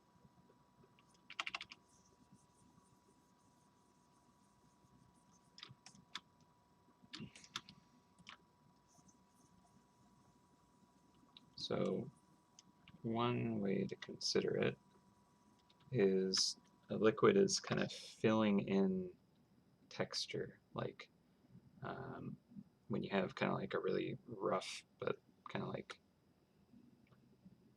close together texture, like a really kind of coarse stone, but like still kind of smooth in a way. It's like grippy, but like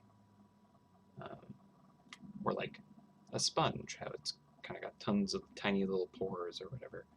When you like apply water to it, the surface tension causes it to kind of like fill in all those like voids and surfaces and like smooth out that texture overall.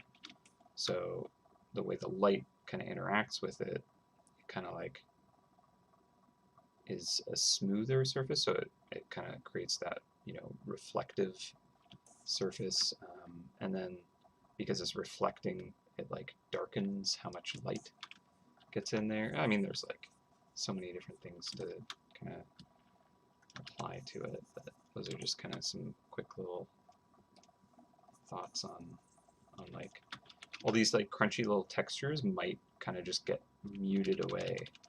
Like you might have a little bit of them kind of like come through, but they're like really knocked back. And the light is kind of like going through what light does go through, has to kind of like pass through the fluid and then bounce off the inside and out again. So like where the light collects is kind of like as the light comes in from different angles, it gets kind of lensed due to the like surface of the water kind of like being round. It kind of acts as kind of like, you know, an actual like magnifying lens in a way, but it's curved, so it's kind of turning all the light in to kind of like a focal point. So like in that spot, you might get more concentrated color, and that'll be kind of like on the bottom inside of it.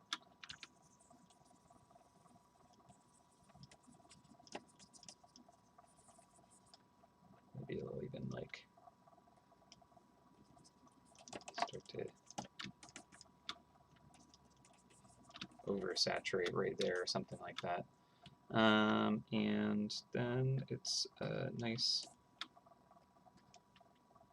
shiny surface, so it's going to have like its own little specular highlight, which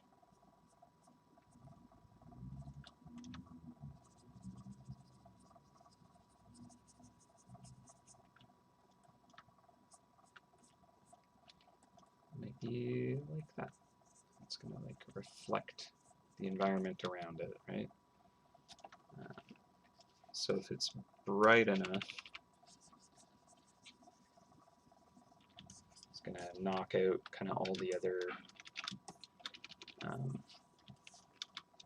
light that's not coming out of this. So like up here where it's kind of like preventing a lot of the like the surface material light from passing through, and it's, you know, kind of blocking it. We'll get maybe the sky reflecting because there's not a lot of light otherwise. But like down here where there's that internal kind of light, we'll have that kind of overtaking or something. I don't know. I'm making it all up as I go. And I'm going to pull back on this up here because we'll say that it is thinner up here because it's kind of like a droplet, right? So it's heavier at the bottom, it's collecting more there. And I'll just kind of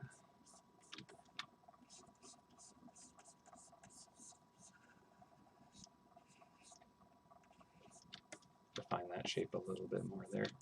And this would potentially even have like its own little, like right where it's facing towards us, I want to look through it a little more effectively, so I'll have the light kind of come through it a bit better. Don't quite like how dark it's getting at the sides, so I'm going to knock it back even more, to be honest. These are big juicy globs of sweat.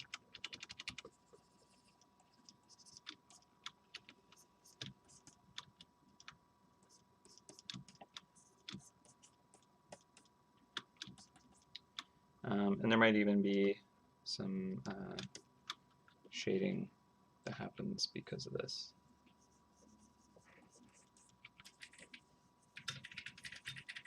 But it's also doing that like lens effect, so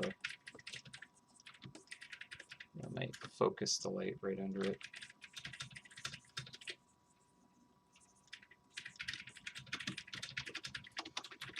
Sweat. All right. And just right at that lower edge, we'll just nice and dark. All right. So that's kind of how I handle a liquid surface. It's overly complex. That's what it is.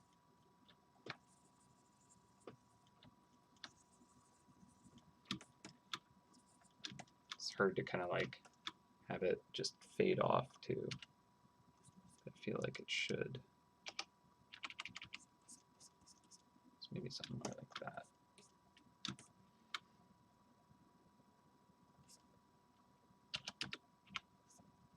I'll lighten it up in the center a bit more. Okay, well that's...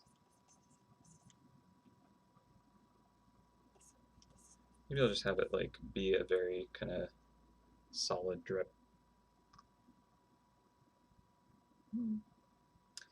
It's fine. All right, I'll do a similar one around the back here, but now it's kind of like reflecting, or rather not reflecting, refracting all the light around it and behind it and through it. So it's probably going to be picking up the sky here and the ground on the top, because it's like inverting the image because of how the light is kind of bounced through it.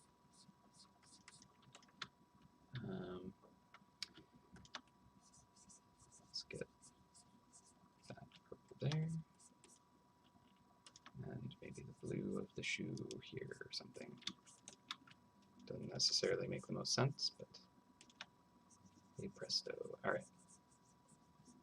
Also, we'll have like the sky itself kind of come through the center, because we'll have the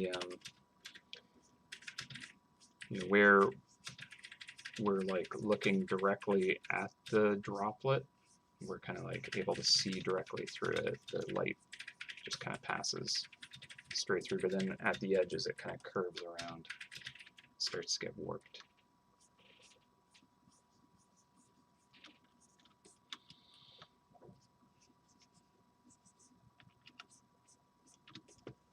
So that's okay. I think that works.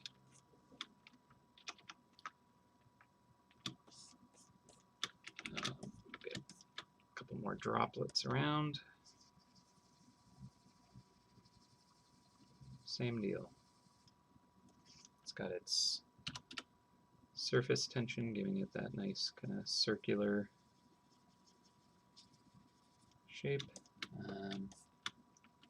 It's picking up the scenery.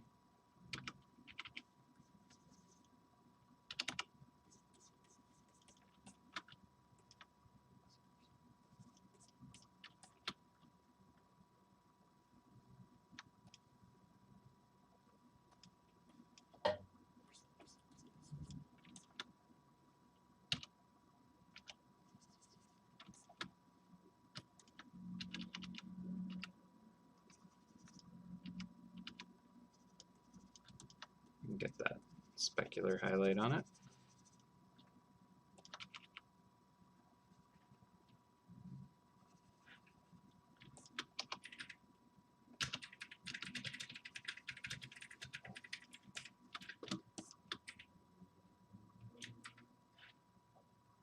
Yeah, I had a longer trail before the drop here, but I was kind of having, I just kind of wasn't feeling right, but you're probably right. Probably should be.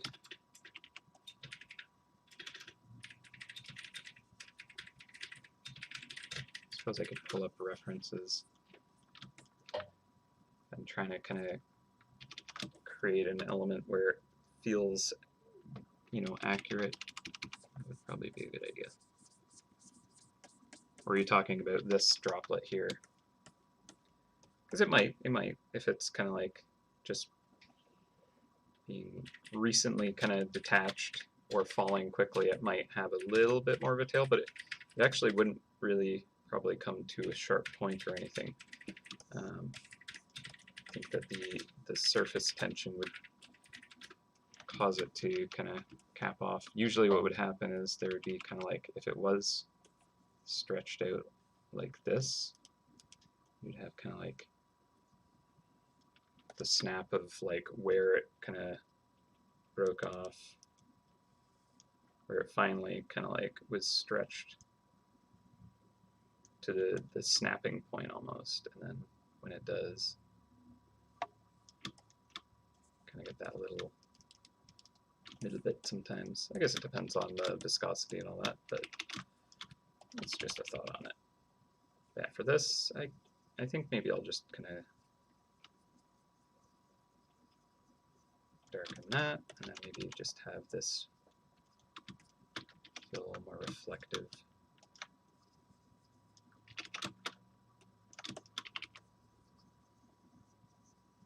Maybe just lose some of that glitter effect a bit more. It's big globby bit of sweat. Yeah, it almost feels a little too globby if I make it go too far. It's a little more kind of long drip there, so that's okay. We'll go with that. We'll go with that. All right. Maybe get a bit more pink in that one there.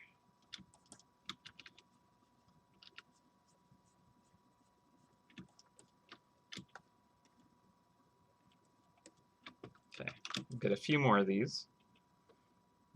And then I think that'll be everything. Let's turn off the sketch for a second and give it a save.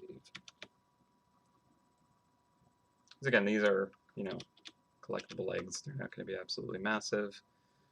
Barely even able to see the droplet here, but the dust, maybe I'll make a little bigger, to be honest.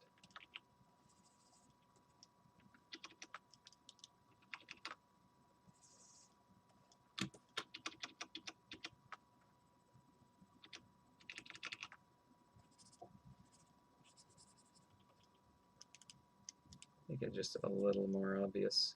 So again, this is stuff that, like, it's pretty small, so hard to see otherwise.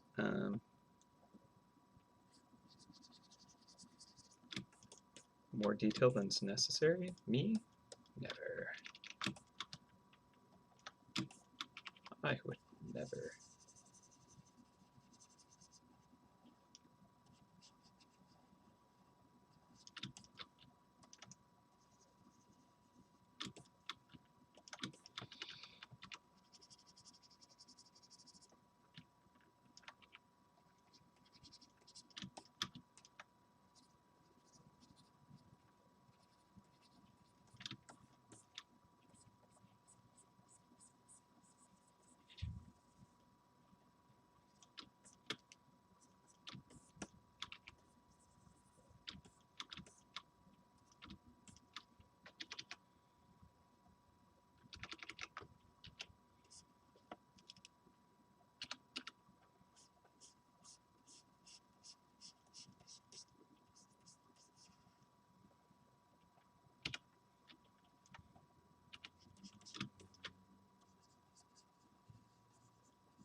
Yeah, feel like that's just where it needs to be, right? Just these little kind of drops, perspiration gathering here.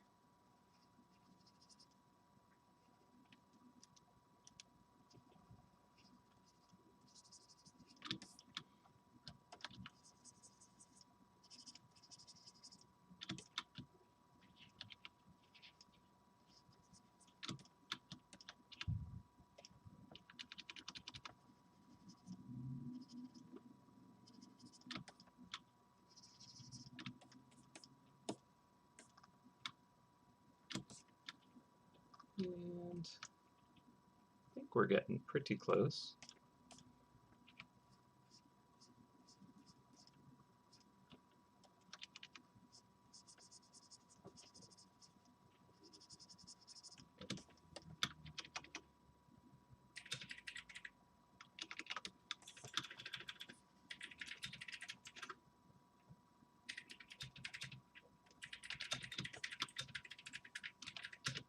Wanted to adjust that foot just the tiniest bit. Again, totally no one will ever see this level of detail. That's just how I roll, apparently.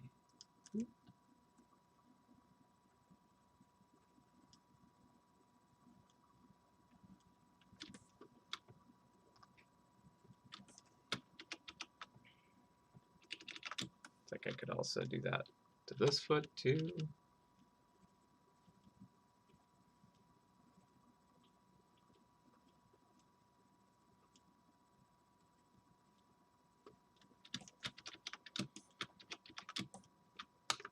Gonna save. All right. Well, give the sign a damp looking effect. Yeah, that wouldn't be too hard, I think. Let's see. So we take this and we basically just darken it, right? And then maybe I'll use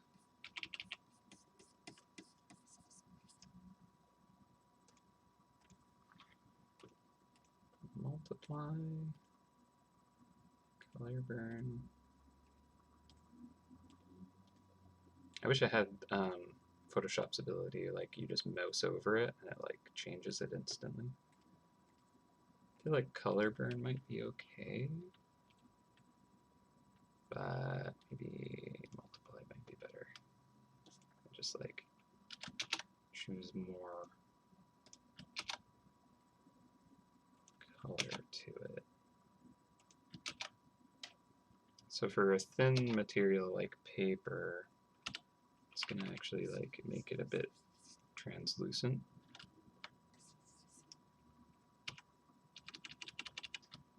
So like this dark kind of purple would start to kind of be visible through it. If it's like pressed up against it is the thing.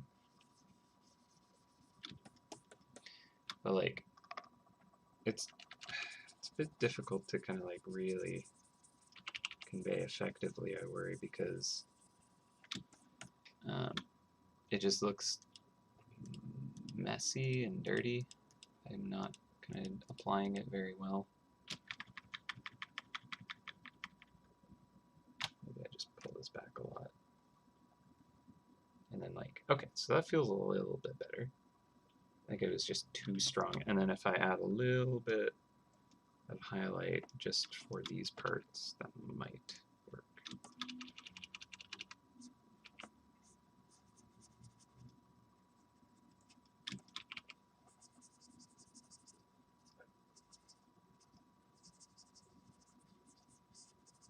Because again, all the texture is being filled in with the liquid and makes it a smoother surface, and now can reflect light a little easier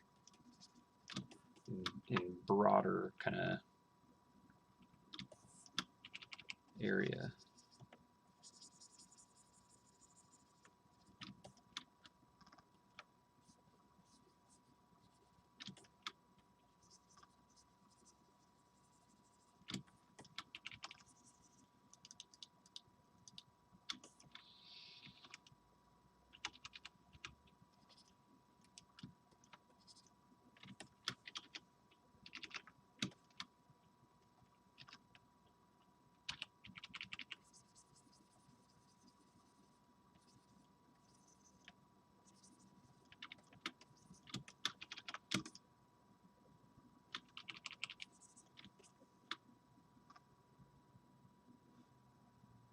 I don't know if it is very effective, but it's kind of neat to try it.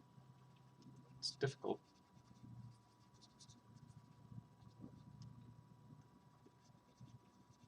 Maybe I need a more defined edge.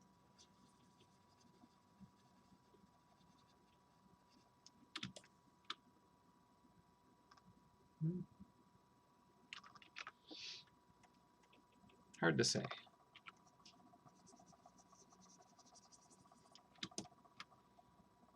It does maybe feel like it is a bit like sweat stained at least, so that works.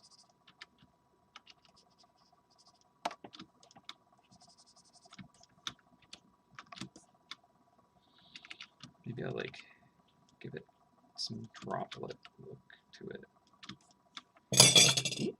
Sorry, just bumped my spoon.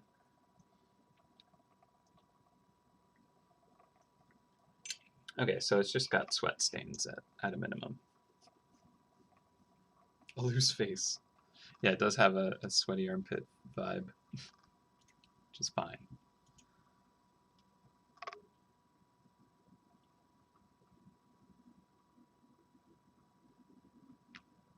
Oh, loose lace.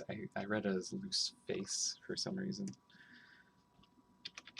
I think with the headphone cord, that might get a bit noisy, having too many little dangly details like that.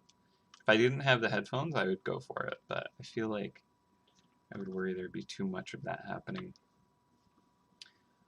What are we thinking? I'm gonna give it a flip. I'm gonna give it a save.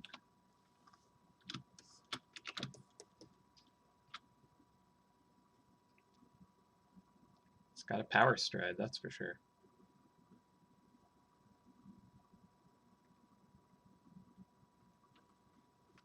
I'm thinking it might be done.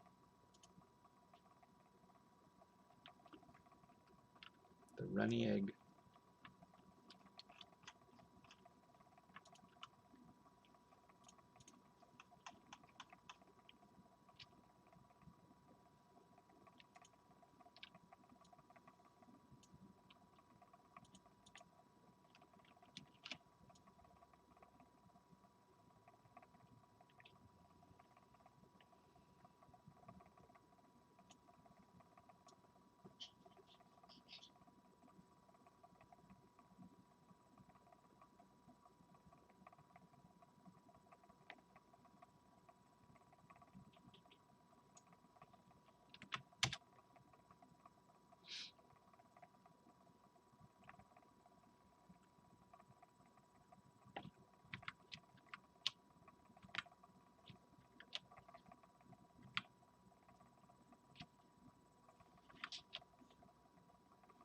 I kind of like it tilted up.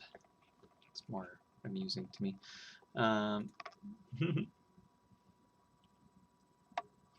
It's possible that you get too carried away with the minor detail, and it could detract from the shine of the egg. I agree. I totally agree.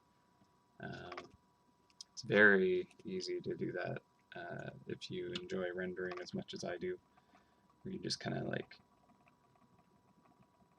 get in there and paint every single texture you can and just kind of overdo it. But a really important way to kind of check that is to be able to look at it in grayscale and just kind of see how well do things read.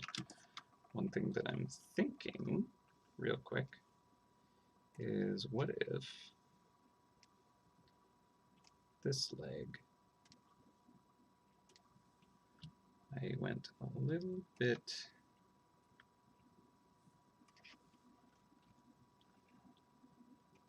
darker. So we'll use a luminosity layer, technically speaking, but it's just called the brightness layer here. And basically, you know what, I'm not even going to do a clipping mask. Just going through it in the grayscale and trying to create a hierarchy of values.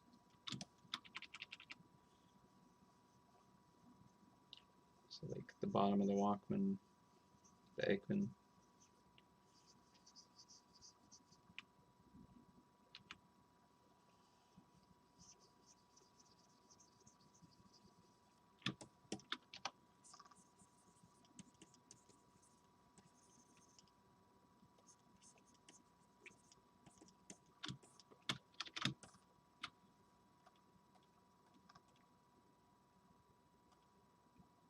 maybe that was too much. Let's take a look at it without the grayscale. So that's it with full color. And let's try turning this on and off. So I think it helps it to read, but I think it is a little too strong, so I'm just going to knock that back. Let's take a quick look here again. Yeah, I think that's fine.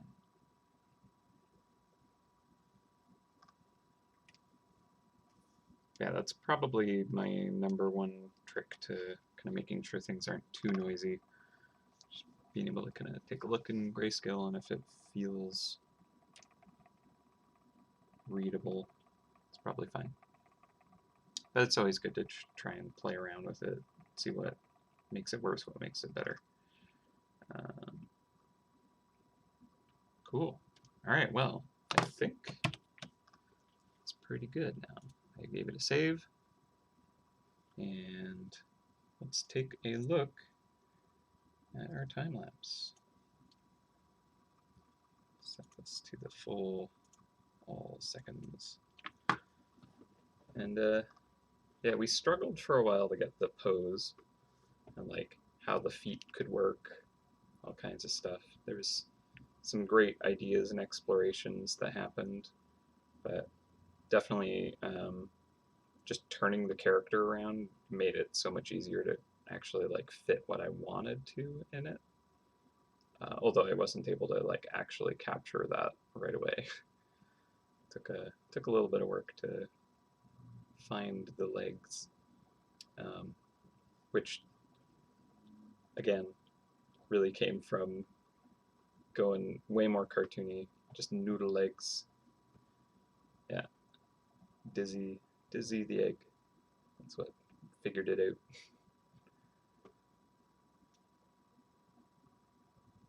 Thanks, Dizzy. Yeah, and I totally see that, like, the top of the egg is just kind of cracked off now and just has that, like, the white of the egg spilling out. Yeah, and, like, where that back leg is, it totally is like, okay, I guess that works if it's, like, kind of, like, twisted its hips completely and doing a flying kick. But, like, it's supposed to be running. And although I think it's a little wonky still, it's kind of more just gummy legs at this point.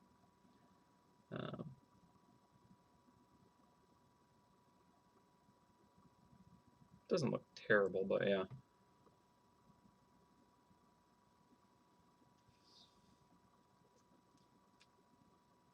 Got that eggometer.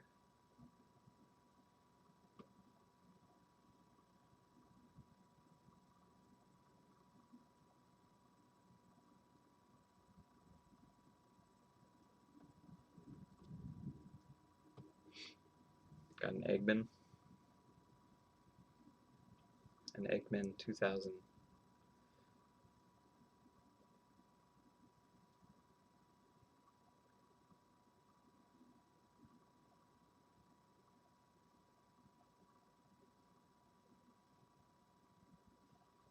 I had fun with this one. I think it turned out pretty well. I would probably change things if I did it from scratch, but I don't think it's anything major. And again, because it's like just such a small thing, really, it's not something that should take any more time, really, because it's already, being a whole day's worth of work, which is a fair amount for kind of such a small asset. But hopefully you all get to enjoy going after this and adding it to your collection, because there are many to find. And a number of them are like relatively easy to collect as long as you are kind of prepared to do so, like this one. Shouldn't be too hard as long as you got some runny cheese, which I think isn't the worst to get stocked up on ahead of time. I doubt it'll take too many either. But yeah, just kind of the whole fun of, just trying to figure out what you can go after and come up with a plan of action or something. at least for ones that you know where they are. There will probably be a number that will be a surprise, I hope, or at least you have some guesses, anyways.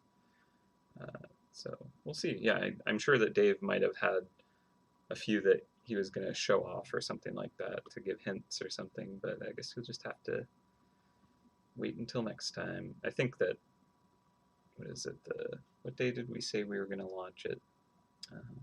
See if I have the note open still.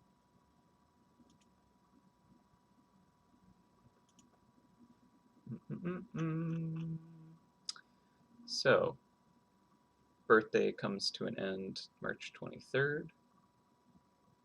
Coming up on the end of the image here. March 30th is when the spring again begins. So, yeah, some time to prepare. All right, so that was the time lapse. It was fun. Let's speed it up. But yeah, so I hope you all enjoyed the stream. I had fun. It was a bit frustrating at the start, just trying to like figure out what I wanted to actually create. But I think there was a lot of really good input from you all today that really helped. Just kind of like the sweatband idea, like it being an egg running, it was like more fun than just kind of this weird, gross, melty egg that I was like, I guess I'll draw that. And then, yeah, like the sweatband was such a rescue for me, I feel. It really kind of like gave it such a good direction that I had fun with. And then, yeah, like little catches for kind of like making sure the legs felt a little better and like the dust kick up and all the neat little details that no one will get to see except for you all. So again, I appreciate very much everyone who's kind of hung out and contributed. And I'll post the Larry link in the chat. I believe if you're watching this on YouTube and you have the like live comments turned on, you'll be able to grab it from the chat right now.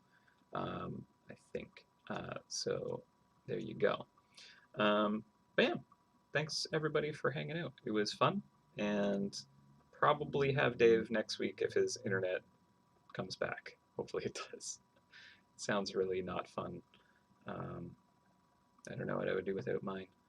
But yeah, thanks again. I shall see you all next time I stream.